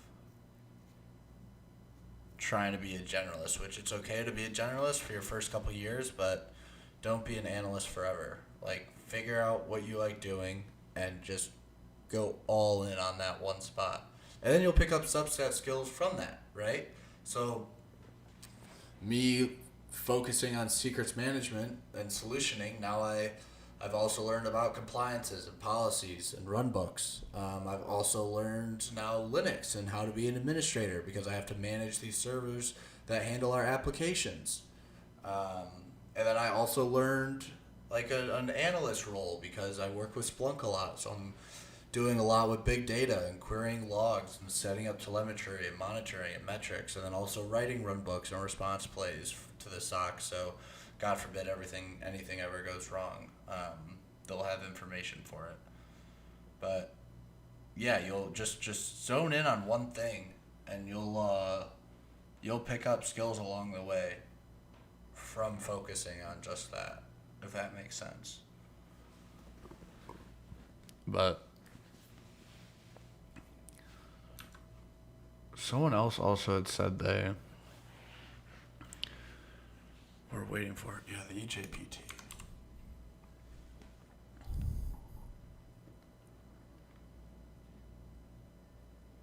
There are no exams matching EJPT.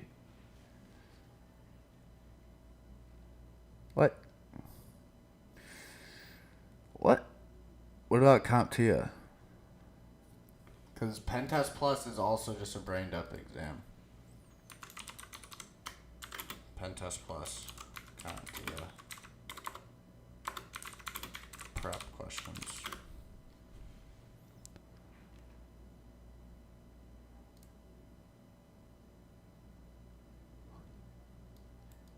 Which of the following can be used with John the Ripper to crack passwords? Wordless. What element should you be sure to remove from an exploited system before finalizing a penetration test?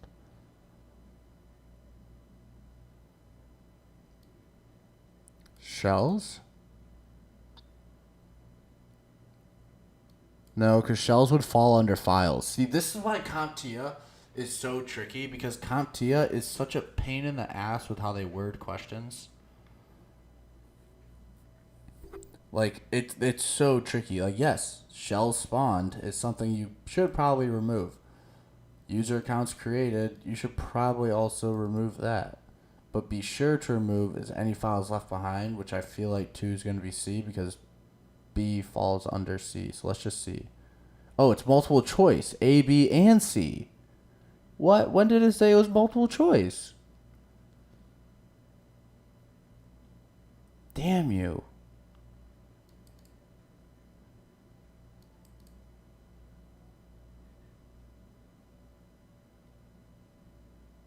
Huh. Yeah, the Security Plus scarred me. Just because, like, you have to really reread these questions, because they are so tricky with their words. They definitely try and catch you up.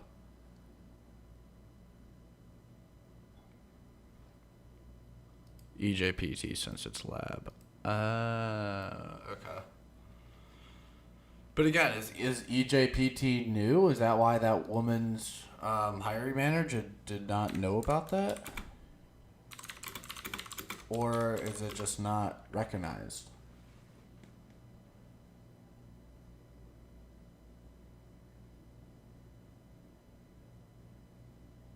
So it's at least 3 years.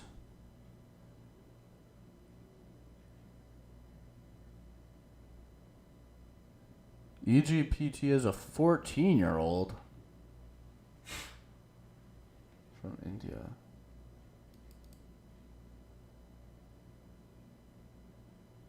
"12-year-old ethical hacker."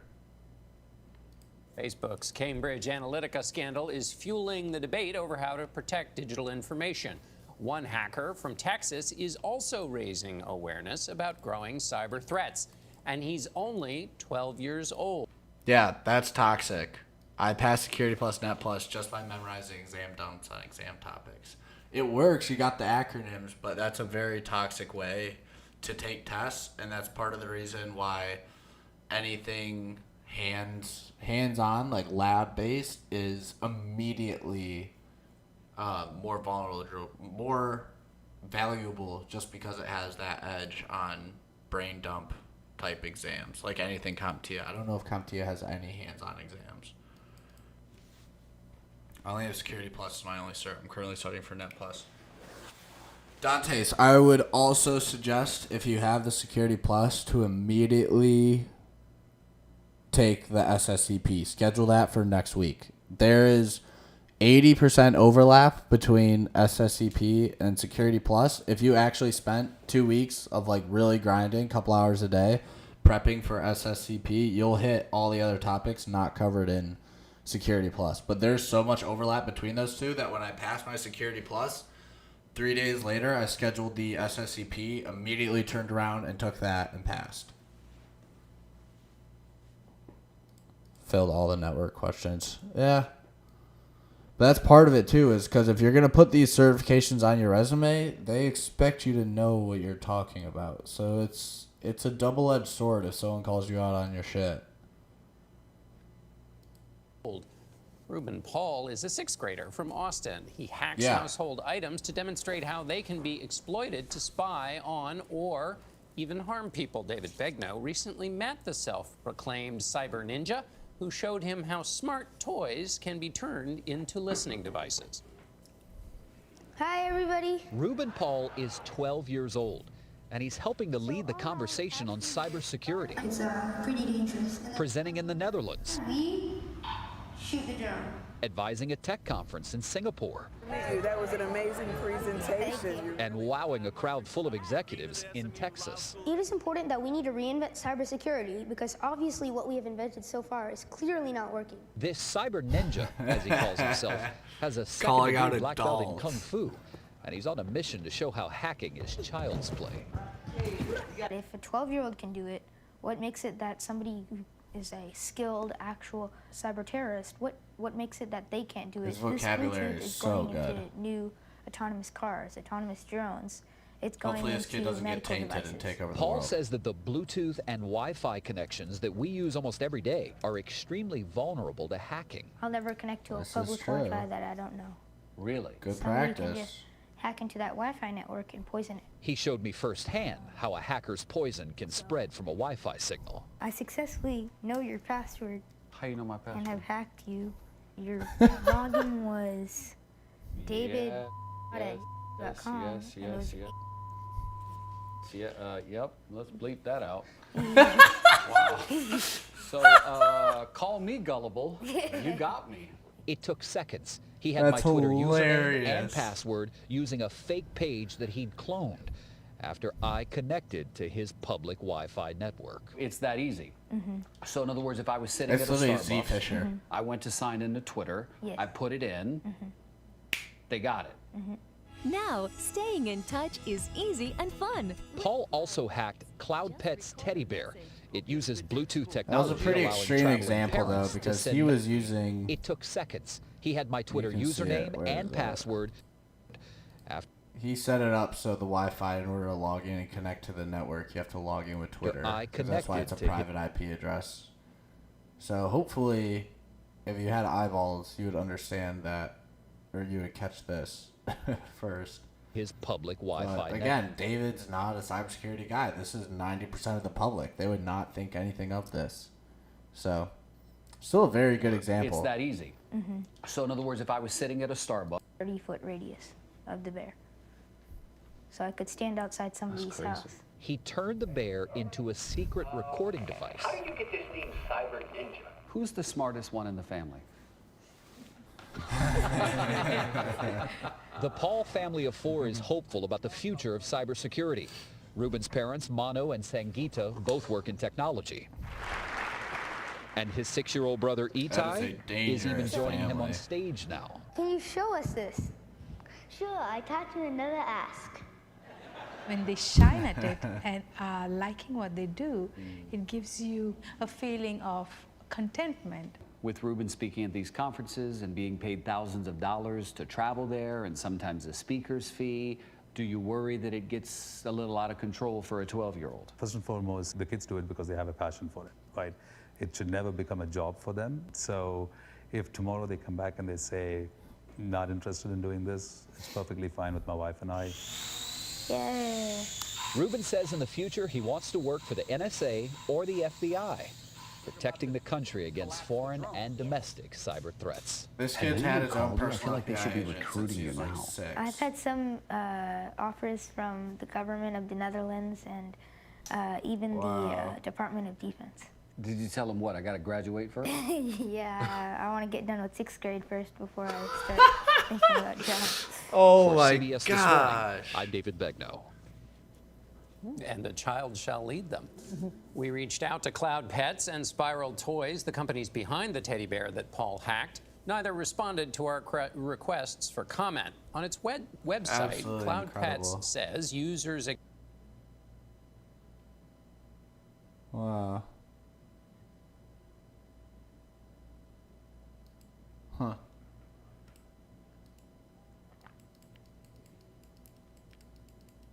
Oh yeah. What's this kid's GitHub? Yeah, facts.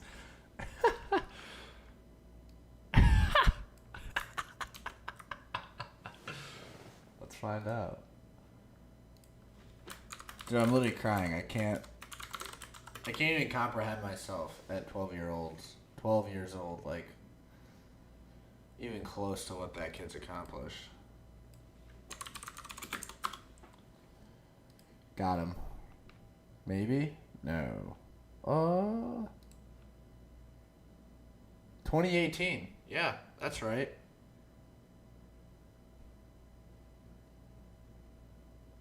Hat Katas.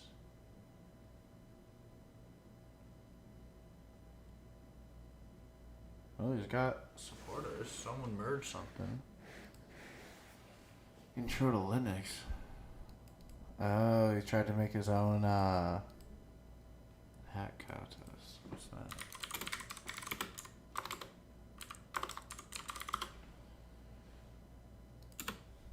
Let's run some OSINT on this kid.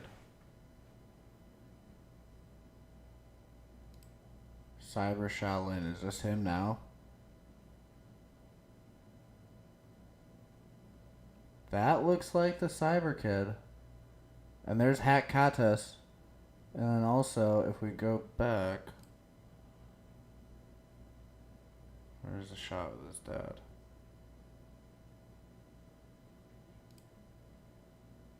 Say, Look at that. Look at that logo. That's it. That's the logo right there. That's the exact same one. That's some OSINT right there. What has he been doing though? Oh, he was active February. Empty.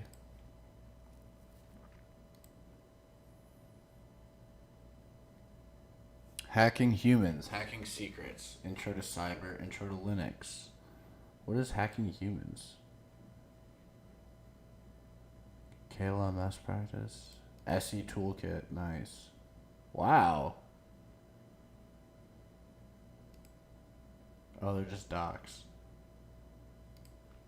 SE toolkit's badass.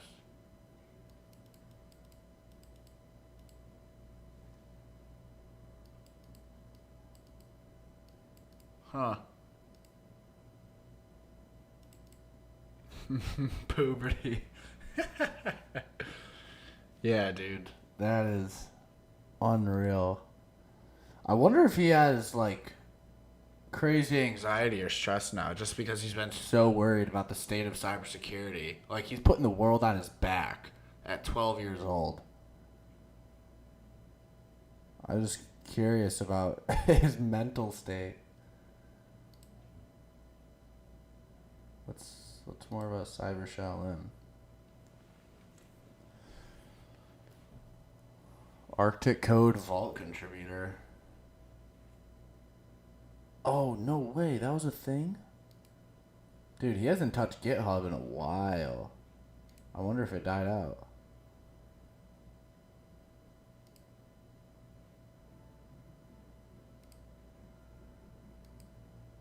Updated February 23rd.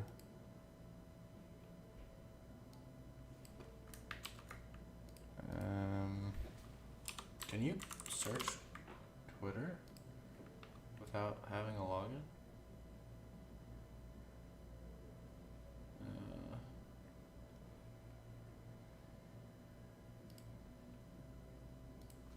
Let's go to OSINT tools. The OSINT framework. username. Username, search engines.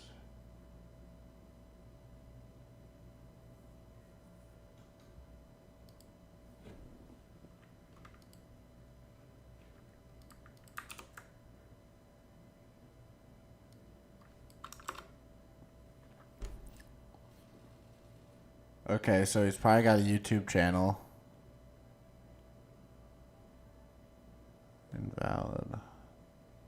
Invalid on chess.com. I would not be surprised if he has a chess.com account. GitHub taken. Fiverr it's taken. Really? Is this kid freelancing?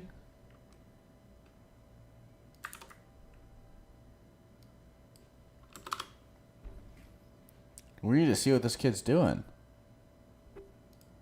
I wonder if his interest just died out. Very, very interesting.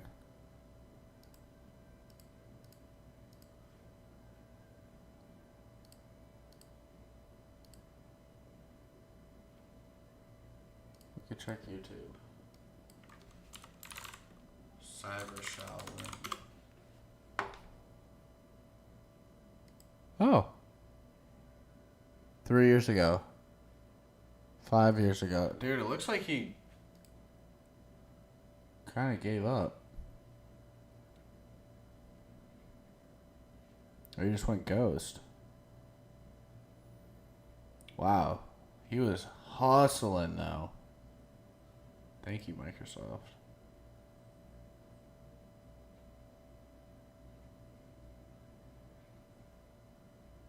Oh, wait. I don't have my audio drivers connected to VM. Hey everybody, my name is Ruben Paul, and I made this video to thank Microsoft for a gift of a Microsoft Surface book that I received. You got a girlfriend? This gift was actually given to help Cyber Shaolin. Yeah. You may be wondering what Cyber Shaolin is. Cyber Dude, Shaolin is all a the nonprofit chicks wanted to organization, work and in its the mission CIA, is to go educate, ghost. equip, and empower kids and adults. He's saying he got offers with the from knowledge of cybersecurity Netherlands. dangers and defenses. I founded this with the help of my parents, and check out cybershaolin.org for more information. Cybershaolin.org.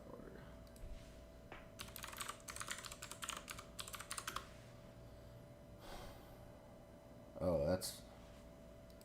But the certification's valid?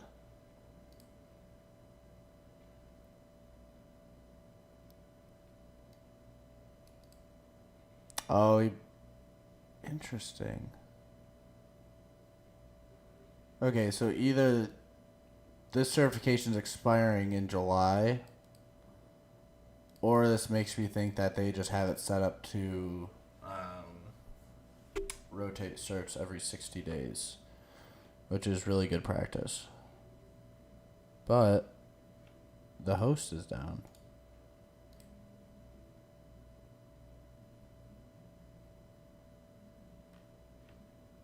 That's so sad. Cyber Shaolin, Cyber Show no more. That's awful. But with this amazing gift, there was an even more amazing story behind it. In the talk right after mine, You got a gift from Microsoft. It's a Surface Book, but you know this kid loves Linux, so I Kaspersky doubt Security that Analyst they Summit got any 2016, use out of it. Mr. John Lambert from Microsoft stated that I was using a MacBook Pro. Oh, let's with encrypt Poly search Linux only valid on it for 3 my months. hacking demo. Ah, So okay. he stated that we need to 90 give days then. Ruben Sorry. a Microsoft product. It's interesting though that they're uh, still even paying for the domain, unless they just totally forgot about it.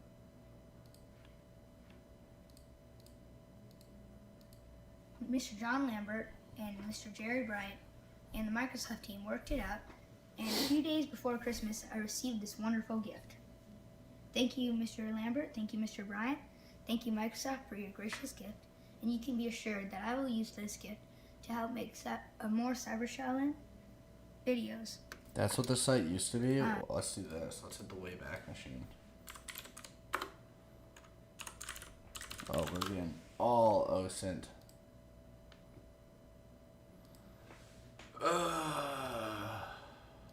How do you spell?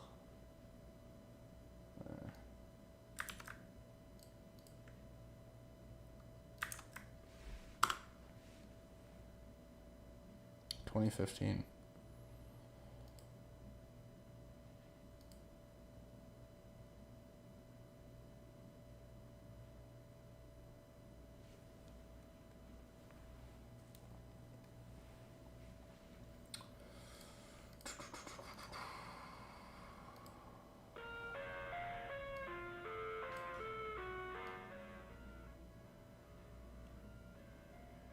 All about the vibe. Inside my own world of make-believe. Kids screaming in their cradles, profanities. I see the world through It looks like he wrote his own HTML. cross out the ones who heard my cries and watched me weep. I love everything. Fire spreading all around my room. My world's so bright, it's hard to breathe, but that's alright.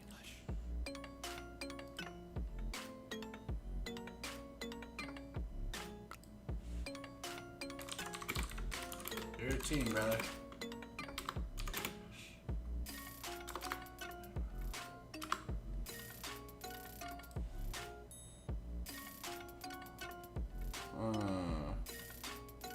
Train up a child in the way he should go. When he is old, he will not depart from it. Good verse. Why can't you just let me eat my weight in glee? I live inside my own world of make-believe.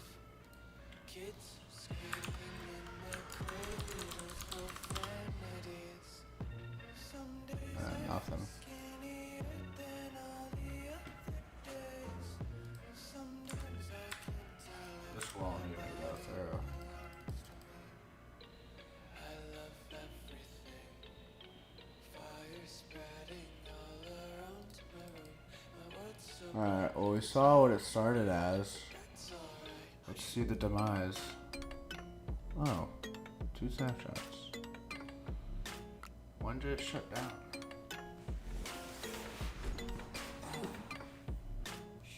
Oh, what?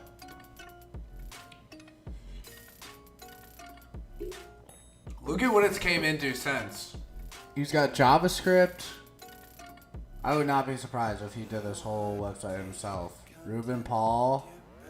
Man in the middle. That's the Detroit Lions. No way. That's an old photo.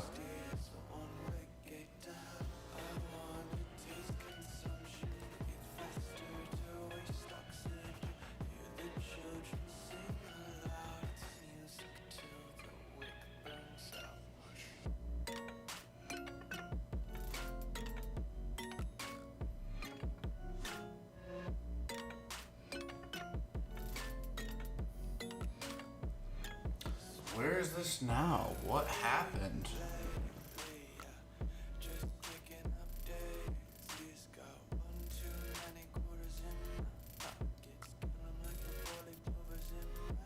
Hey Dada, did you get me anything for Christmas? No. But if you want something, tell me.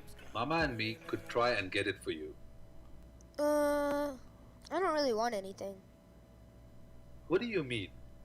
I know you like video games, and Mama and me were planning to get you and your brother Itai some video games like Skylanders or Disney Infinity.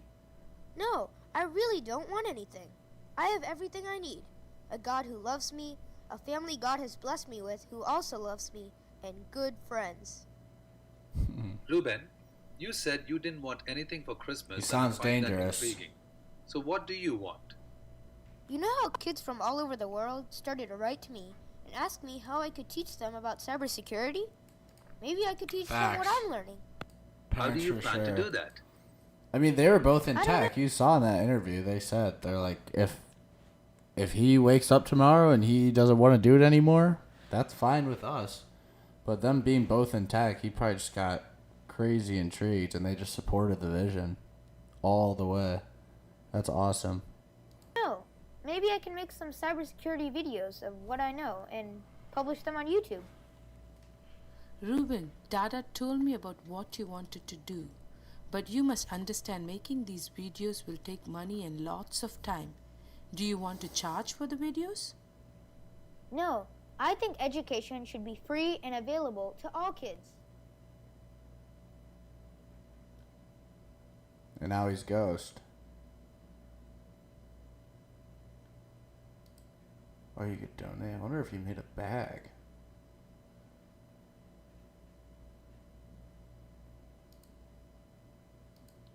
Governments just start lobbying him for swayed videos.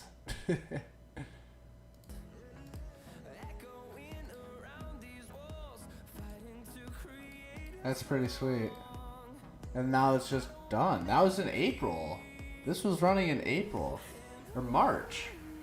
This is the last one. And now this is it.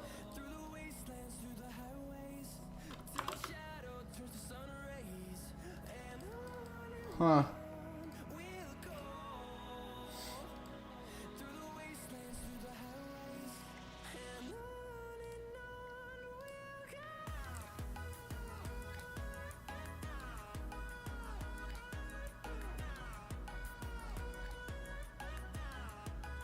Three years ago, how to install Kali Linux in under 10 minutes with no errors. Is this on the Surface that he got from Windows? Quick, easy, a simple video. This looks like a Surface. A lot of people, in today's video, I'm going to be installing Kali Linux using VirtualBox. Concerning this video, I've gotten a lot Gets of Windows people, gift from Microsoft, message immediately me downloads about Linux. getting a lot of errors, and personally, I have gotten errors too, but I'm going to be showing you how to do this without any errors at all. So the first thing I'm going to do is install VirtualBox. Just going to go here.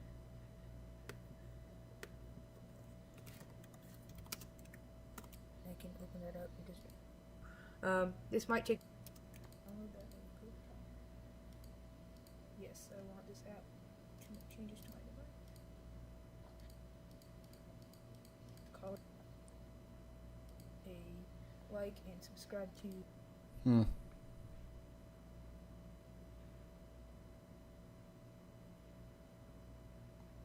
Metadata.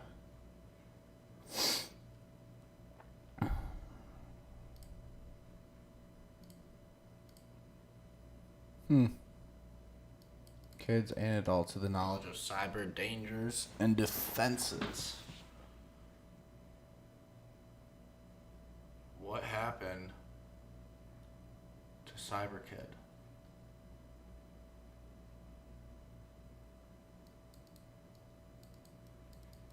Oh, they even orged it.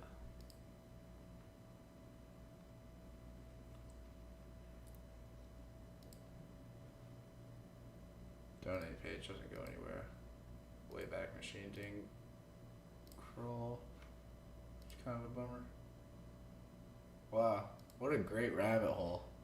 All because this kid found a video from this link of that kid. YouTube Cracker Story. I have not seen that. Reminds me of one of those after school specials. You got an agency job. You doesn't seem like a quitter. He's ripping apart some botnets as we speak. He just started college at Uni of Texas at Austin. Yeah, she's got a girlfriend. That's sweet. And I hear some other kid on the come up. Rob.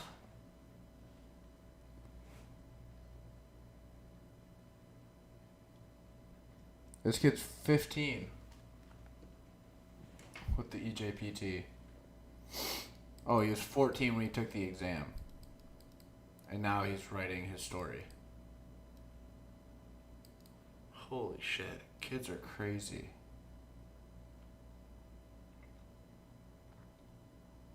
There's definitely a culture trend in this also. These Indian kids are so disciplined. And like they're just so far ahead of the curve. Oh my gosh. 95%. And he's 15.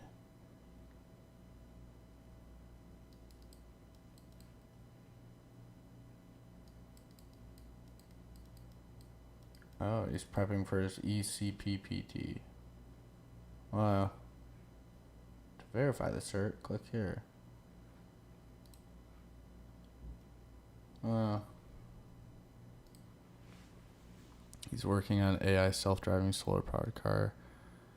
He's working on AI self-driving solar-powered car, AI self-driving solar-powered car. Did you actually send that twice, Raggy Boy? Yeah, 95%. That's pretty sweet. Those are good videos. Is there more young hackers?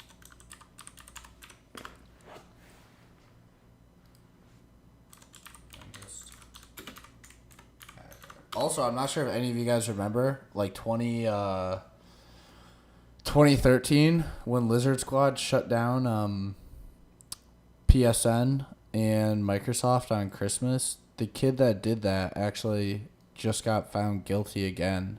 And I say again because it's been like 4 different times now. But was found guilty finally in March this year for a different related cybercrime. But yeah, the fact that that guy is still around is crazy.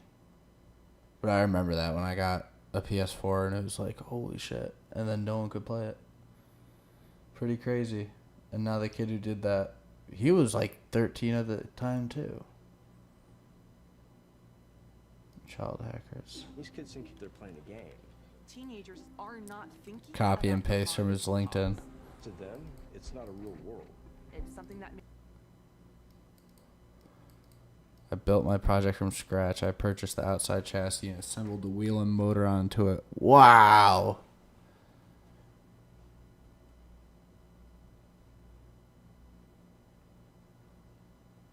Yeah, that kid's really, really smart. Makes you feel powerful. It's an entry point for budding hackers. Crime groups are giving those kids everything they need to be successful within their organization, while the parents have no idea what's going on. My son's. Hold on, let me grab a snack. How long have I been streaming for? It's gotta be a few hours now.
Started hacking at the age of 8, and that's when you ordered a gun.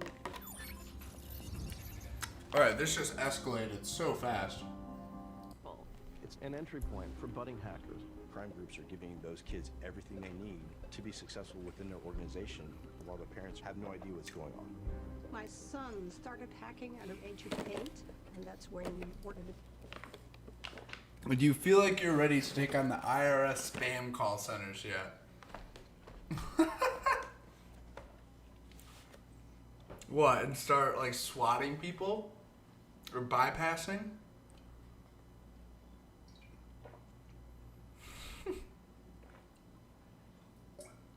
Going toe to the toe with the government? That's a very closed door, keep to yourself situation. The gun.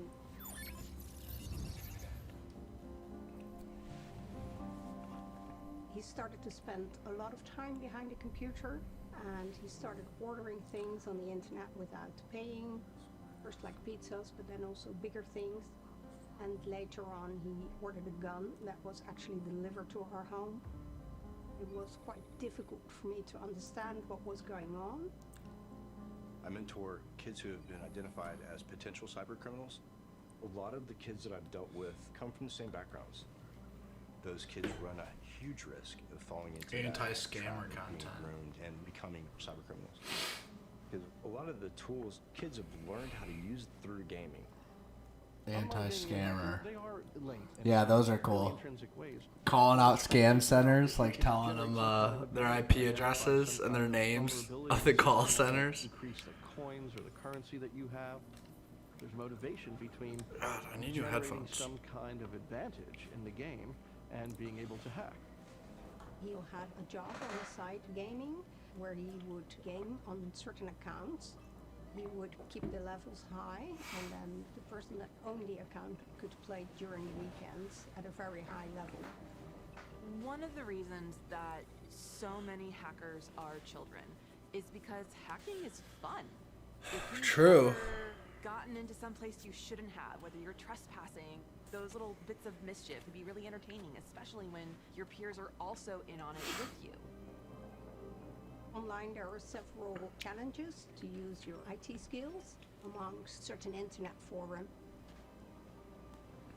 I think he spent a month trying to figure out how to order the gun and to get it delivered to our Yeah, home. just send a video link and we'll watch it. Area, and then you can make sure it passes through the customs without being checked. We gotta open up that door to the you don't know what you don't know field. Gun delivered to our home. I was completely shocked. I immediately decided to do things differently at home. Organized crime just by watching them in the games. They're able to identify these kids who have that capability, that knowledge. The first thing is gain trust. Find things about them that they enjoy. So once you gain that information and gain that trust, then you move on to, well, can you do this? Have you seen this? Those children that usually are into the technology and the gaming are usually not the in crowd in school. Once they find somebody that's groomable, then they bring them into their fold, make them one of them, and make them feel important. Once they get that trust, they open up that line of communication. Then the goal is to isolate that person from anything that would deter them from being groomed. He started to wake up at night, to sit behind a computer, and he was really, really stressed. The weird kids, That's man. when we find out that he You gotta look out for was 'em. Working with a group of international hackers. Hacking has kind of a mythical aura to it. It has a bit of a cool factor. Very There's, much. Of course, also due to a lot of series and movies, how hackers are being portrayed. That actually attracts a lot of young people that might want to prove their ego, or boost their ego, might want to acquire maybe some bragging rights. I think Technology grooming. The need for social acceptance becomes really, really strong. And so if that community is up to hacking, going in places they really shouldn't, and transgressing beyond normal teenage mischief, a lot of teens will go along. It seemed that he was hiding. They also understand at this point, if they can understand the technology, they understand the repercussions, and that getting charged as a minor is exponentially less impactful than if they were to be over 18. So, not that I'm pro hacking kids or anything, but if you're going to be curious, this is the age to do that, because you're going to be viewed a lot differently in the eyes of a jury or a judge if you're 13 versus a 30-year-old man doing the exact same thing. Quite a lot of the information, and you was even using code word. So each time I would enter the room, you would say, "Hey, Pitt is joining us." In the end, I figured out that that's a code word they use when a parent is in the room, so they change the screens. Cybercrime groups know the law. They know the law. It's a lot of work for organized crime group to groom kids, but it's safe for them because they can have the child commit the crime and they walk away with clean hands. Exactly. Exactly. Things that children are asked to do by criminals is to use IP address or perhaps use a bank account, money laundering via children. It could be hidden, buying and selling items within games. That is it. Yes, sir. Not really visible what the crime is. A lot of young hackers are hitting really big targets. They're hitting government targets. They're hitting banks. A lot of times it's because they're being prompted to do so by other people in their social network, people who are typically older, and using these kids as a way to get their own goals met without having to put their skin on the line, so to speak. Kid that I'm working with right now, that just got out of prison for hacking TalkTalk. He started out gaming, and that graduated to hitting an entire telecom. Teenagers are not thinking about the harm they could cause. There was a story of a teenage hacker. He broke into this bank and circumvented their systems, showed it to his friends, and thought it was the funniest thing ever. And then the FBI showed up at his door. And that was not something that he had ever thought could possibly happen, because to him, this was a prank. This was harmless fun. It's so easy these days because... Is that not a rite of passage? FBI knocking on your door? Like, it's kind of like a we made it moment. A lot of kids have laptops, mobile phones, and basically you can do a hack with a few clicks. It's quite a big issue to prevent young people from hacking. They often don't know what's legal and what's illegal. Children and teenagers are amazing. Their brains are just developing rapidly, and their ability to learn new things and adapt is really amazing to watch. However, there are parts of their brain that they literally lack, and those parts are related to things like anticipating consequences. This is just a neurological state that it has not developed as part of their brain yet. I spoke to the police, but they all said, well, it's not really possible for a child to do anything like that. So you may be perhaps exaggerating the story. So I trained myself into cybersecurity. What a proactive mom. I like to use some of the She's a beast. experience to help others. There's a lot that we can do as an industry and as a civilization to protect kids. Giving the kids a second chance and taking that knowledge and that experience and trying to put it to good use. I think opportunity really opens the doors to reformation. Not only will it help us protect the internet and protect our future, but it also gives that kid a future. When I talk to parents or do workshops, most people are quite grateful to get some insight and to get some suggestions.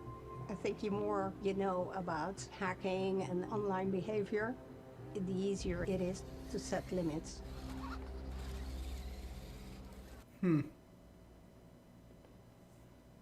Kids are pretty crazy.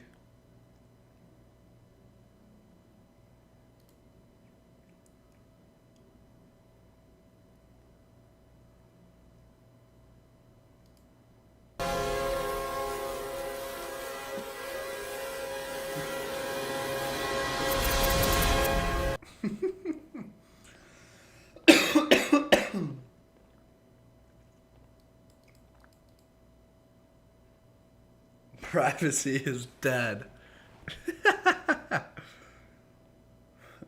I don't have a clever comment. Rocco has defeated modern sarcasm.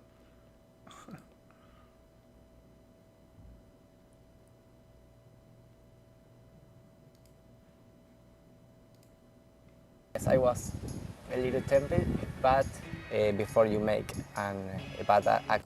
I'm Santiago, and I'm a hacker. Are you gonna make it happen today? Or will you just settle for another delay? Come on, you gotta make it happen now. Come on, you gotta make it happen now. Said, are you gonna wait and sit Bug again? bounties. So will you go and start making out a list of demands? 'Cause you can Wow. make it happen, so choose a bit your passion. Bugs are security flaws in code. Santi finds them. Bounties are the rewards he gets for discovering them. Ooh, that's good. Santi's the first hacker to make $1 million on the world's biggest bug bounty platform, HackerOne. Did you find your bank account was sort of filling up and you needed Yeah. to spend it? Yes, Yeah. I Is need it- to spend. So you're now looking at the code of this website, and you can see, can you, just with your eyes, you can see where you there's can problems? read the code, yes, Yeah. and you can see a problem if there is any. Can you give us a list of the companies that you've helped? I have Twitter, Verizon, private companies, and the USA government. Holy Do you shit. feel like you're making the internet better? Yes, of course. 1,600 with bugs? each book, you make the I can't even find one. amazing. This is There Argentina. are hundreds of Pete. thousands of good hackers out there, and just look at all the companies that are happy to pay them. We are in the center of the complex. It's a private village where you have your own security. It's more expensive than normal places, but it's worth it. It's worth it. Santi's not your average hacker. He's the first one I've met with a six-pack. I don't like being the typical hacker of the movies with long hair, maybe glasses. I like being a normal guy, but a hacking guy. Have you ever been tempted to use your skills for bad hacking? At the beginning, yes, I was a little tempted, but before you make a bad action, because He's got really good you English, can go too. directly to jail. What was it that stopped you? Is that because of the bug bounty system? Bug bounty saved me on that way.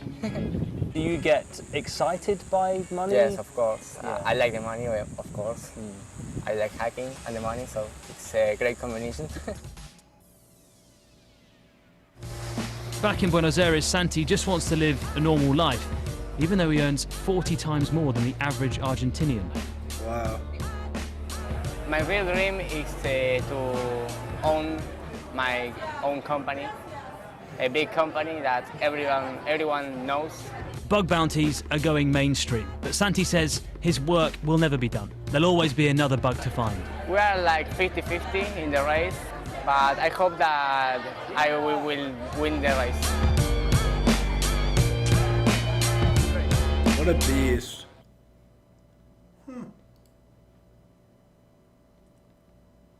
Santiago Lopez.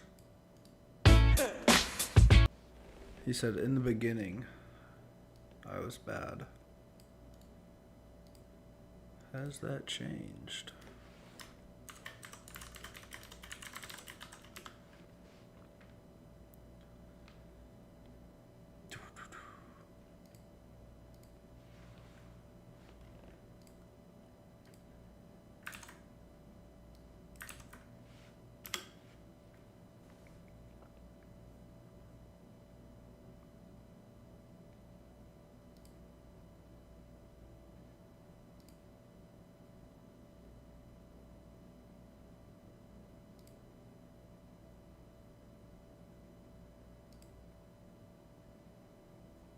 It's his website?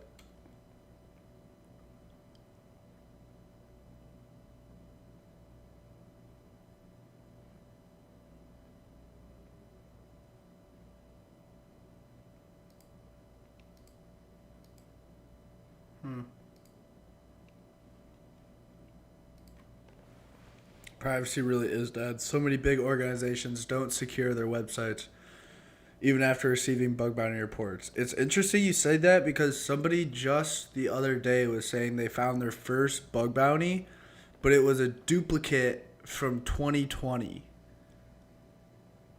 And that's exactly connected to that statement. Like, I couldn't agree with you more. And exactly what they said as well. That is too true. It's also at the point where it's failure by convenience, because it's a lot easier to just hard code credentials or not run like injection testing or input sanitization validations rather than just pushing the code. So it's not failure by like lack of knowledge or experience, it's just failure by convenience, because it's just a lot easier for web developers to just push code and not worry about the security portion of it. That's why you see so much now about secure coding practices and everybody's doing it. Oh yeah, Dante. Yeah, that was you. Super salty about it. Yeah.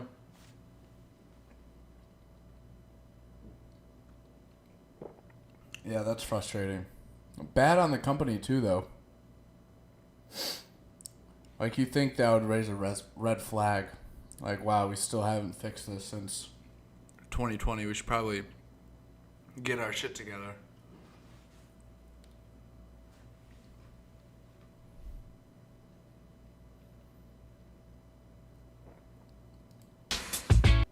Pretty incredible stuff.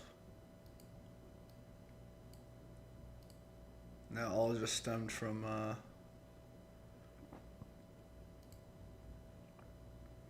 EJPT certification. So hopefully that answers your question.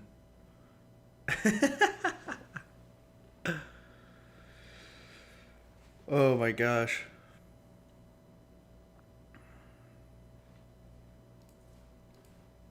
What is that CEH? There's a CEH meme.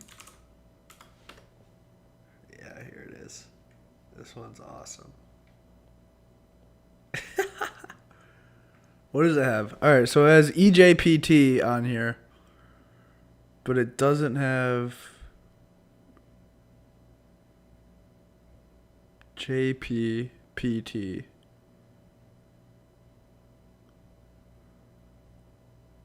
So I feel like you could go either way with your exam. Is EJPT or PJPT, but both are valuable. It just comes down to what does the employer and HR person know. There's a Twitter called CEH Sucks.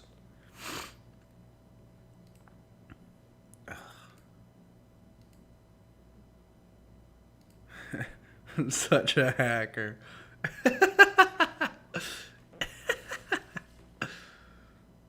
Certified ethical hacker. Answered 125 multiple choice questions. Certified ethical hacker.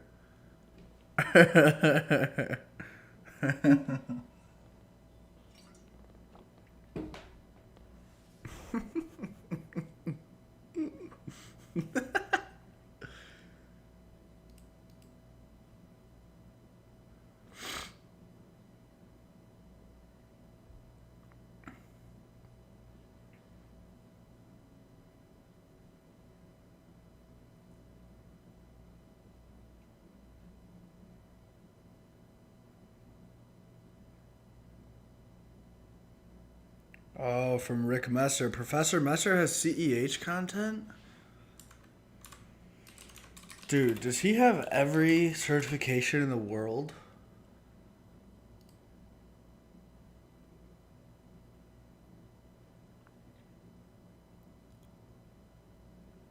CompTIA.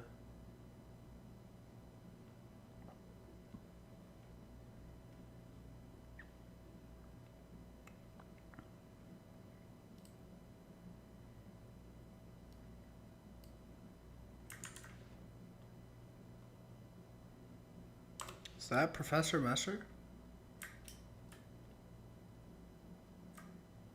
It's a pretty crazy soundboard. Makes sense though if he's recording these videos. Quite the setup.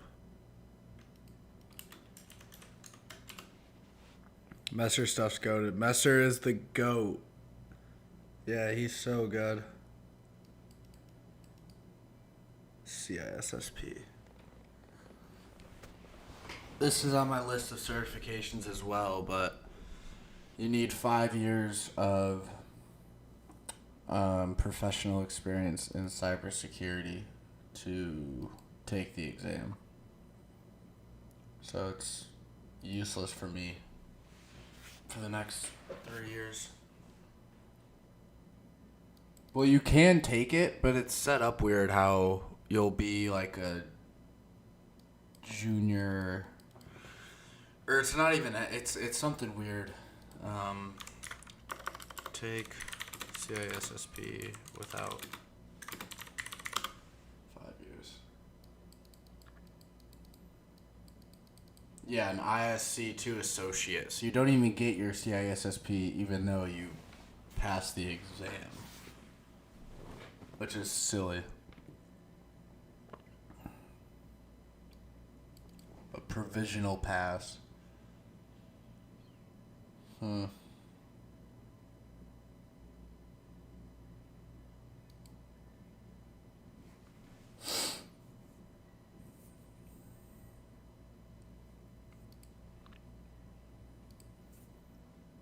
just want this, baby.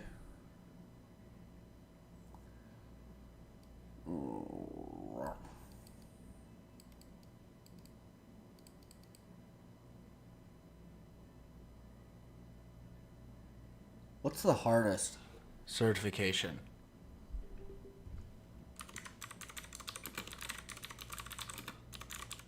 It's gotta be something in penetration testing or engineering, right? OSCE.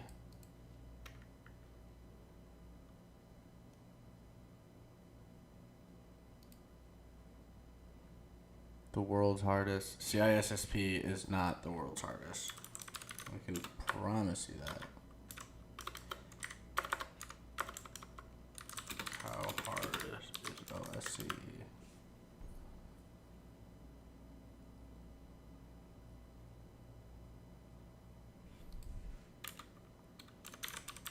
Certification. Looks like it's a medical.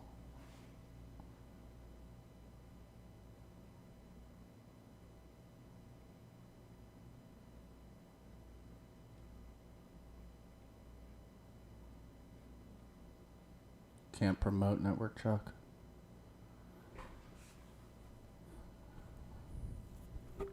Failed the CCSP.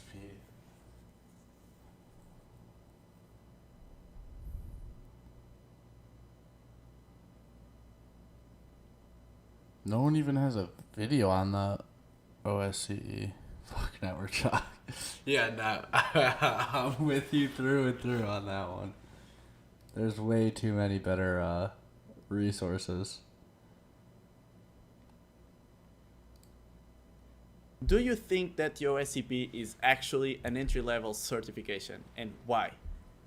No. Okay. I do not think it is an entry-level certification, and here is why.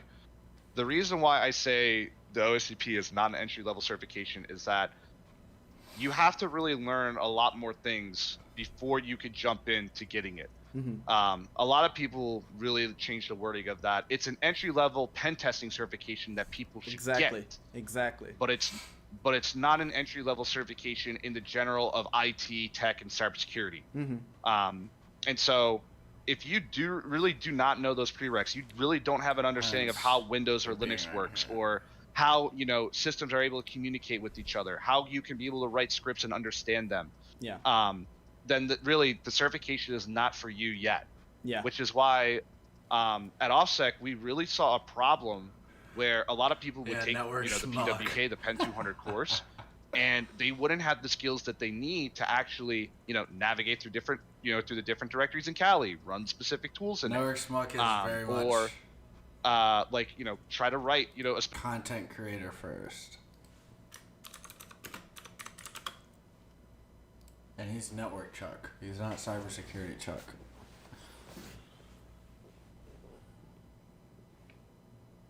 Why is this? I feel like you spelled this wrong, Galveri. Let me look. Maybe not, though. Maybe it's just literally so hard that there's no content for it because it's so rare.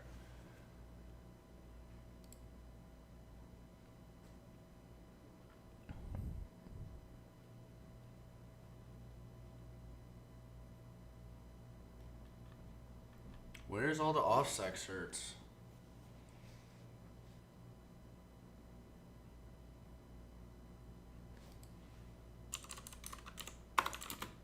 OffSec certifications.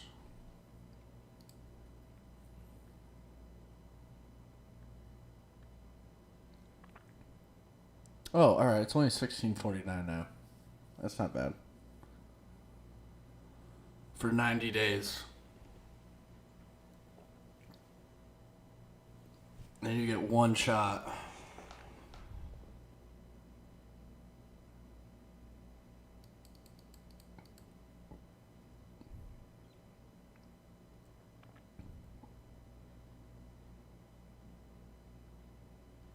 You get unlimited exam attempts.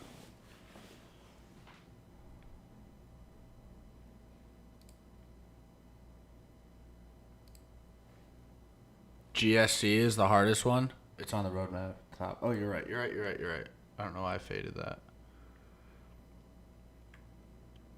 OSEE. Oh, the GSC also. Wow, that's a lot.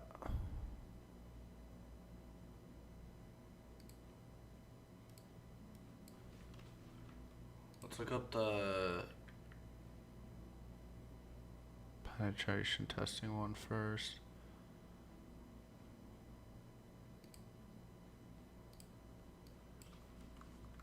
OSEE certification.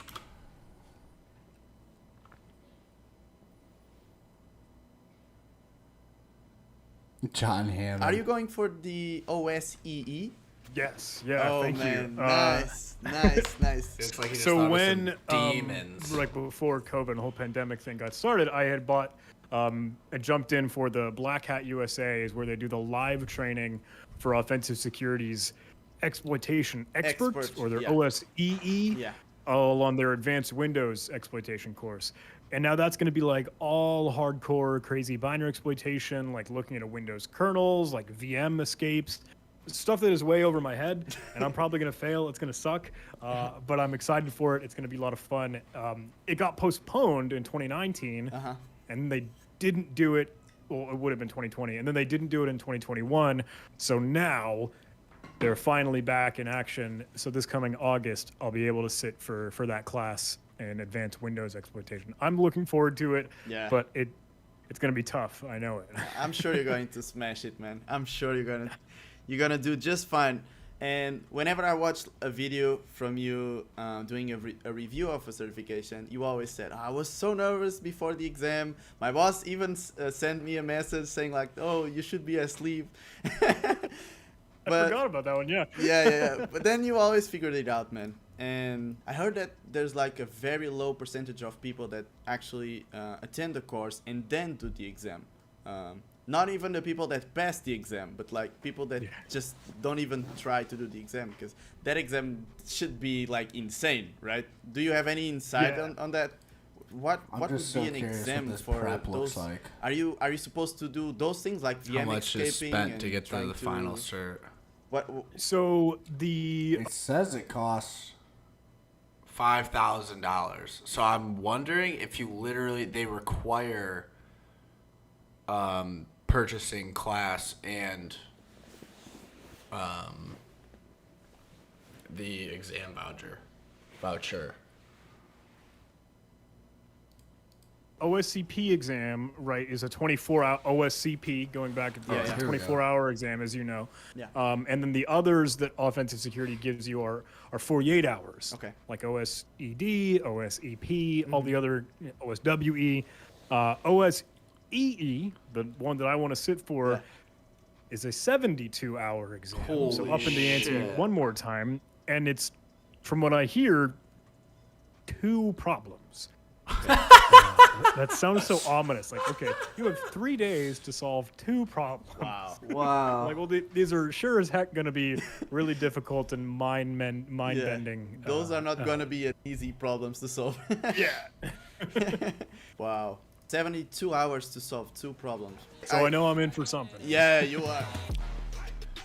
Oh, prereqs. I don't think so. a lot of these will say require or a link to the required. 72-hour exam.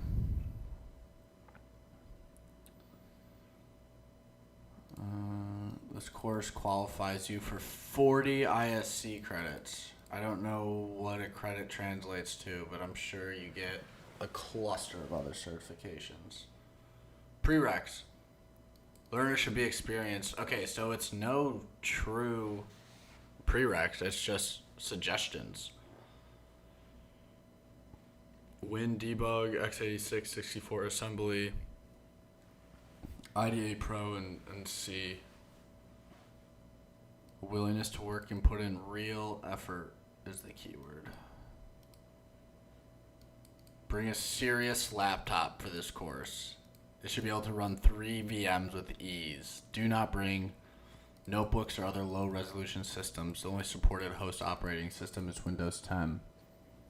Oh, so you take the exam in person too. Holy shit.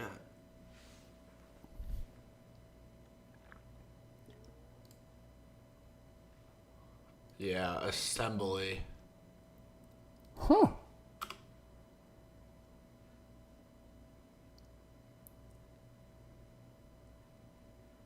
There's not a lot of other content on OSCE. Which is pretty interesting. I mean, it's so ominous. What's this one? Security and risk management domain covers general on skills related to the implementation of user awareness programs as well as security procedures. Okay, so GSE is not like a technical, it wouldn't be like a labs type certification. It seems similar to like CISSP, SSCP, any of these besides programming language. I bet a lot of these are just question based. But I wonder what GSE requirements are. You probably need like 10 years experience plus a manager position.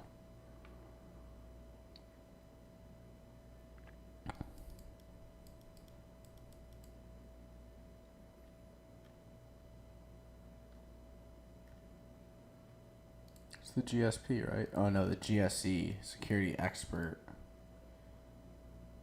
Requirements. Complete any 6 practitioner certifications and any 4 applied knowledge certifications. Which is smart on GIC's half because if you want the best certification, you gotta spend a lot of money with them.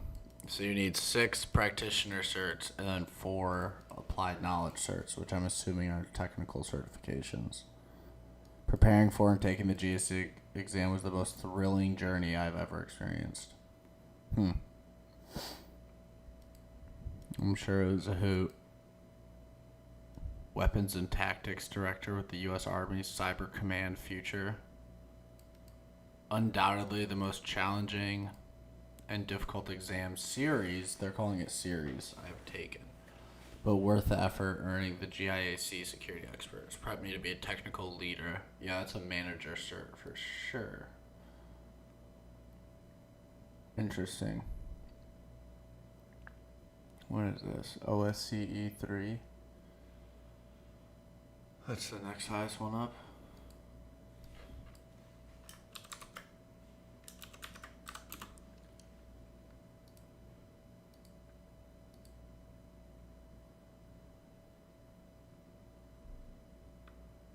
That's probably also why there's not a lot of OSCE content, because like you said, they stopped the courses.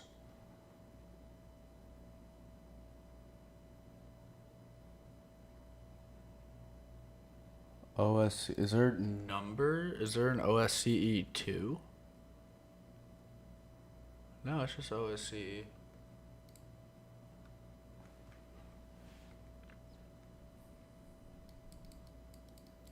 Certification that replaced the retired OSCE that learners would get when completing the CTP course.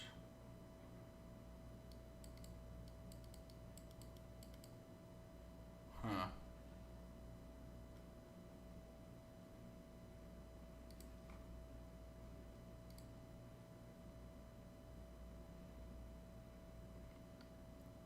Let's watch this.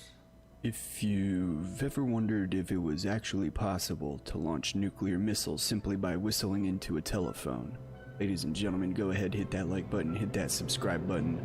Let's do an OSCE review. What an intro.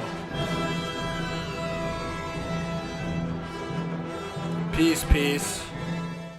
So thank you again for joining me. There's a lot of information to go over today, so let's just jump right Love into you, it. peace. Have a good one, The brother. OSCE is the Offensive Security Certified Expert. It is considered the big brother certification to the OSCP, and it is offered under Offensive Security's Cracking the Perimeter course. To even get started on your OSCE journey, you will be required to pass a registration challenge. From there, you will get a key for the payment form, and it'll be business as usual from there on out. As far as the course itself, many people have the mistaken belief that OSCE is a certification based off of binary exploitation, but I can assure you from my own personal experience, this is not a binary exploitation course. So please get that idea out of your head. This is very much a penetration testing course. Keep in mind it focuses on one specific aspect of penetration testing, where it's focusing on getting around exploit mitigations, security configurations, and other types of things that are put in place to restrict an attack. As far as the course itself, similar to penetration testing with Kali, the course comes with a PDF and a set of videos, but in my experience, these materials, although good in their own right, will not prepare you for the exam. So just keep that in mind. Your ability to pass the exam is going to depend on how well you can prepare for the course in general. As for what the course goes over, it covers topics such as advanced cross-site scripting, advanced local file inclusion, some intermediate and non-vanilla buffer overflows, along with some very basic exploit mitigations and how to get around them, such as ASLR, as well as a small section on bypassing Cisco access control lists. In addition to that, there's also a section on backdooring executables and bypassing antivirus signatures. So in general, that's what the Cracking the Perimeter course is about. So keep in mind this exam is 2 days long. At the end of the 2 days, you'll also have 24 hours to complete your exam report. So make sure you're getting plenty of rest the night before, and make sure you're getting plenty of rest at the end of the first day. In addition, make sure that taking plenty of breaks, eating snacks, just make sure that while you're going through the exam, you don't panic, you just keep a clear head and stay focused on the things that you're supposed to be doing. But with that being said, let's get into some additional resources that I think will be beneficial for you. First and foremost, the OSCE Prep Guide by Tulpa Security was the biggest roadmap that I used to prepare for the course. Within his roadmap, he goes over making sure that you understand x86 assembly, getting familiar with various debuggers, understanding egg hunters, overriding structured exception handlers, getting familiar with fuzzers, in addition to getting more advanced with topics like bypassing ASLR and restricted character sets. In addition to the Tulpa Security blog, you may also find Abachi's OSCE study plan beneficial for you. I did not personally go over this, but I've heard many great things about it, and I figured I would throw this one out there. Understanding x86 assembly is going to be crucial for you as you're going through this course. I have gone through SLAE by Pentester Academy. I had a rudimentary understanding of assembly before going into the course, so it didn't take me a whole lot of time to get more familiar with assembly, but the SLAE course by Pentester Academy definitely bridged a lot of gaps for me. So if you have maybe just an okay understanding of assembly, or if you're not familiar with assembly at all, get signed up for this course and you should have all of the tools and skill sets that you'll need to be successful going through Cracking the Perimeter. In addition to SLAE, some blogs that I thought were extremely helpful, especially for the preparation side, is going through Ombre's blog write-ups for what he did to prepare for OSCE, as well as Captain Milo, and I will leave links for both of these blogs in the description below. These were invaluable resources to me. They really helped me understand what exactly I was doing, the goals that I was supposed to be setting for different exploitation tasks, and getting more familiar with debuggers. So definitely, absolutely check out Ombre and Captain Milo. There's a module within the Cracking the Perimeter course that is particularly difficult. There's a lot of information in this video from DEF CON that, in my opinion, wasn't covered to the same extent in the PDF or the course videos. So absolutely give this video a watch. In addition to that, you'll want to get really familiar with how to exploit buffer overflows, and there isn't a single thing that I can think of that's better for that learning objective than Vuln Server. Once you have an environment set up, you'll want to get a copy of Vuln Server, and what I would recommend is going over each and every single command within Vuln Server in as many different ways as you possibly can.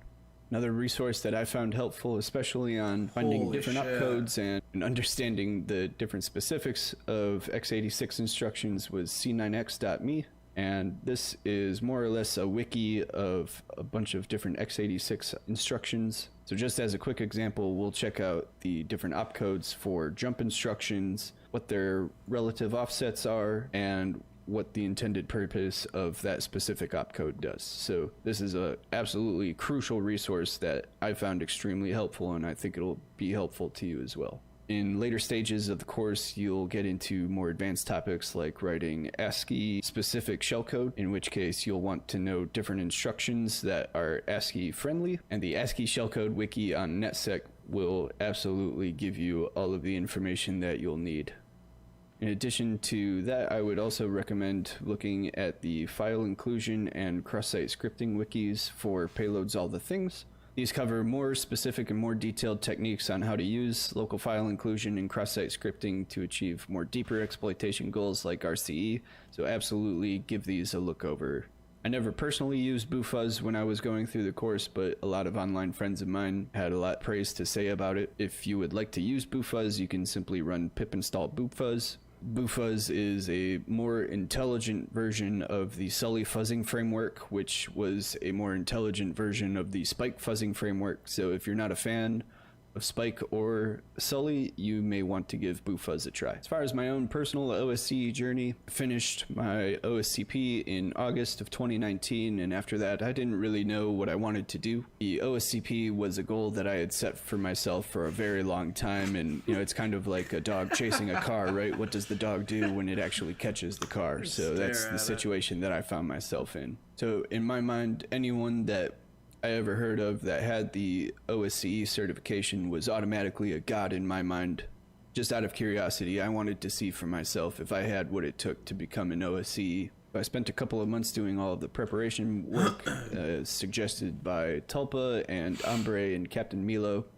Went through as many Vuln Server commands as I could. I did the SLAE course by Pentester Academy, and by the time I was actually in the course in December, I was going through all of the course materials, and I was like, wow, this is a lot easier than I thought it was. And then came time for my exam in February. So the first day of the exam, I didn't accomplish any of the objectives. And by the end of the first day, I was like, oh my God, this is a lot harder than I thought it was going to be. What am I going to do? So I went out with some friends later that night, came back the next day with at least a more relaxed mindset, and I was able to pass on the very first try. I think what helped the most, aside from going through all of the resources from before, is when you're actually in the labs, make the most of your lab time. Go through all of the course materials at least 3 to 4 times, especially if you're not super familiar with assembly like I was. Now, this course is most certainly showing its age, especially in 2020, and a lot of the techniques shown in the course aren't directly applicable by today's standards, but you can still look at them as branching off points into their individual topics. So like instead of solely focusing on older buffer overflows, maybe you can use that knowledge to branch into more modern binary exploitation topics, or maybe instead of focusing on the old ways of bypassing antivirus, maybe you can look into new ways on how to bypass antivirus, so on and so forth. So don't let this course just be what it is. I think most appropriately it should be looked at as a jumping off point into more advanced topics, and I think that's what offensive security intended for it to be.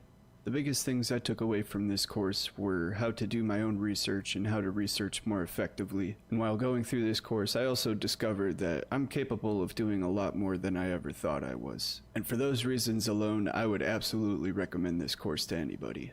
But ladies and gentlemen, thank you so much again for joining, and we'll see you again in the next video. Where are you going to take the content next? I think we recently just relaunched our PWK, penetration testing with Kali, And so far, the initial response from the community is really, really good. We have another course that we also need to refresh, you know, make it more modern, have more updated material. Pretty good stuff. It's crazy. None of these InfoSec streamers are like huge. You know, like there's a million people in the world that play video games, but this guy has good content. That was a great video. I'm not even thinking about taking the OSCE, but he's inspired me. Yeah, he's got all his resources. Nice. Good for him.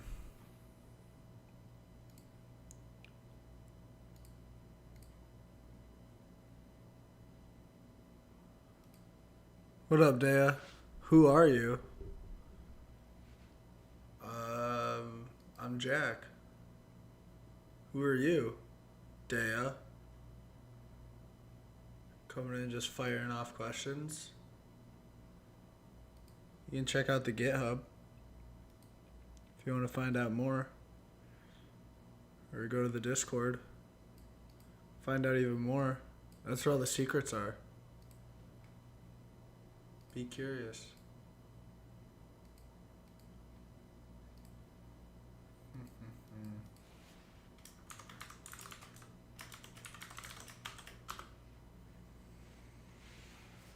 Alright. And we didn't get to ZSH, but that's fine. We cleaned up a lot.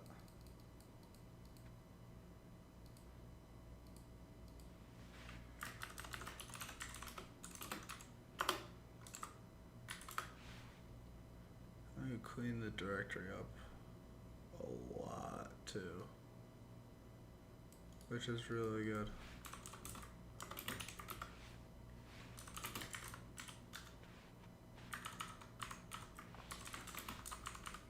These were definitely much needed.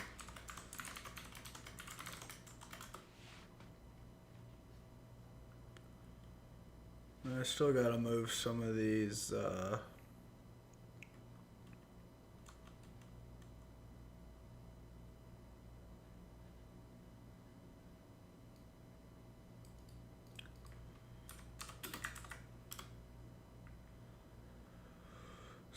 over into different folders, but let's also move CTF SSHs into the CTF directory.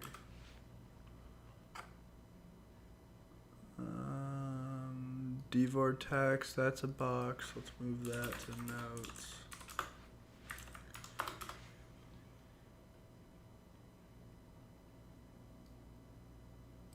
Cryptos sounds like a box name.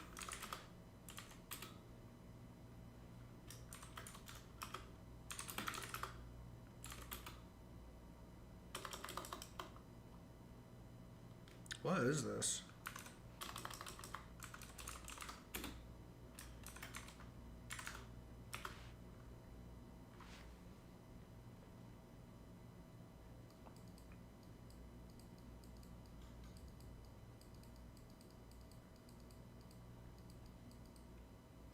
RSA CTF tool.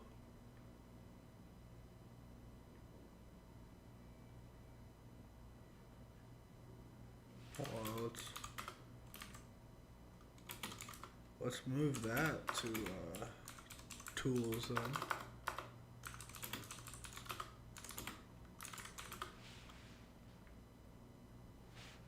I'll move agent T into notes.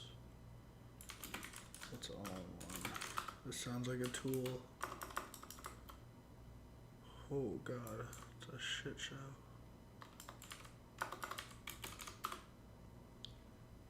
I'm gonna remove all that. It's a pen testing distro. I don't know why I have so much nonsense. A lot of tools. Dogcat, that's a box.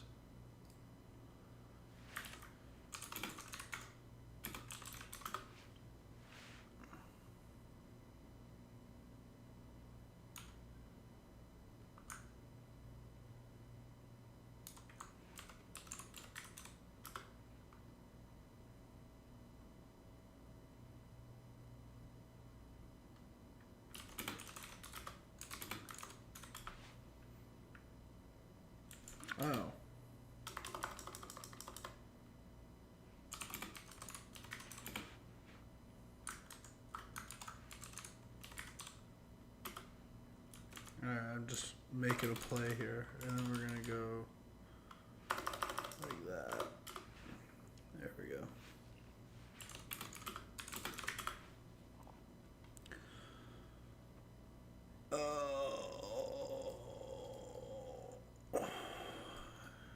Jack of all trades.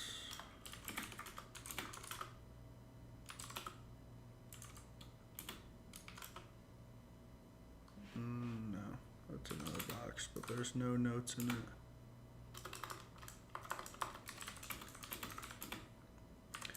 This is good. We needed to do this.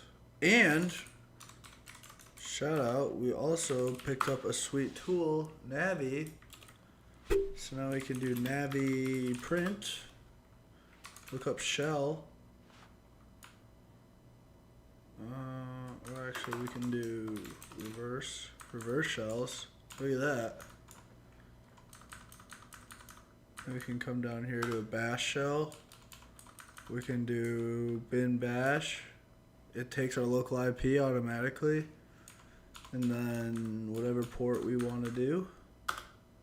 And it prints out the shell. So Navi was another great tool we learned about today.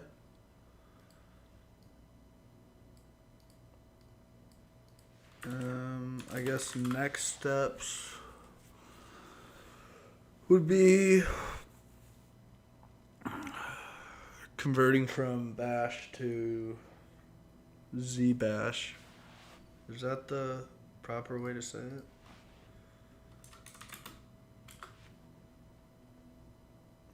Or just, oh, it's just Z shell. It's not like Born Again. 1990, interesting.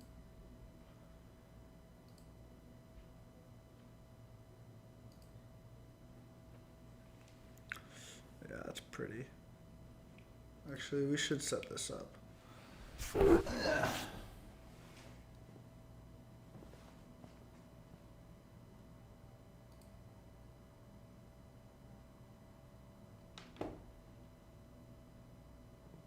I'm pretty sure I already have ZSH installed.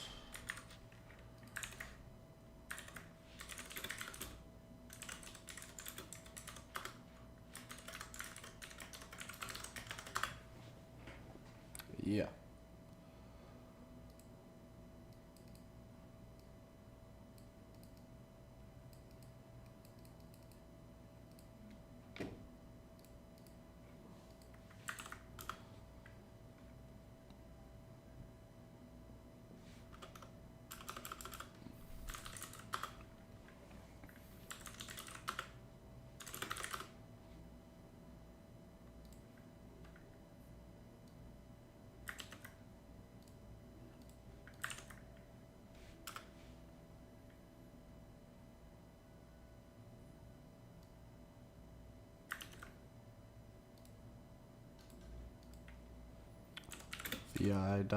vi.zshrc ZSH theme.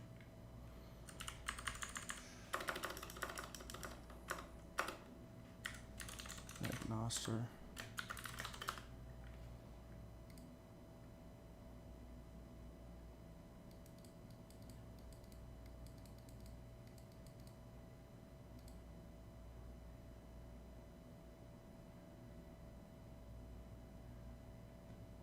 Oh, God. That's so bright.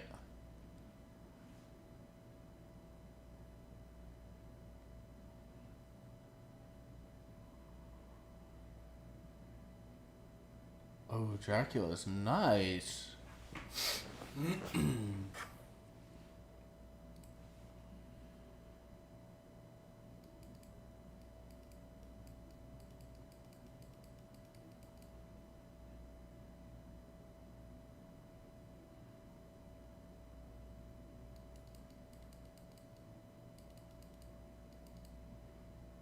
So now if we clear this out, I think we'll need to export this shell as our variable. Oh, never mind.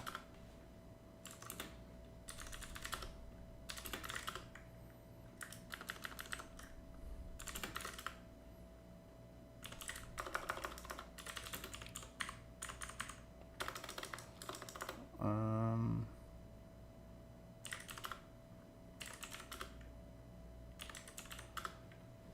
it's not found.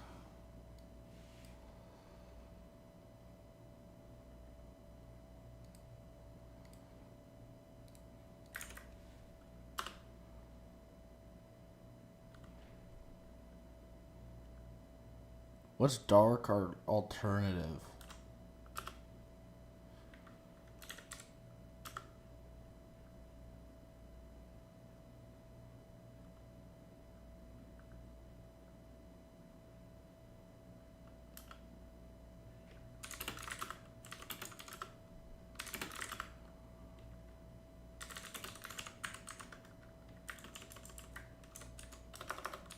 Oh, that looks great.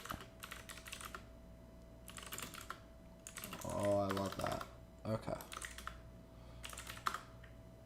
We'll have to figure out how to set up Navi and the command line, but that's fine for now.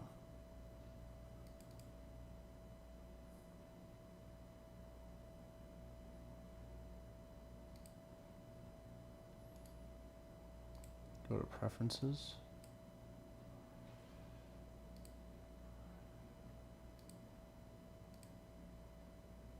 Oh. Oh. Oh. That's still my favorite.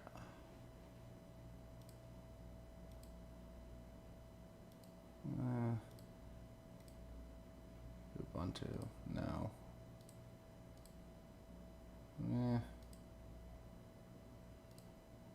Linux. So dark. Falcon. Falcon's not bad. What's dark pastels?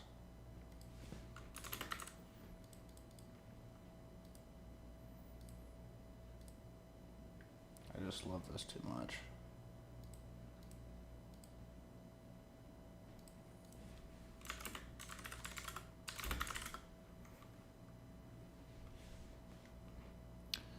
Kitty plus .gov theme. Kitty plus .gov theme.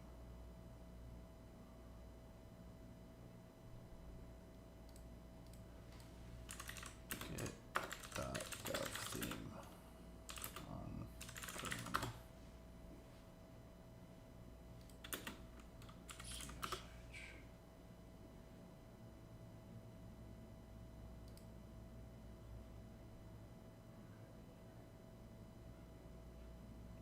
For Kitty terminal.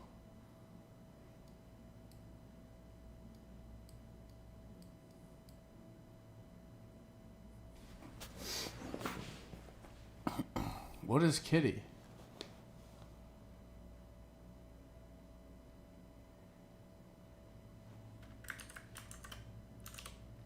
.gov. Oh.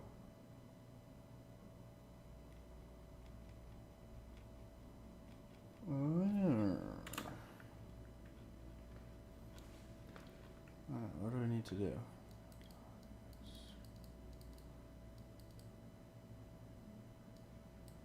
Yeah, you know what? We'll just grab it all. We got 250 gigabytes.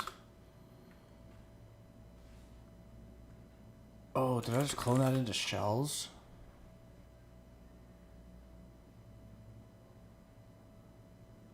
No. Okay, good. They're accounting for that.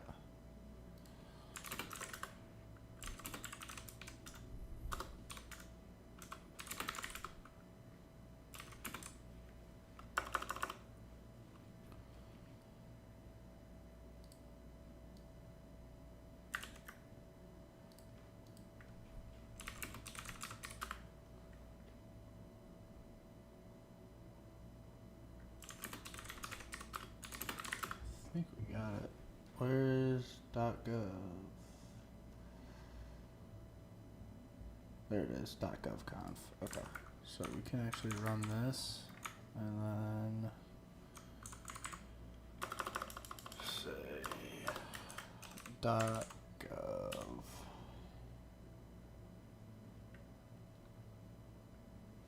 Oh, G's capital as well.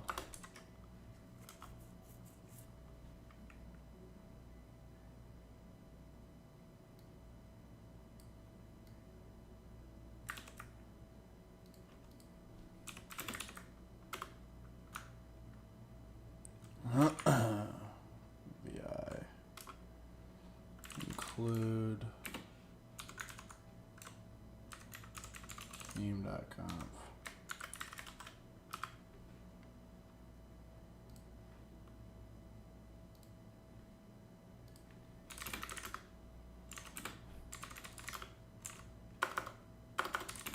Why did that not work?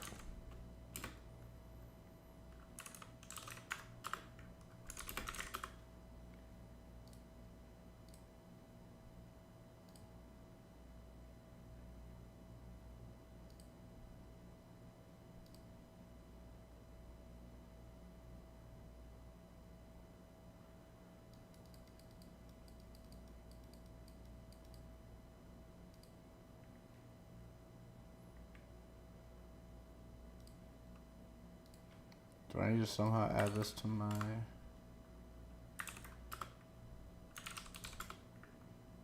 Command not found, Kitty.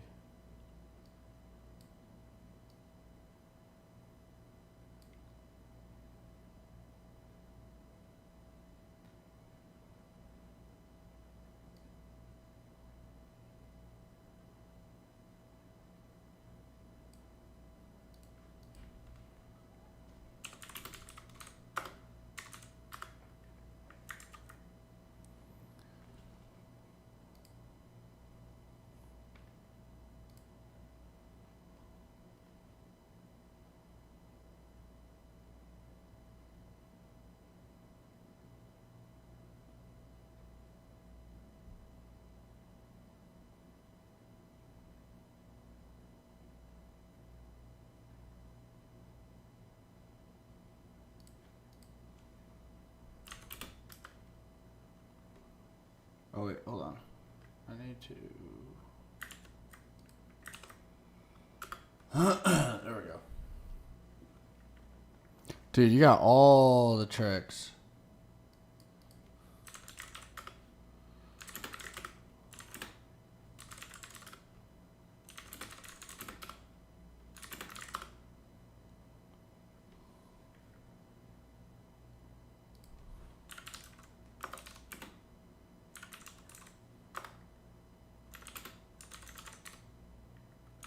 Oh.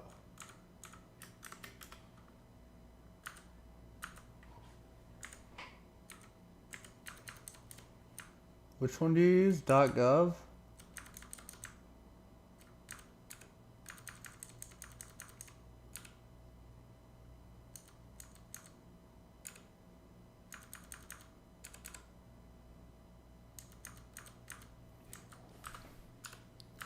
Oh, espresso is nice though.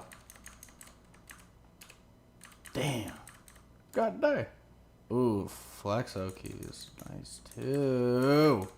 This is like ew,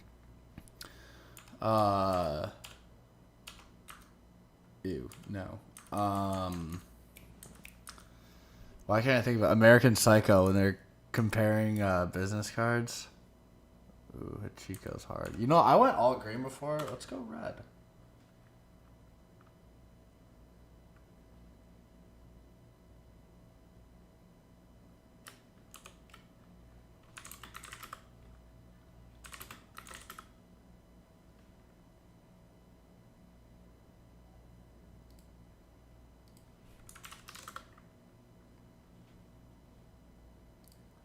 Now, how do I do this? How do I run Kitty again?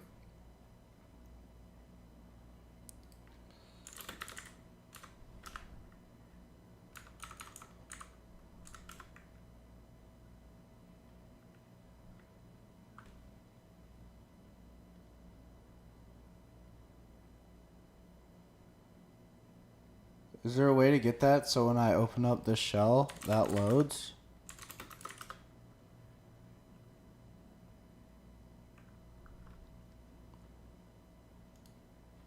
Or is that not possible?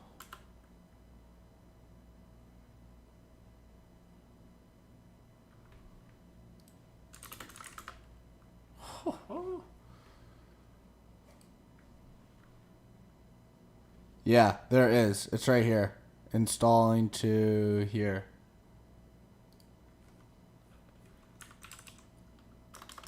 So now how do I fire that shell up when how do I get this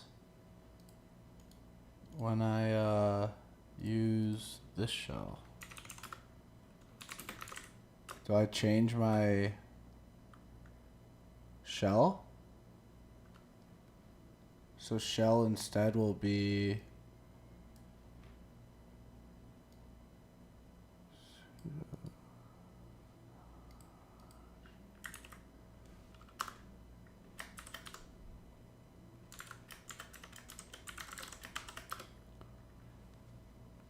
so it lists kitty at binary kitty into the local binary, and then you copy the desktop.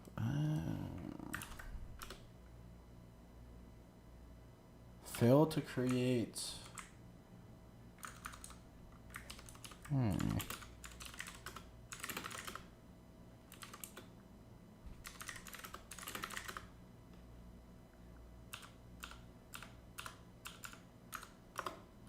Oh, it just goes right into share then.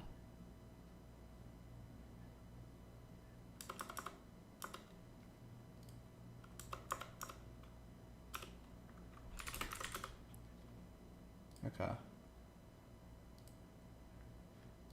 Now, it's still using this.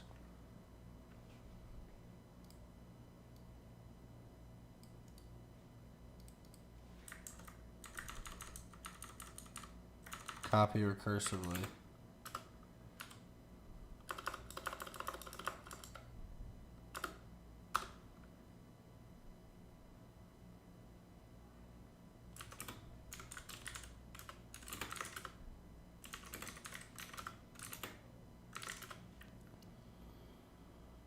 Alright, here's Kitty Desktop.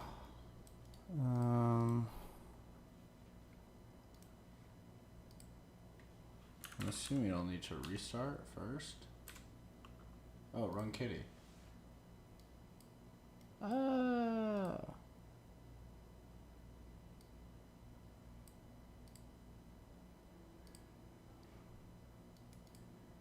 Yeah, no, that works.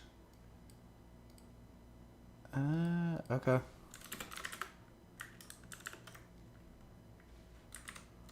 Oh, look at that. And it adjusts the output as well, depending on size. Wow, okay. Now, how do I edit this thing up here? I want to try and... Would this be some type of preference? Workspace? No. Desktop. Oh wow, I got some nice backgrounds now. You can right click and add a new one. Oh, dude, you're so smart. Oh no. Wait, add.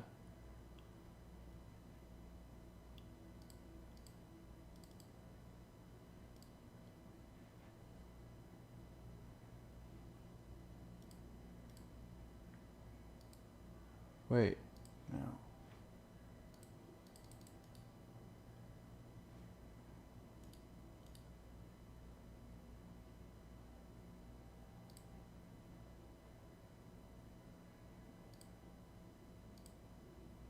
There's a dark mode? Style. You have a background image?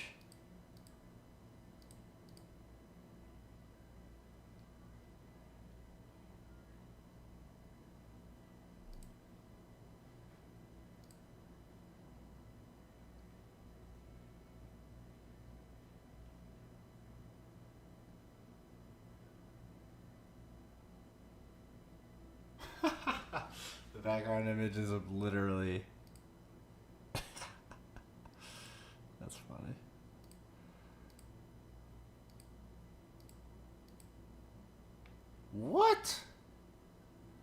Oh, we're getting real pretty.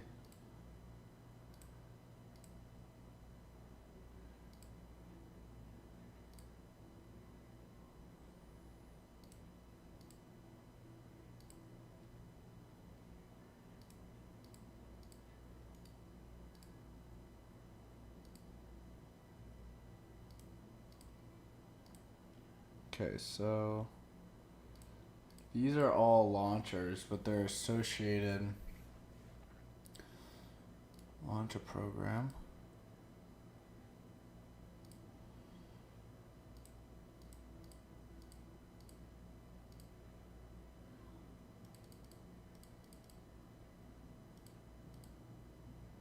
And then, wow.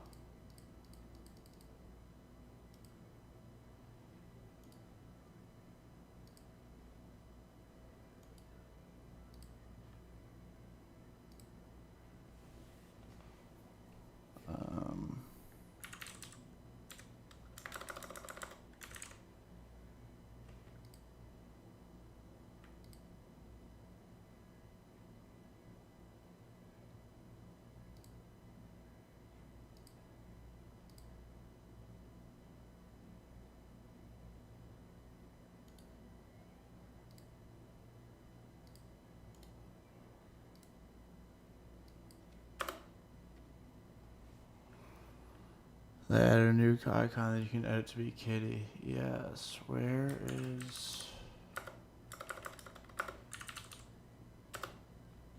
Or honestly, maybe easier to just... I wonder... Can we just go in here?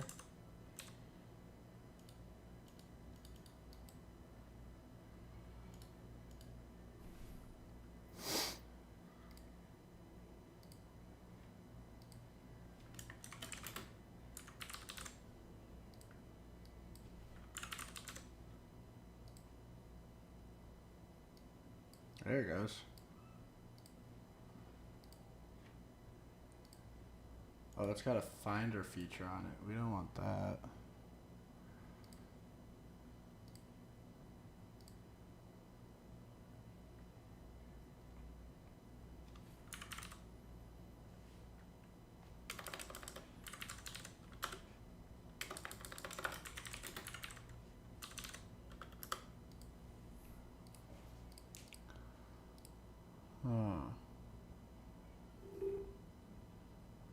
User local Ben Kitty.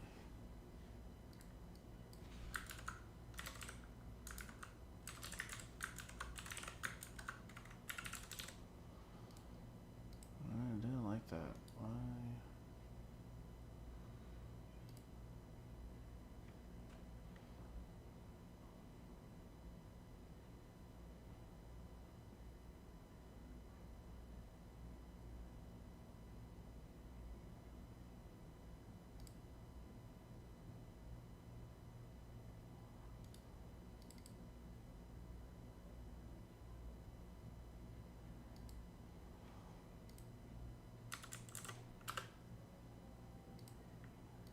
Oh, no way.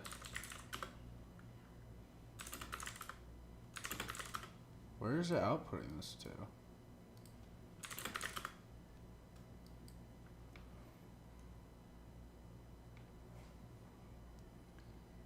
Yeah, I'll need to... Let's go back, panel preferences.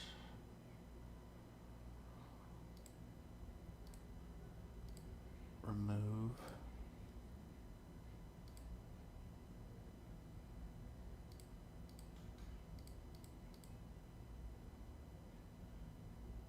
File, Firefox.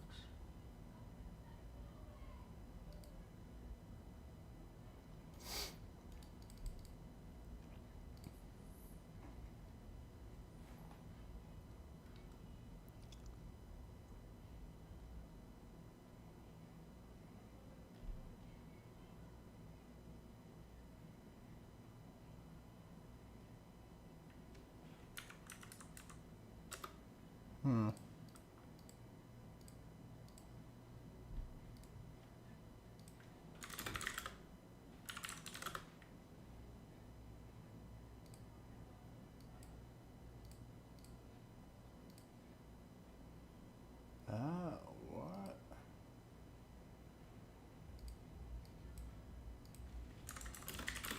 I run Kitty Terminal every time I start shell in Linux terminal.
Let's see, what kitty theme did I pick?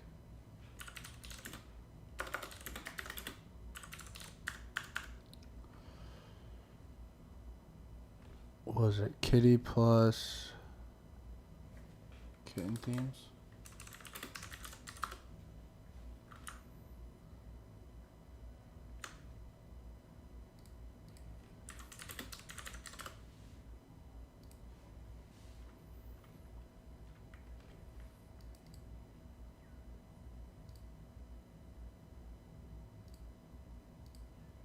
In order to enable theme,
oh no.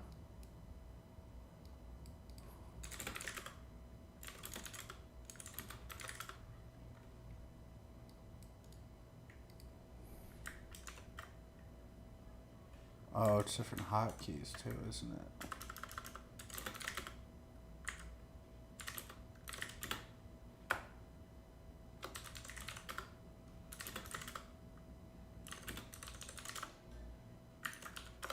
Huh. I like this though.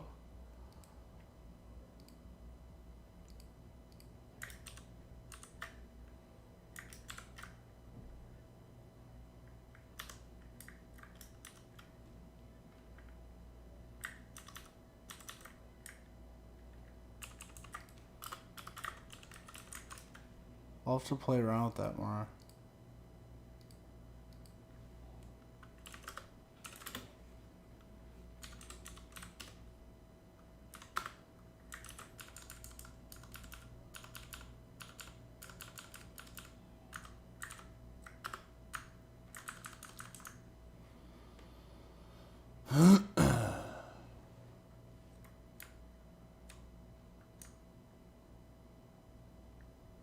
I'll have to come up with something sweet, but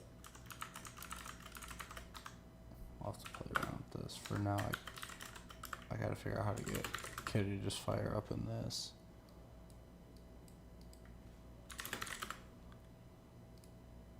It's also kind of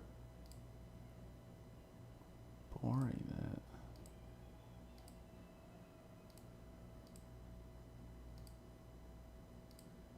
What's Cali Dark? Oh. Oh.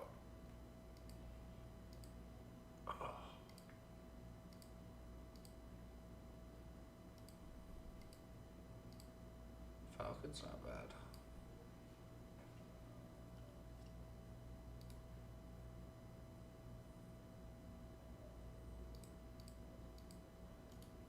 It's gonna be difficult though for people to see.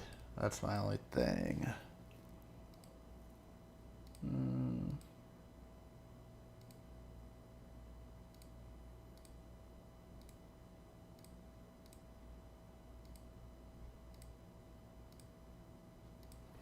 Tango's not bad. I like Tango.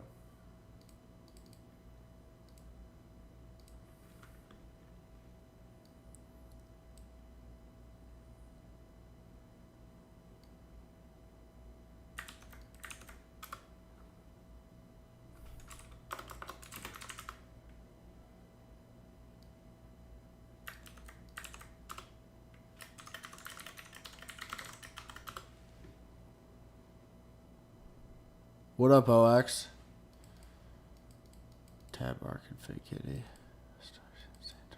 Every day, yeah. Yeah, exactly, Pete. Yeah, I feel you, GoPro. I gotta go touch grass. Ugh.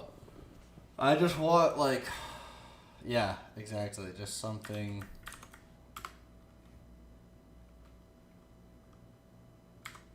What a dark alternative. Be fucking weird. Yeah. Download them. No. I should have pressed 2. Oh, look at that.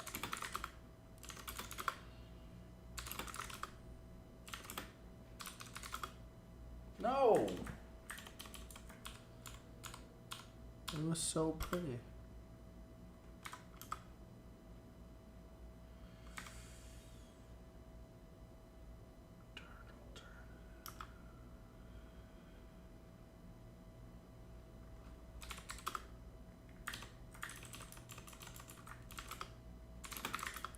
And then as soon as I get out of that, why is it doing that?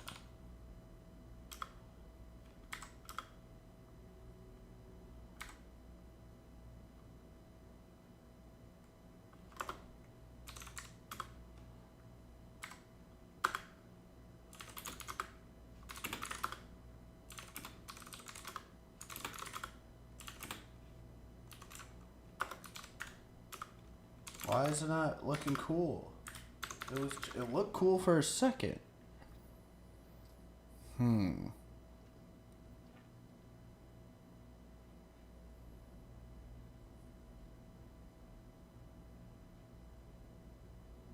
gonna need a lot of these also. What is going...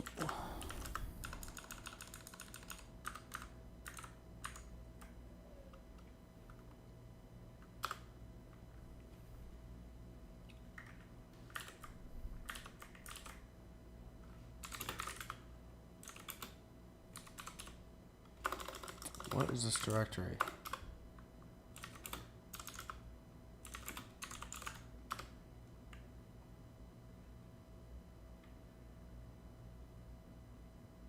It's great here. And then as soon as I get out of it, it stops. It's not even gonna pick it up. It looks great here. There's ESH, but when I leave this directory, it changes. Fix that. So this is permanent CSH. So I don't even know what I'm fucking talking about. Oh, maybe. Yes. No, it's not Kitty.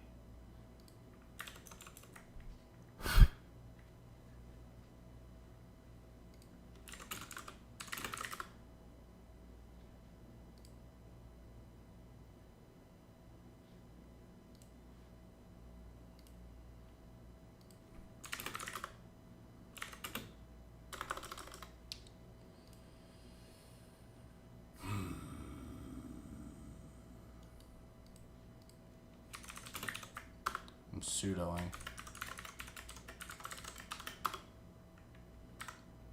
Dark alternative. Yes. I don't need any directory colors.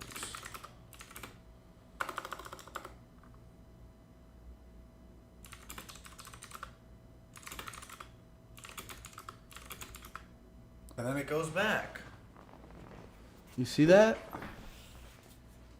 It's like in here, it's awesome. It works.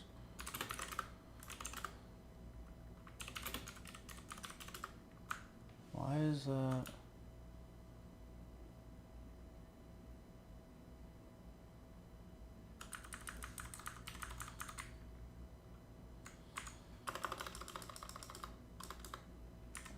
Monster.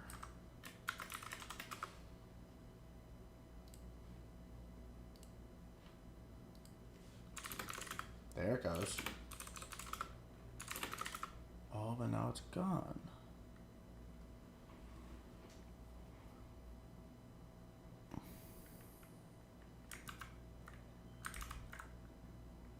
Oh man, I just did something on the keyboard. I just made an oopsie.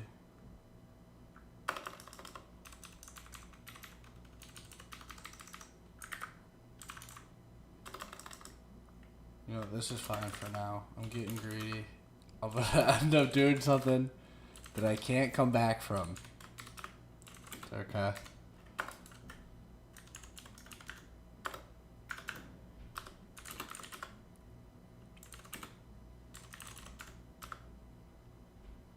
Oh, look at that. Now it's in it. Yeah, because it recognizes Git, so it rips the other color. Uh-huh.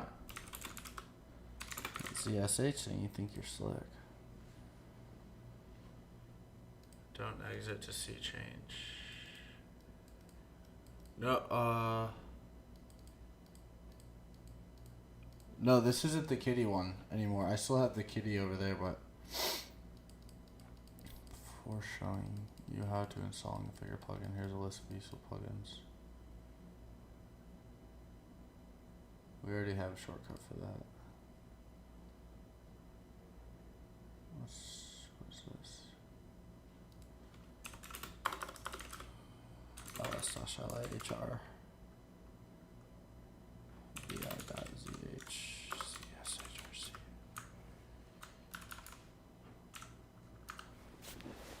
Oh, random themes.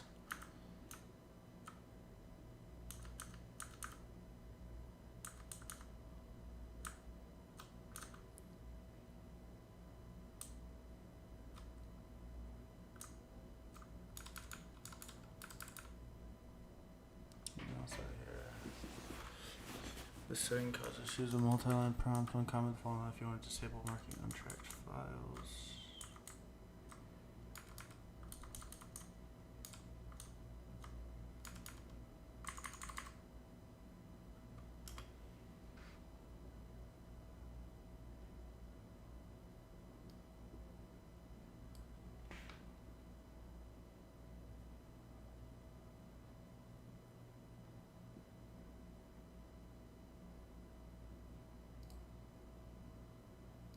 Plugins get. Where is it getting plugins from?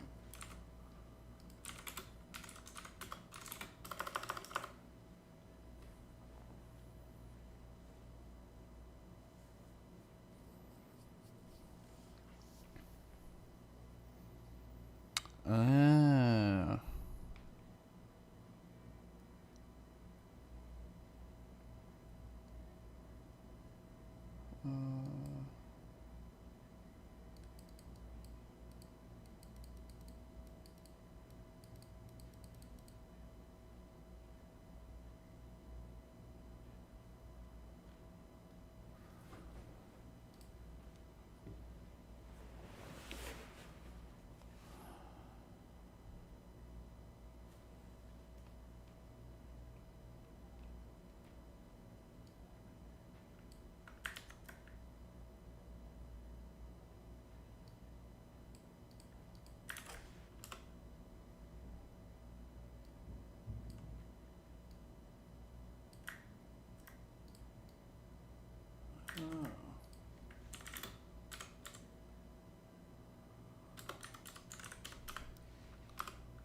How arch of me, designing my own. Oh.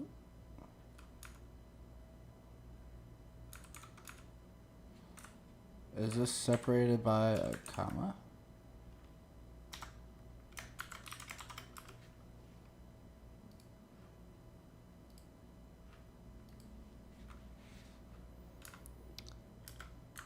How is its list structured?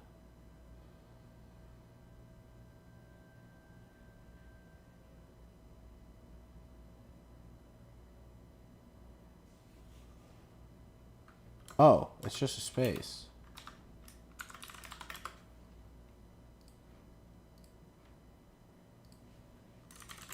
Oh, brother, look at that.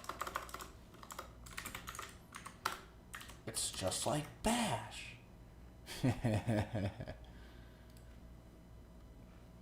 Yeah, just a space. Check this for inspiration.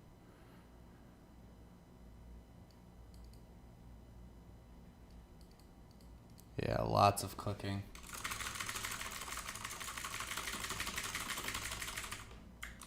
Super hacker.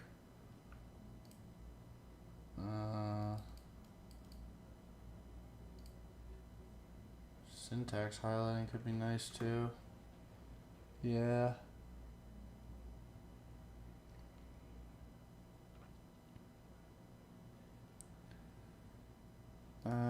What was the other one? Git clone.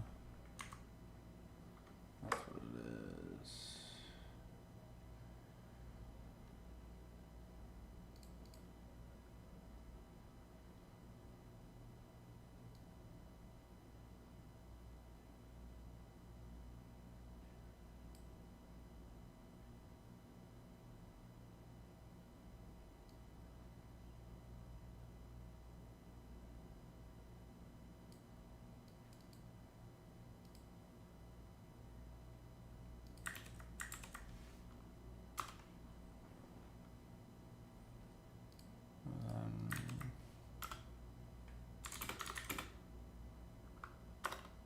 Wow.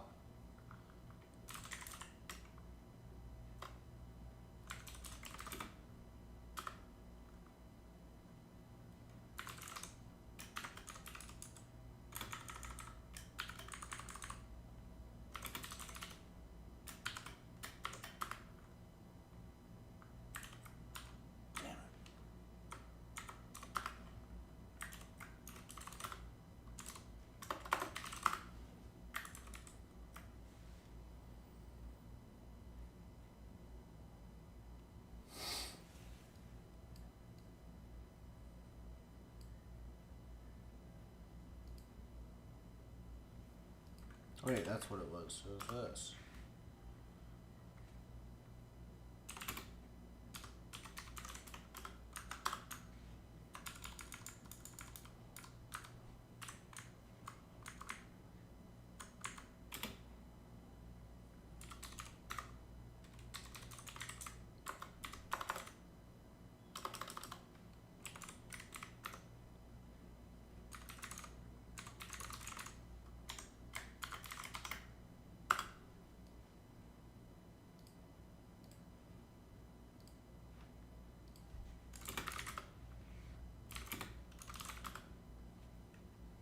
Nice.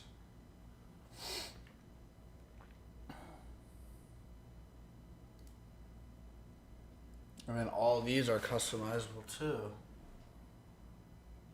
What's some more bloatware this guy likes? Wait. Sudo, no.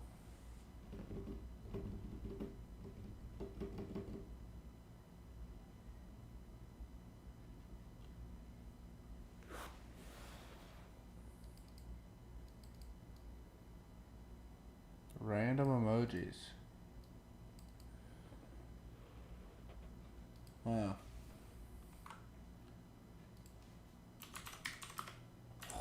Look at that red. Oh, then it turns. Wow.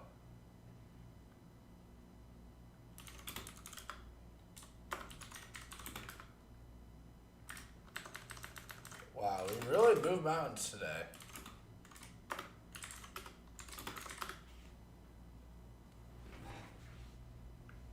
Ping pong.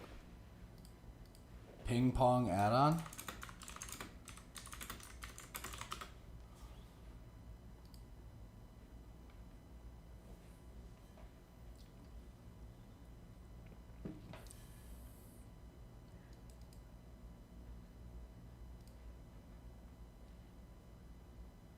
This power level's over 10,000.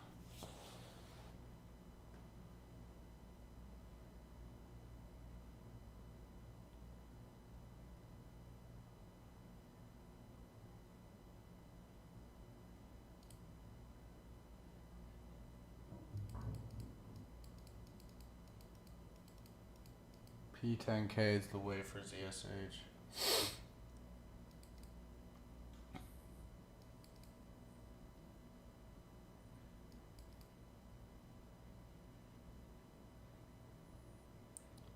Awesome ZSH.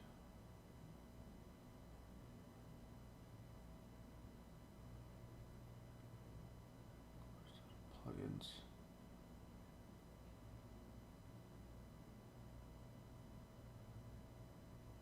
Anybody want to join? Why?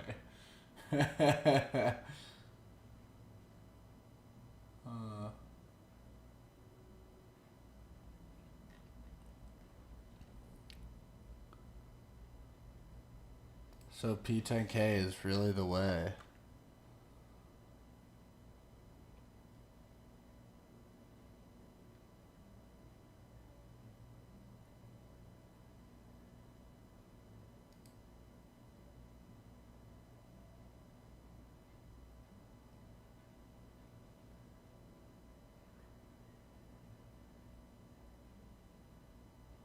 How is there not an install script? There is.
This like yes. Yes. Does this look like an upward arrow? No. No. No.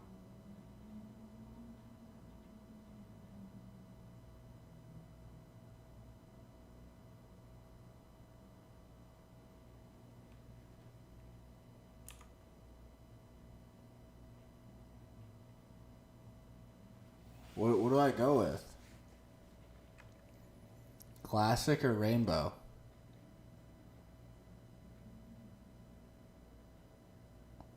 Pure. I was pure and lean before. I need something new. Classic's pretty nice though. I'm gonna go with 3. Unicode.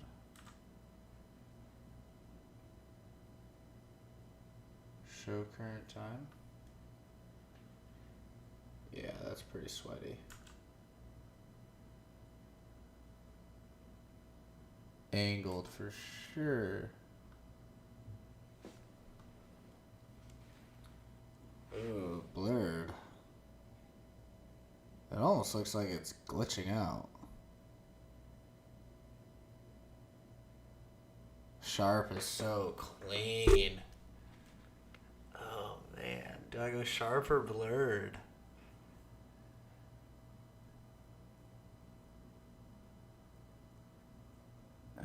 Sharp.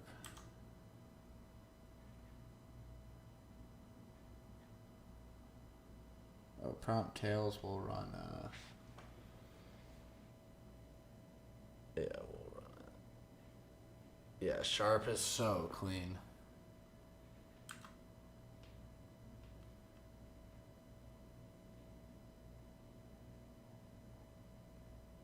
Ooh, 2 lines. I didn't even know that was a thing. Let's run 2 lines.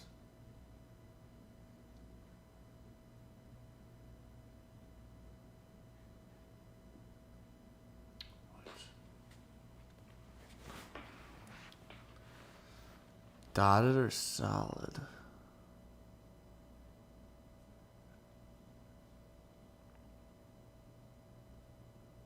Let's try solid. Prompt frame, no frame, left, right.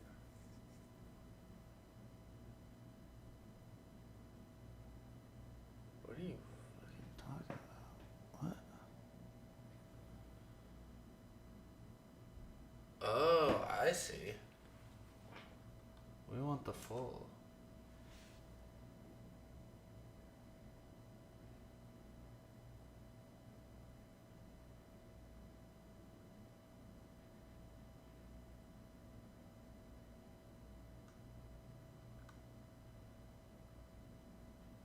Darkest.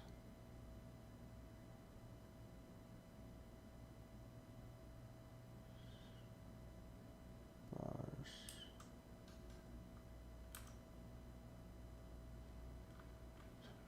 Many icons.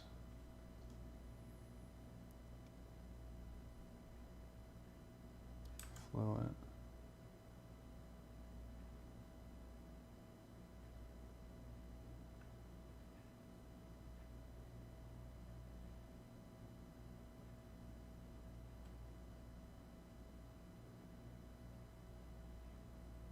Yes.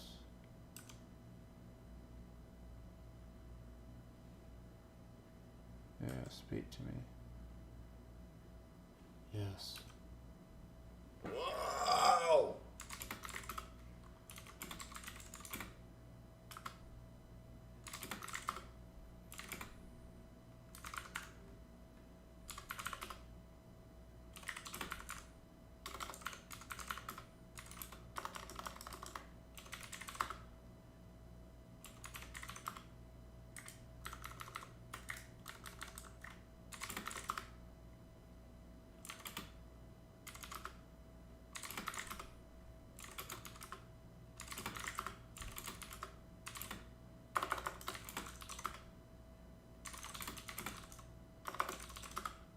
Is there a root icon?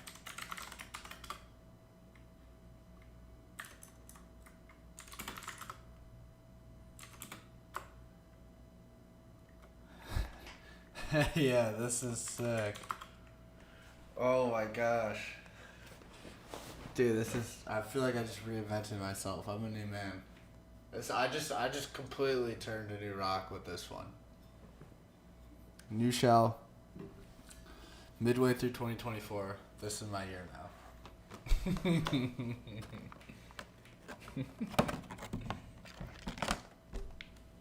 They had us in the first half, I'm not gonna lie.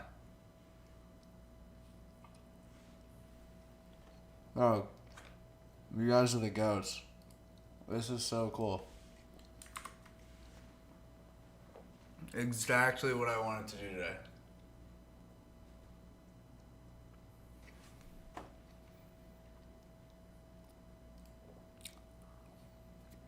Now check out LSD. Whoa!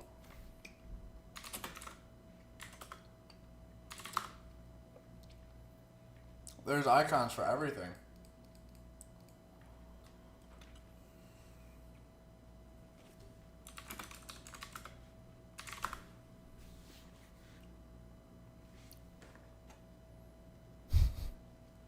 Dosing on stream? Yeah, we'll take a heroic dose, Ibby. Let's go meet God.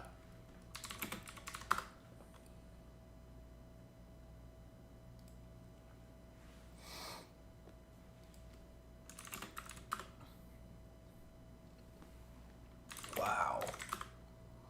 LSD is insane. Wow. What am I looking at?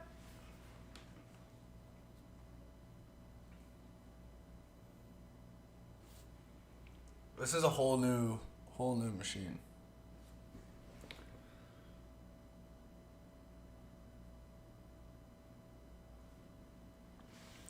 I don't know why, but my boss has done this for the last like 3 months. He accidentally scheduled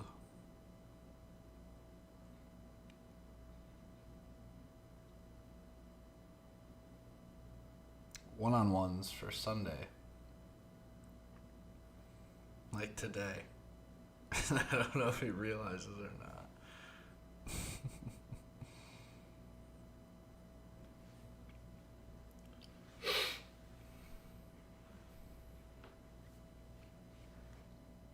No, definitely not. It's Sunday. Oh, okay, so it's all still the same syntax.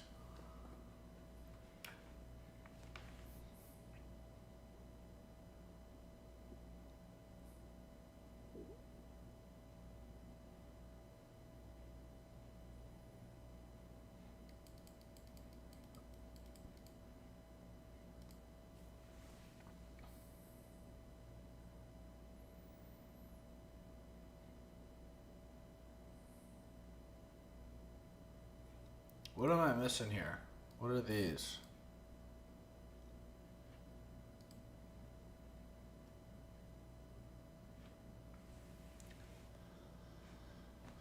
Add the aliases in the optional section. What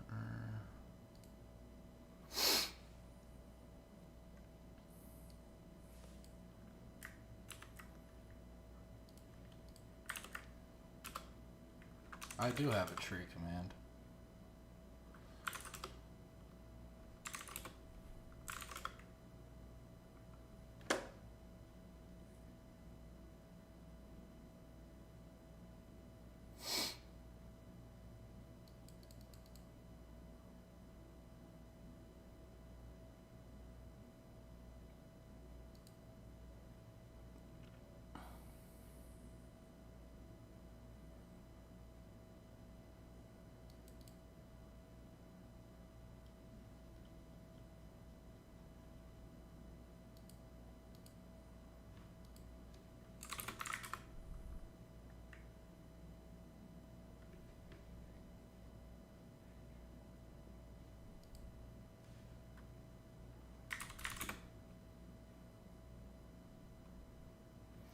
Oh, LS equals LSD.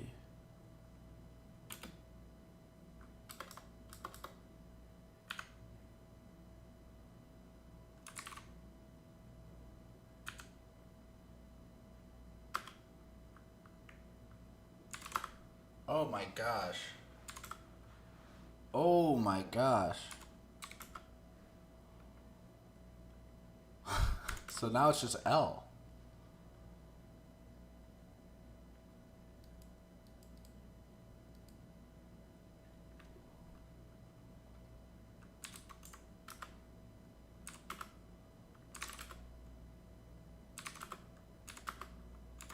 Oh, this is gonna mess me up so bad when I like get a reverse Allen machine and I'm like, why is this not working?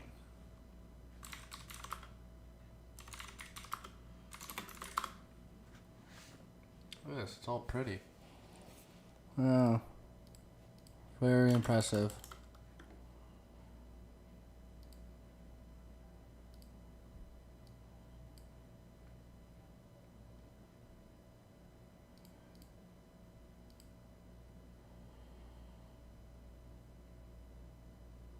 Power line symbols.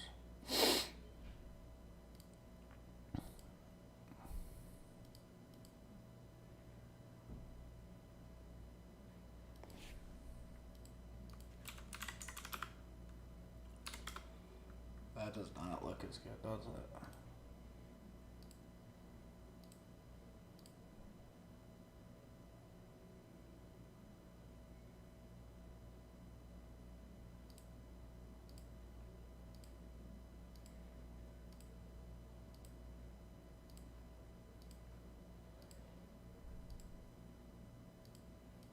Oh, because I was zoomed in, wasn't I? Yeah.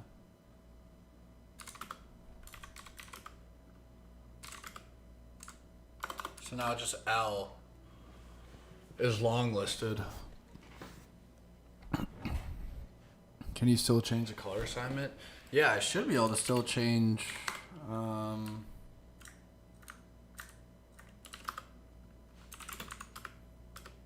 Yeah, I can still change theme. Or, well, not theme. ZSH is the best theme. But colors...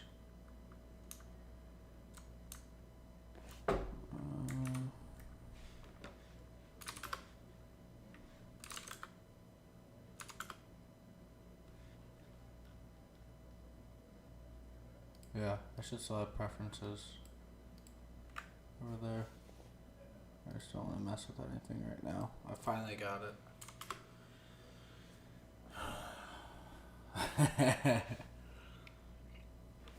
With nerd font, I have a lot of the symbols already. It's just not, it doesn't know what to put for these.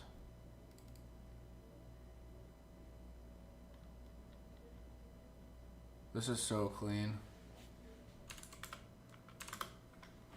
Oh my god, finally. But now it's just completely polar from my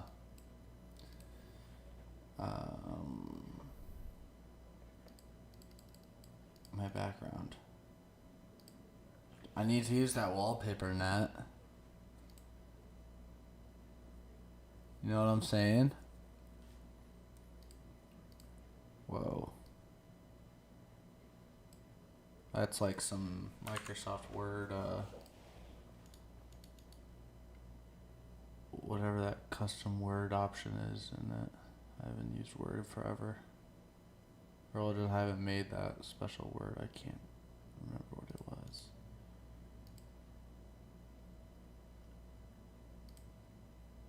That's clean. Ooh.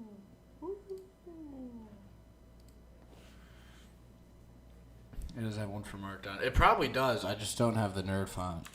That is, because when it was asking, it was like, does this look like a square? Does this look like a arrow? I did not have the proper font. That's so clean, but I just can't. I can't do that.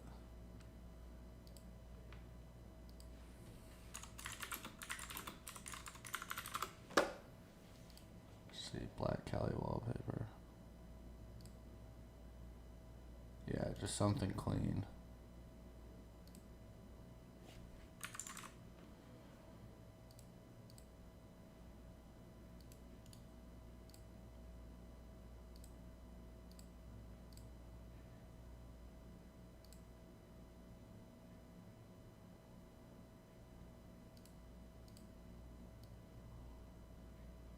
That's a good one.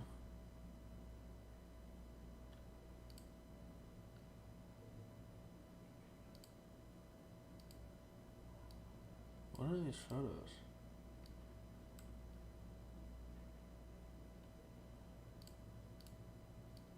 Oh, yeah.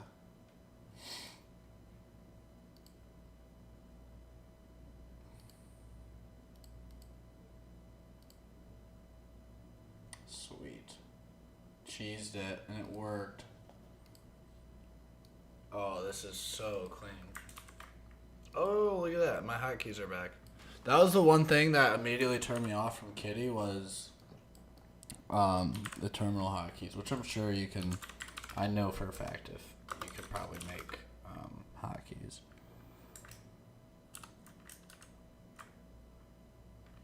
Since when could you control Shift F in a terminal? What?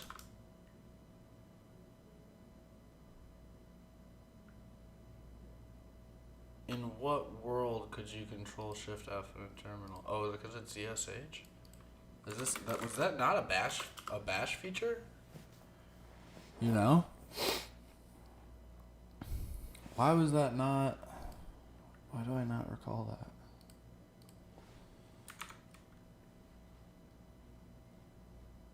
I swear you could never do that.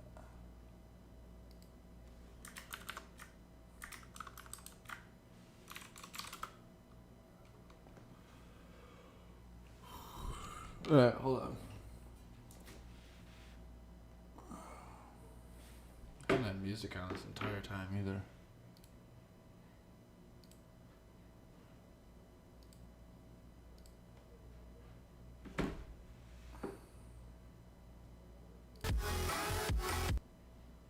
That's why. Alright, I'll be right back. I'm gonna use the bathroom. We'll get that going. I live inside my own world of make-believe. Kids screaming in the cradles, profanities. I see the world through ice covered in ink and bleach. Cross out the ones who heard my cries and watched me weep. I love everything. Fire spreading all around my room. My world's so bright, it's hard to breathe, but that's alright. Hush.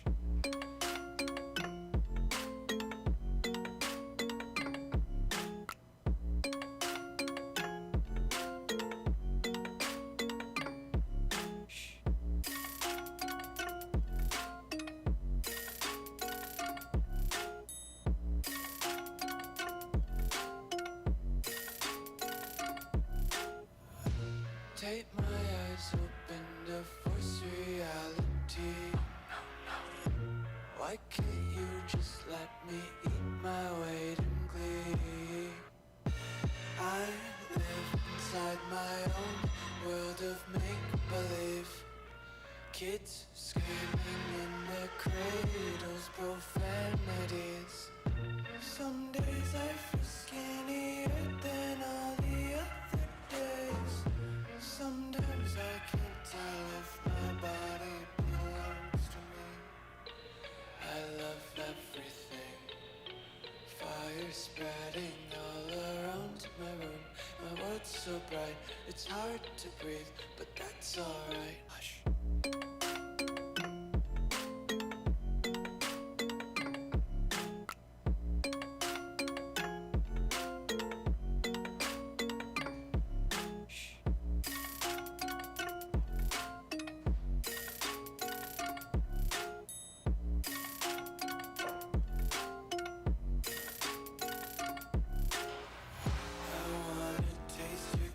And hold your breath and feel the tension. Devils hide behind redemption. Honesty is a one-way gate to hell. I wanna taste consumption. Breathe faster to waste oxygen. Hear the children sing aloud. It's music till the wick burns out.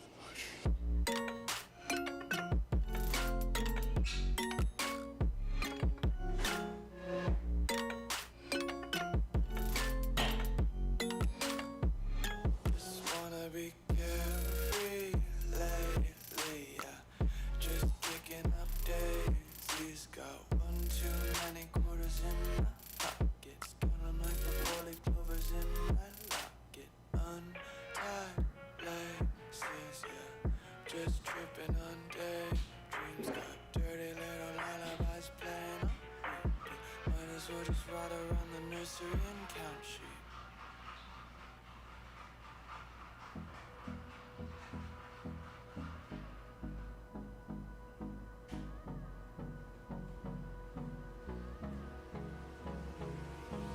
Hold me close till I get up.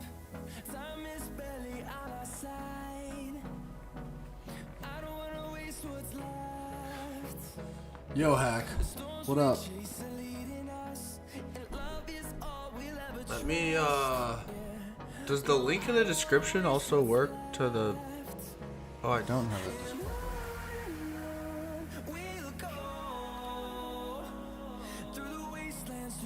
Let me post that in the chat for anybody interested in joining the Discord.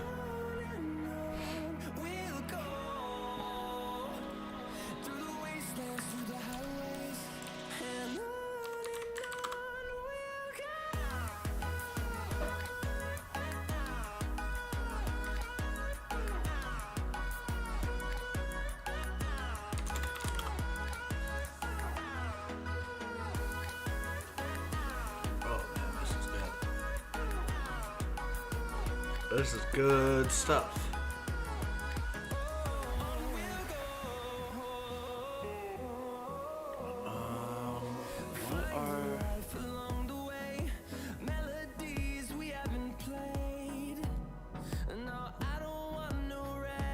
What is extracted?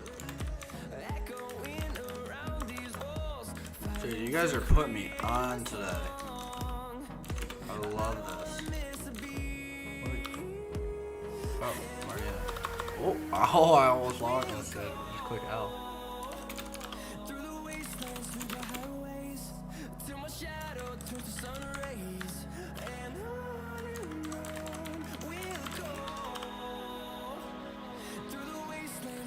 Oh, and it has a timer.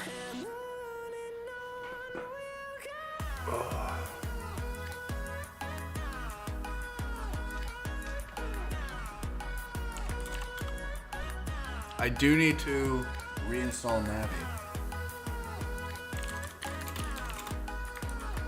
because I'm now on ZSH. Look at this. We started out the stream as a beta bash shell using Rookie, absolute amateur. Now I'm literally a hacker. I'm like, this is so hacker.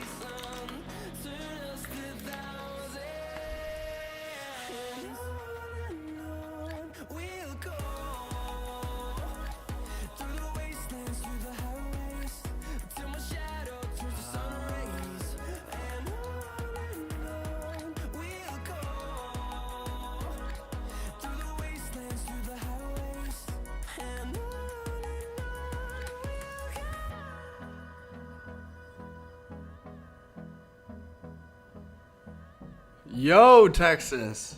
What up, brother? Came in at a great time.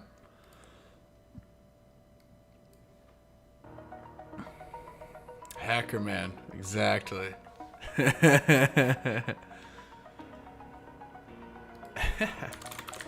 Although I wonder if I run Kali Who Is, that Linux logo will change to a Windows icon to show that my host OS is now masked as like a Windows operating machine or Android.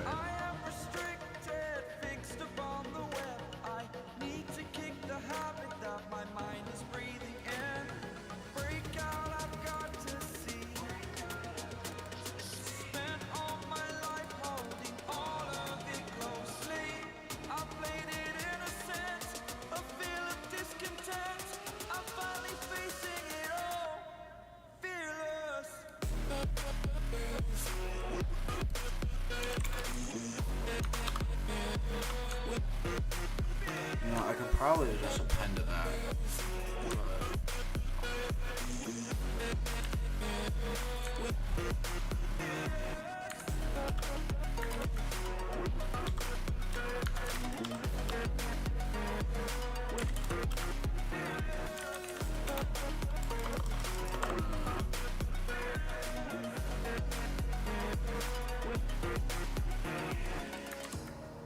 Burning the bridge that keeps us. I'm here and I'm feeling exaggerated, that's what you assume.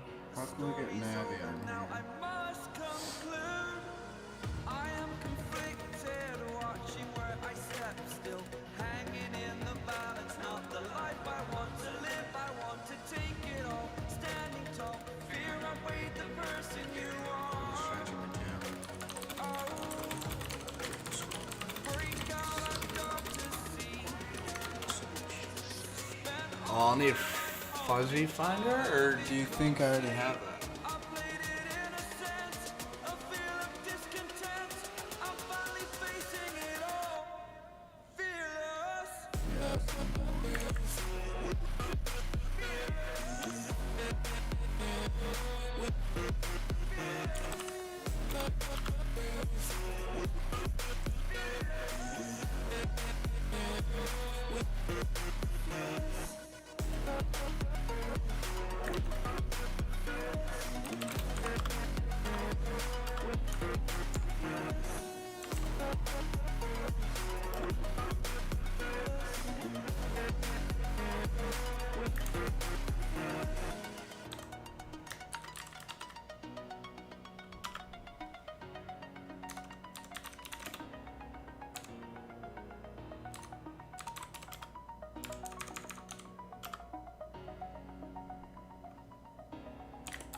Oh.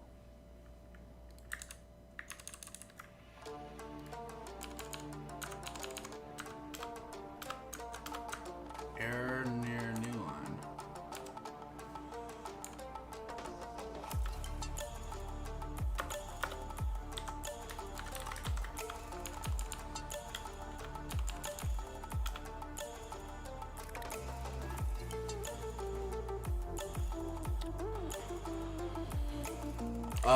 We're just going crazy right now. We're just customizing the terminal. We're turning into a real hacker.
It still throws that error. It doesn't like that new line.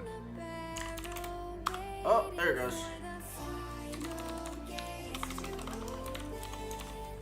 Oh, we're so back. So we can run Navi print. Start looking up reverse. Bash shells. Bin bash. We'll take our local IP. Print on the port. Oh gosh. This is too clean.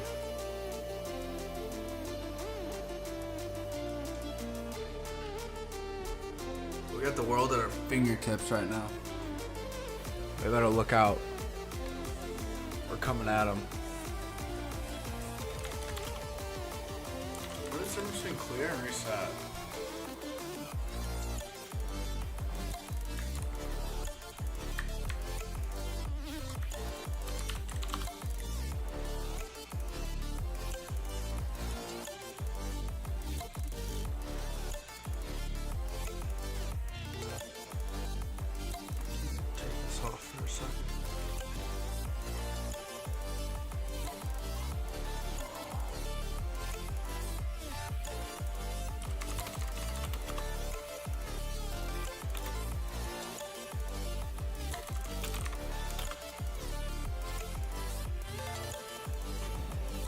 Let's see.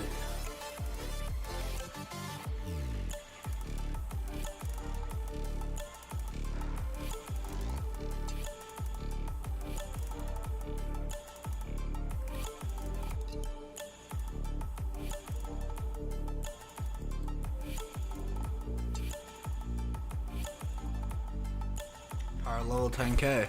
That's what we got now. This power level's over 10,000.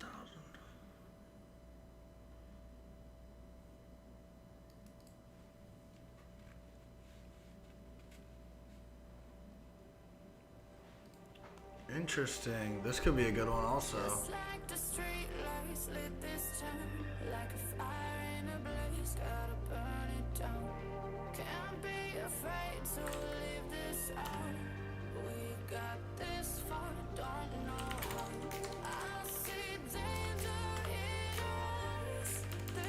Where's our plugins?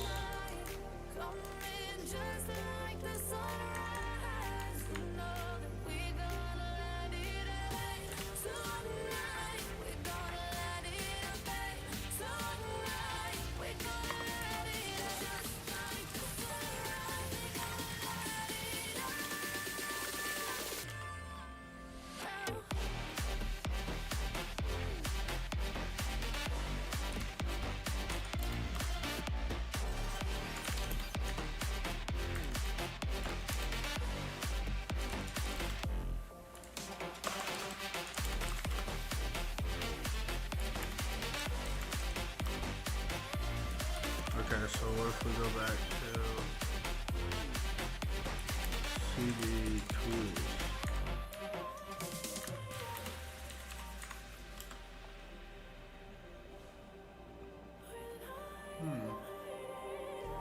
Just like a spark that's breaking out. Can't make a stop, can't turn back now. We know that there's no room for doubt. This will be helpful for like Nmap. That's not gonna go, but.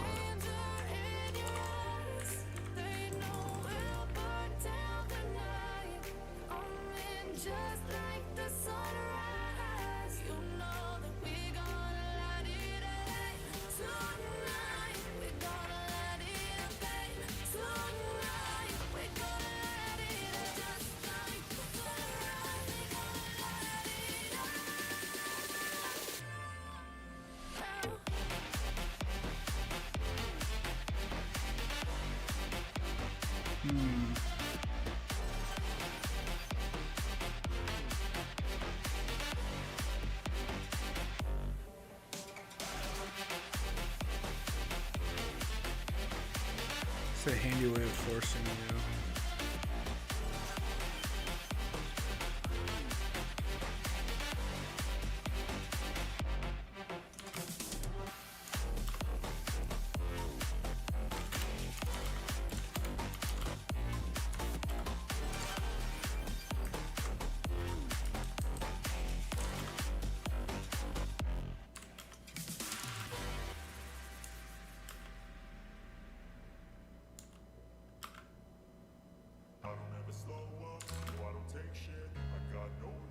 What's going on? Where is... God damn it. I messed with that.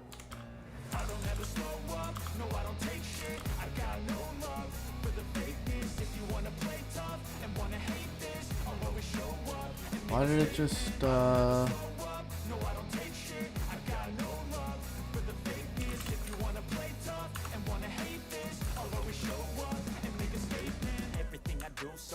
love analyzing. So descriptive like an adjective. I got a vendetta against people who patented being negative when you should be getting after it. I got facts over tracks, this and that, spitting slow, spitting fast. PCAP files. Oh, you're in Wireshark right now? A reflection of the emptiness, hilarious. You think you're worth my time, you're delirious, mysterious, because you hide behind a fake exterior, inferior. You know I'll always be a bit superior. Get off of me, this ain't no humble brag. I want you to hear words you can say. I want you to feel free from the chains that last, and to believe in what you got. It was built to last. Yeah. Now that I've been put through hell, I never got anyone's help. I had to do it all myself. Oh, look at that. You should use. I got no love for the fakeness. If you wanna play tough and wanna hate this, I'll always show up and make a statement. I don't ever slow up, no I don't take shit. I got no love for the fakeness. If you wanna play tough and wanna hate this, I'll always show up and make a statement. Gonna learn the consequence of being incompetent. Mental health is confidence. No, I'm just doing CTS. Nice, Sibby. That's for you to take away. I could play a million mind games, but it's There we go. What are the environment variables I just got?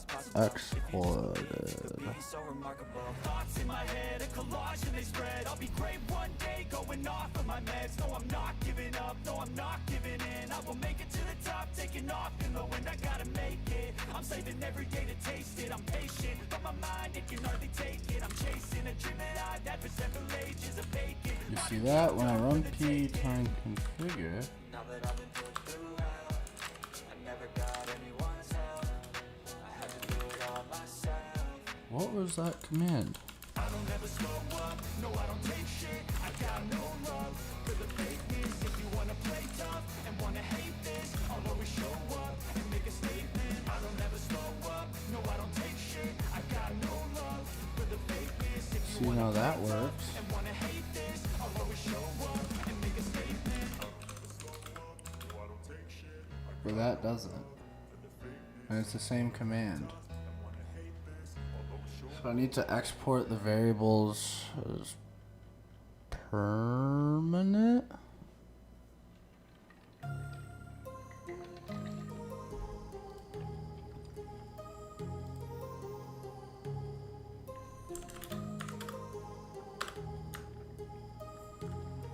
My heart rages around like an ocean in my head. I don't understand why. So many things that I left unsaid.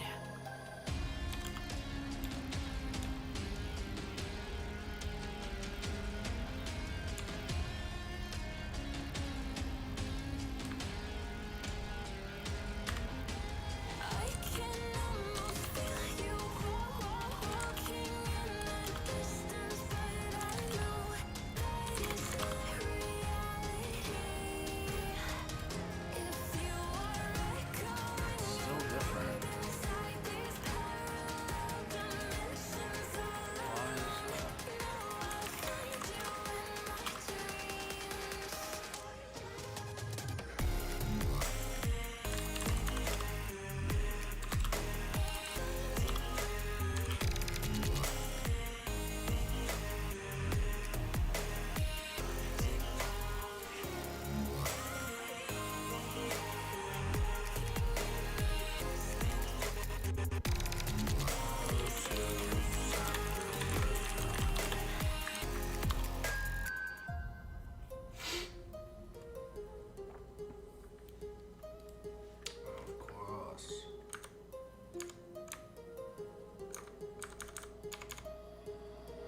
My heart rages around like an ocean in my head.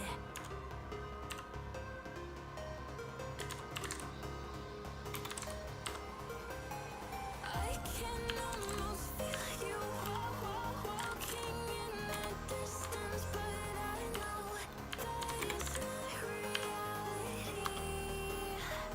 If you are echoing around inside these parallel dimensions, all alone, know I'll find you in my dreams. What did I just say? Oh, that's nice.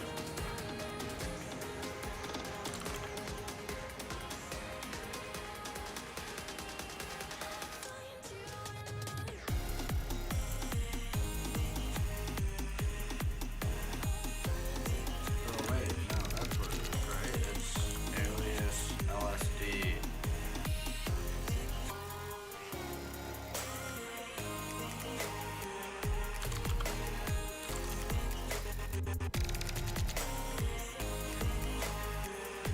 What were the aliases for? You sent a link to them. Here they are.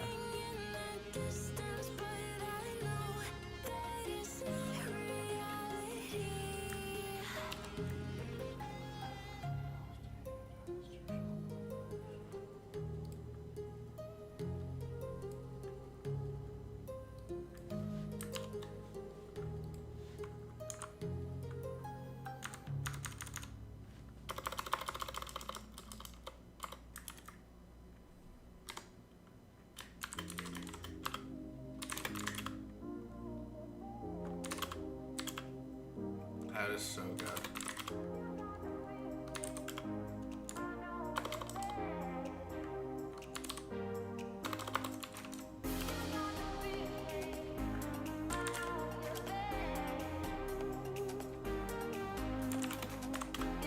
didn't call the source yet.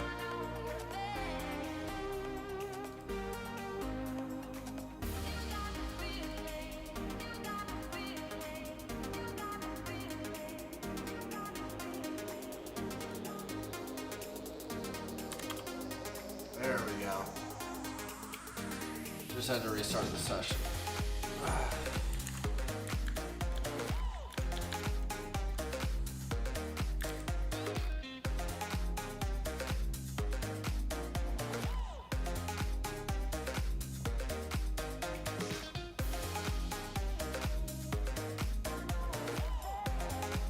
Neovan.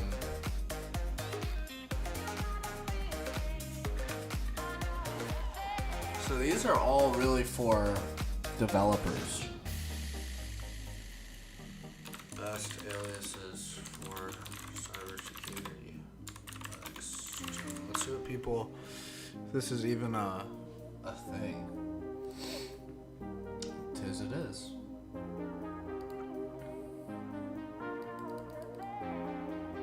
Oh, that's genius.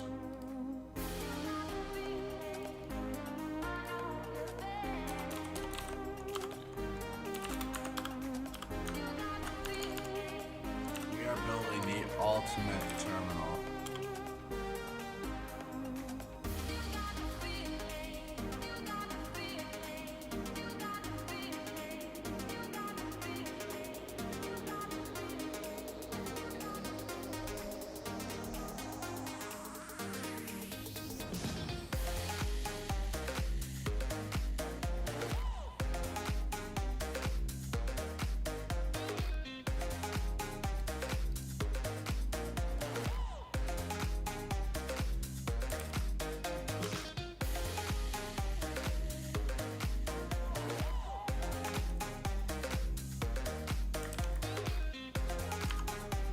So smart.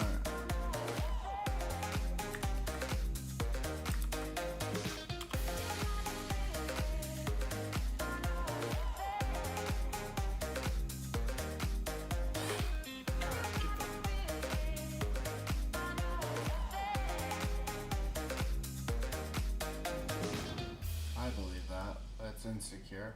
That's why I didn't want to do that plugin. That was one of them. Like you, be strong to hold the powers of the sun.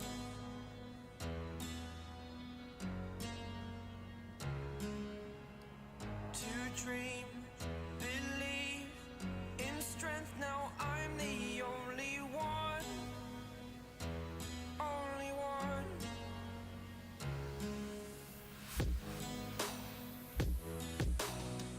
I was an ordinary boy until I broke the rules. My life destroyed, life destroyed. Until I walk awake, scream my mind, I shout, the ground shakes. How much can I take? My mind will break. Will it break?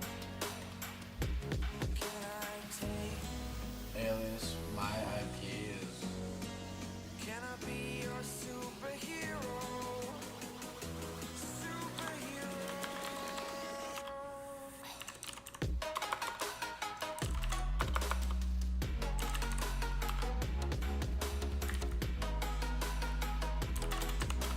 Did those other ones say?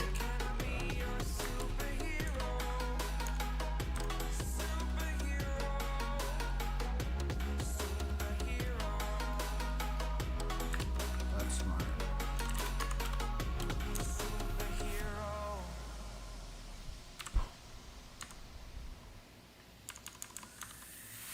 Oh, instead of that, just do alias. It's the first time of today. Today. To dream, believe. You are the strength, you're all I need. Genius. Oh my gosh, we are going to be so fast now.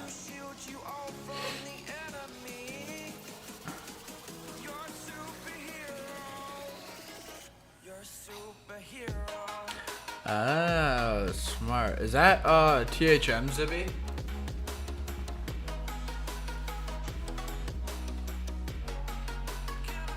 Because I know THM has a lot of those tool paths. Like they have a full one for Wireshark, full one for Burp, full one for Metasploit.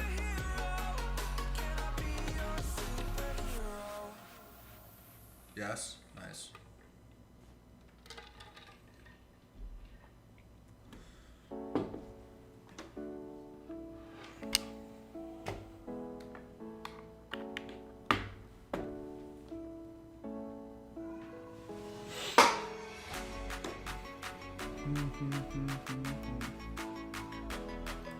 This is too good.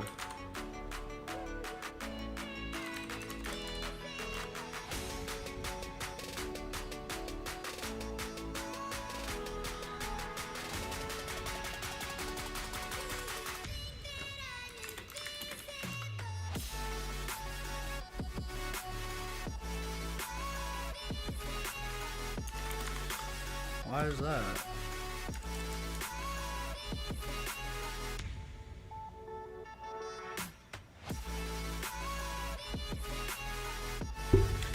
Oh.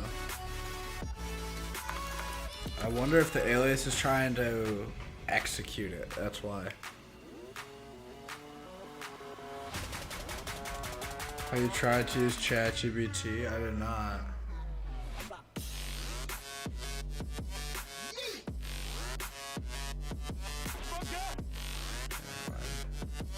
Unplayable on Gemini. Bro got sick of my bullshit games.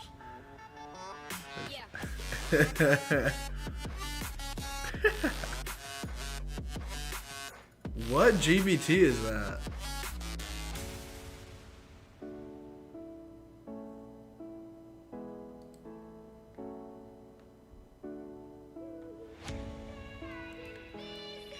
Tabletop game Black Stories, where someone is narrator and someone is guessing. The narrator knows the full story and the guesser has to guess with questions and the narrator can answer only yes or no. I'm not sure if you know this game, how considerate of you, but could you do something similar to cybersecurity, like someone has hacked the company? And I have to ask if it was ransomware and you have to answer yes or no. Oh, I love that idea. Sorry, Black Sheep, I'll and then you played it with them? A major tech company, TechGuard, has experienced a significant security breach. Sensitive customer data and internal company documents were accused by unauthorized individuals. The company is currently assessing the damage and working to mitigate the impact of the breach. Now you can start to uncover more details. Did they get in physically? No. Did they get into a vulnerability? Yes. Was that known vulnerability? Yes. Was that vulnerability in a person? No. So it was tech vulnerability? Yes. Was that a web vulnerability? Yes. Just to add, you can stop me if you think the questions are not important and could confuse me in uncovering the story. God, I'll guide you if the questions seem to diverge from uncovering the story. Did they have an IT admin? Yes. Did he miss some patch? Yes. And then what happened? You didn't figure it out?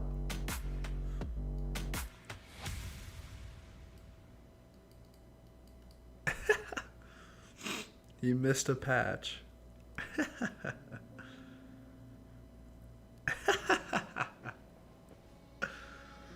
That's so funny.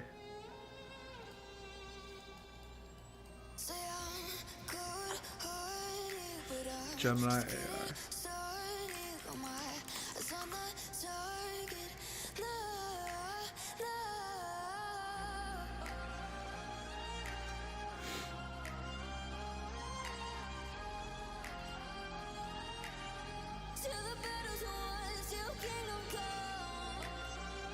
Not a fan. A 0 out of 10 AI.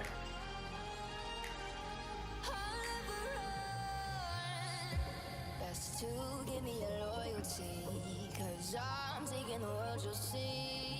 They'll be calling me, they'll be calling me royalty. Best to give me your loyalty, 'cause I'm taking the world, you'll see.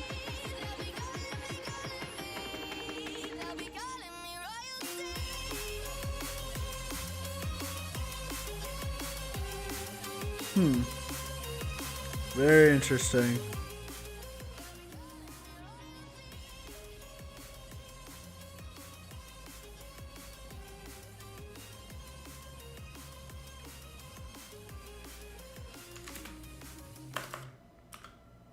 I'm so pumped to use this.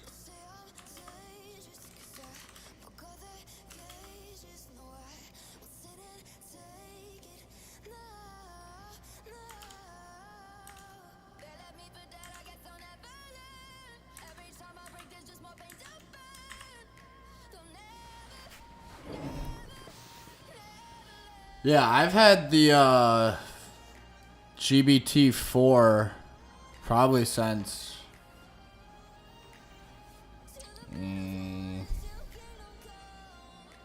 last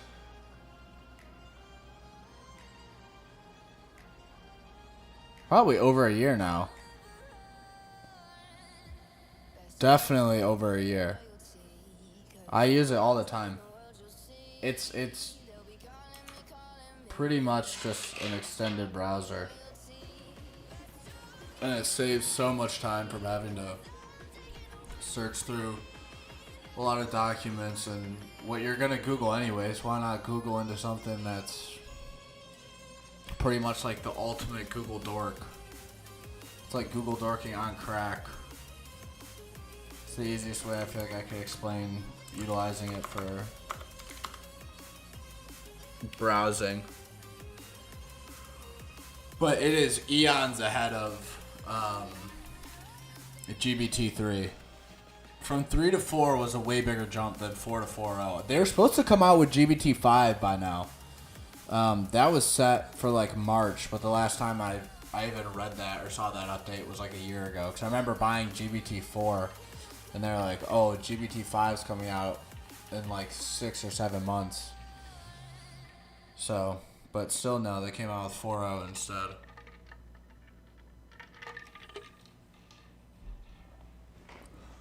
Pretty cool stuff though.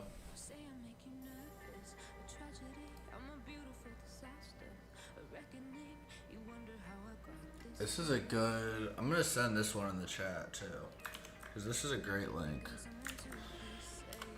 for everyone hopefully using Kali Linux and not a paid for VM. What is this? Top 60 Linux.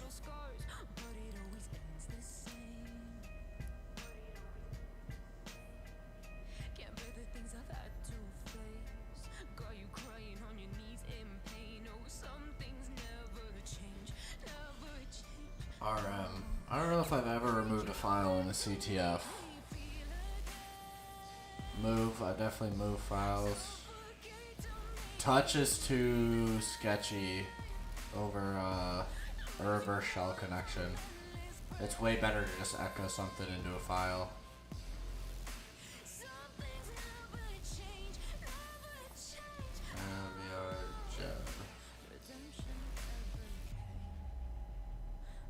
Cat, grep, sed, replace,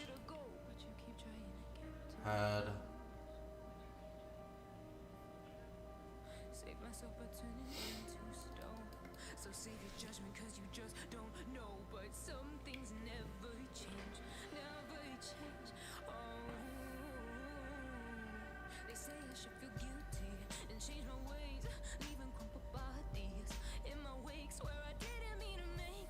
Actually, is that part of Navi? Sed?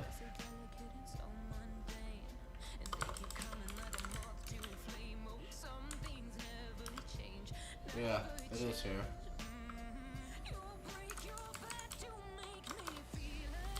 Wow. Navi is incredible.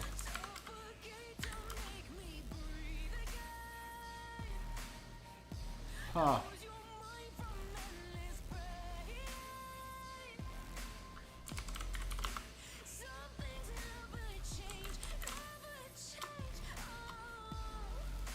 Oh, I think that's why I lost the aliases, because I was doing reset.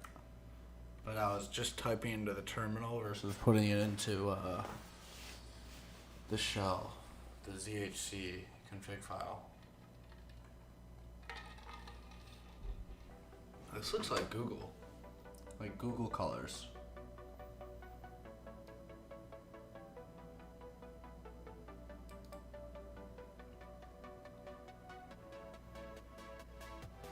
Why are these a little lighter? Oh, it looks like it's just every few.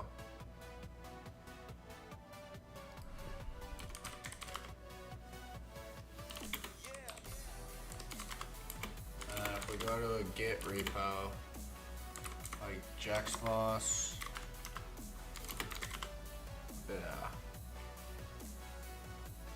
You can see this file has been busy.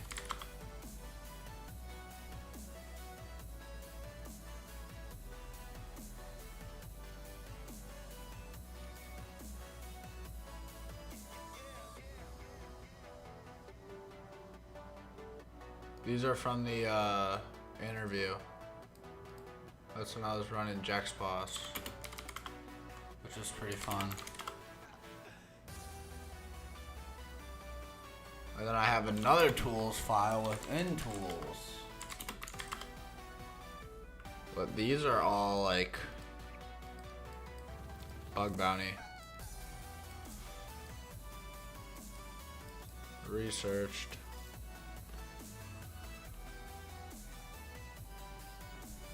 Nuclei. Callie, who am I?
What is getting destroyed?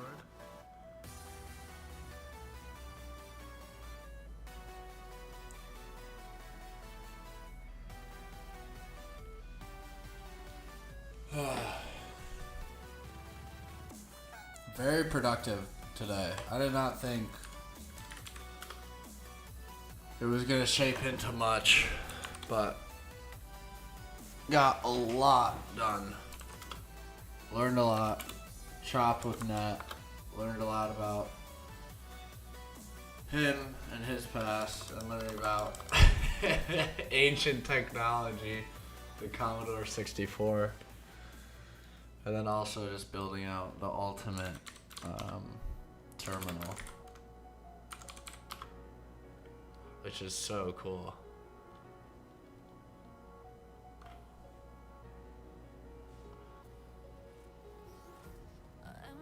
But yeah, I think I'm gonna call it for now. Nat said times are hard.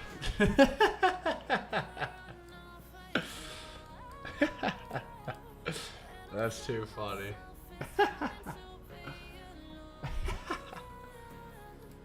But as always, for those watching on Twitch,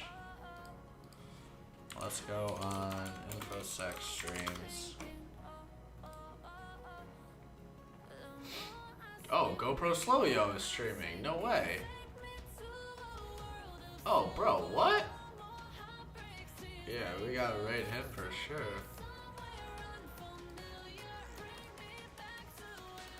Peace, Dantes.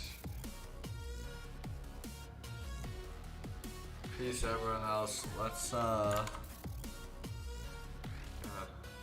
This is so fucking trippy. Can I mute this? Let's do Ray Go Pro Slow.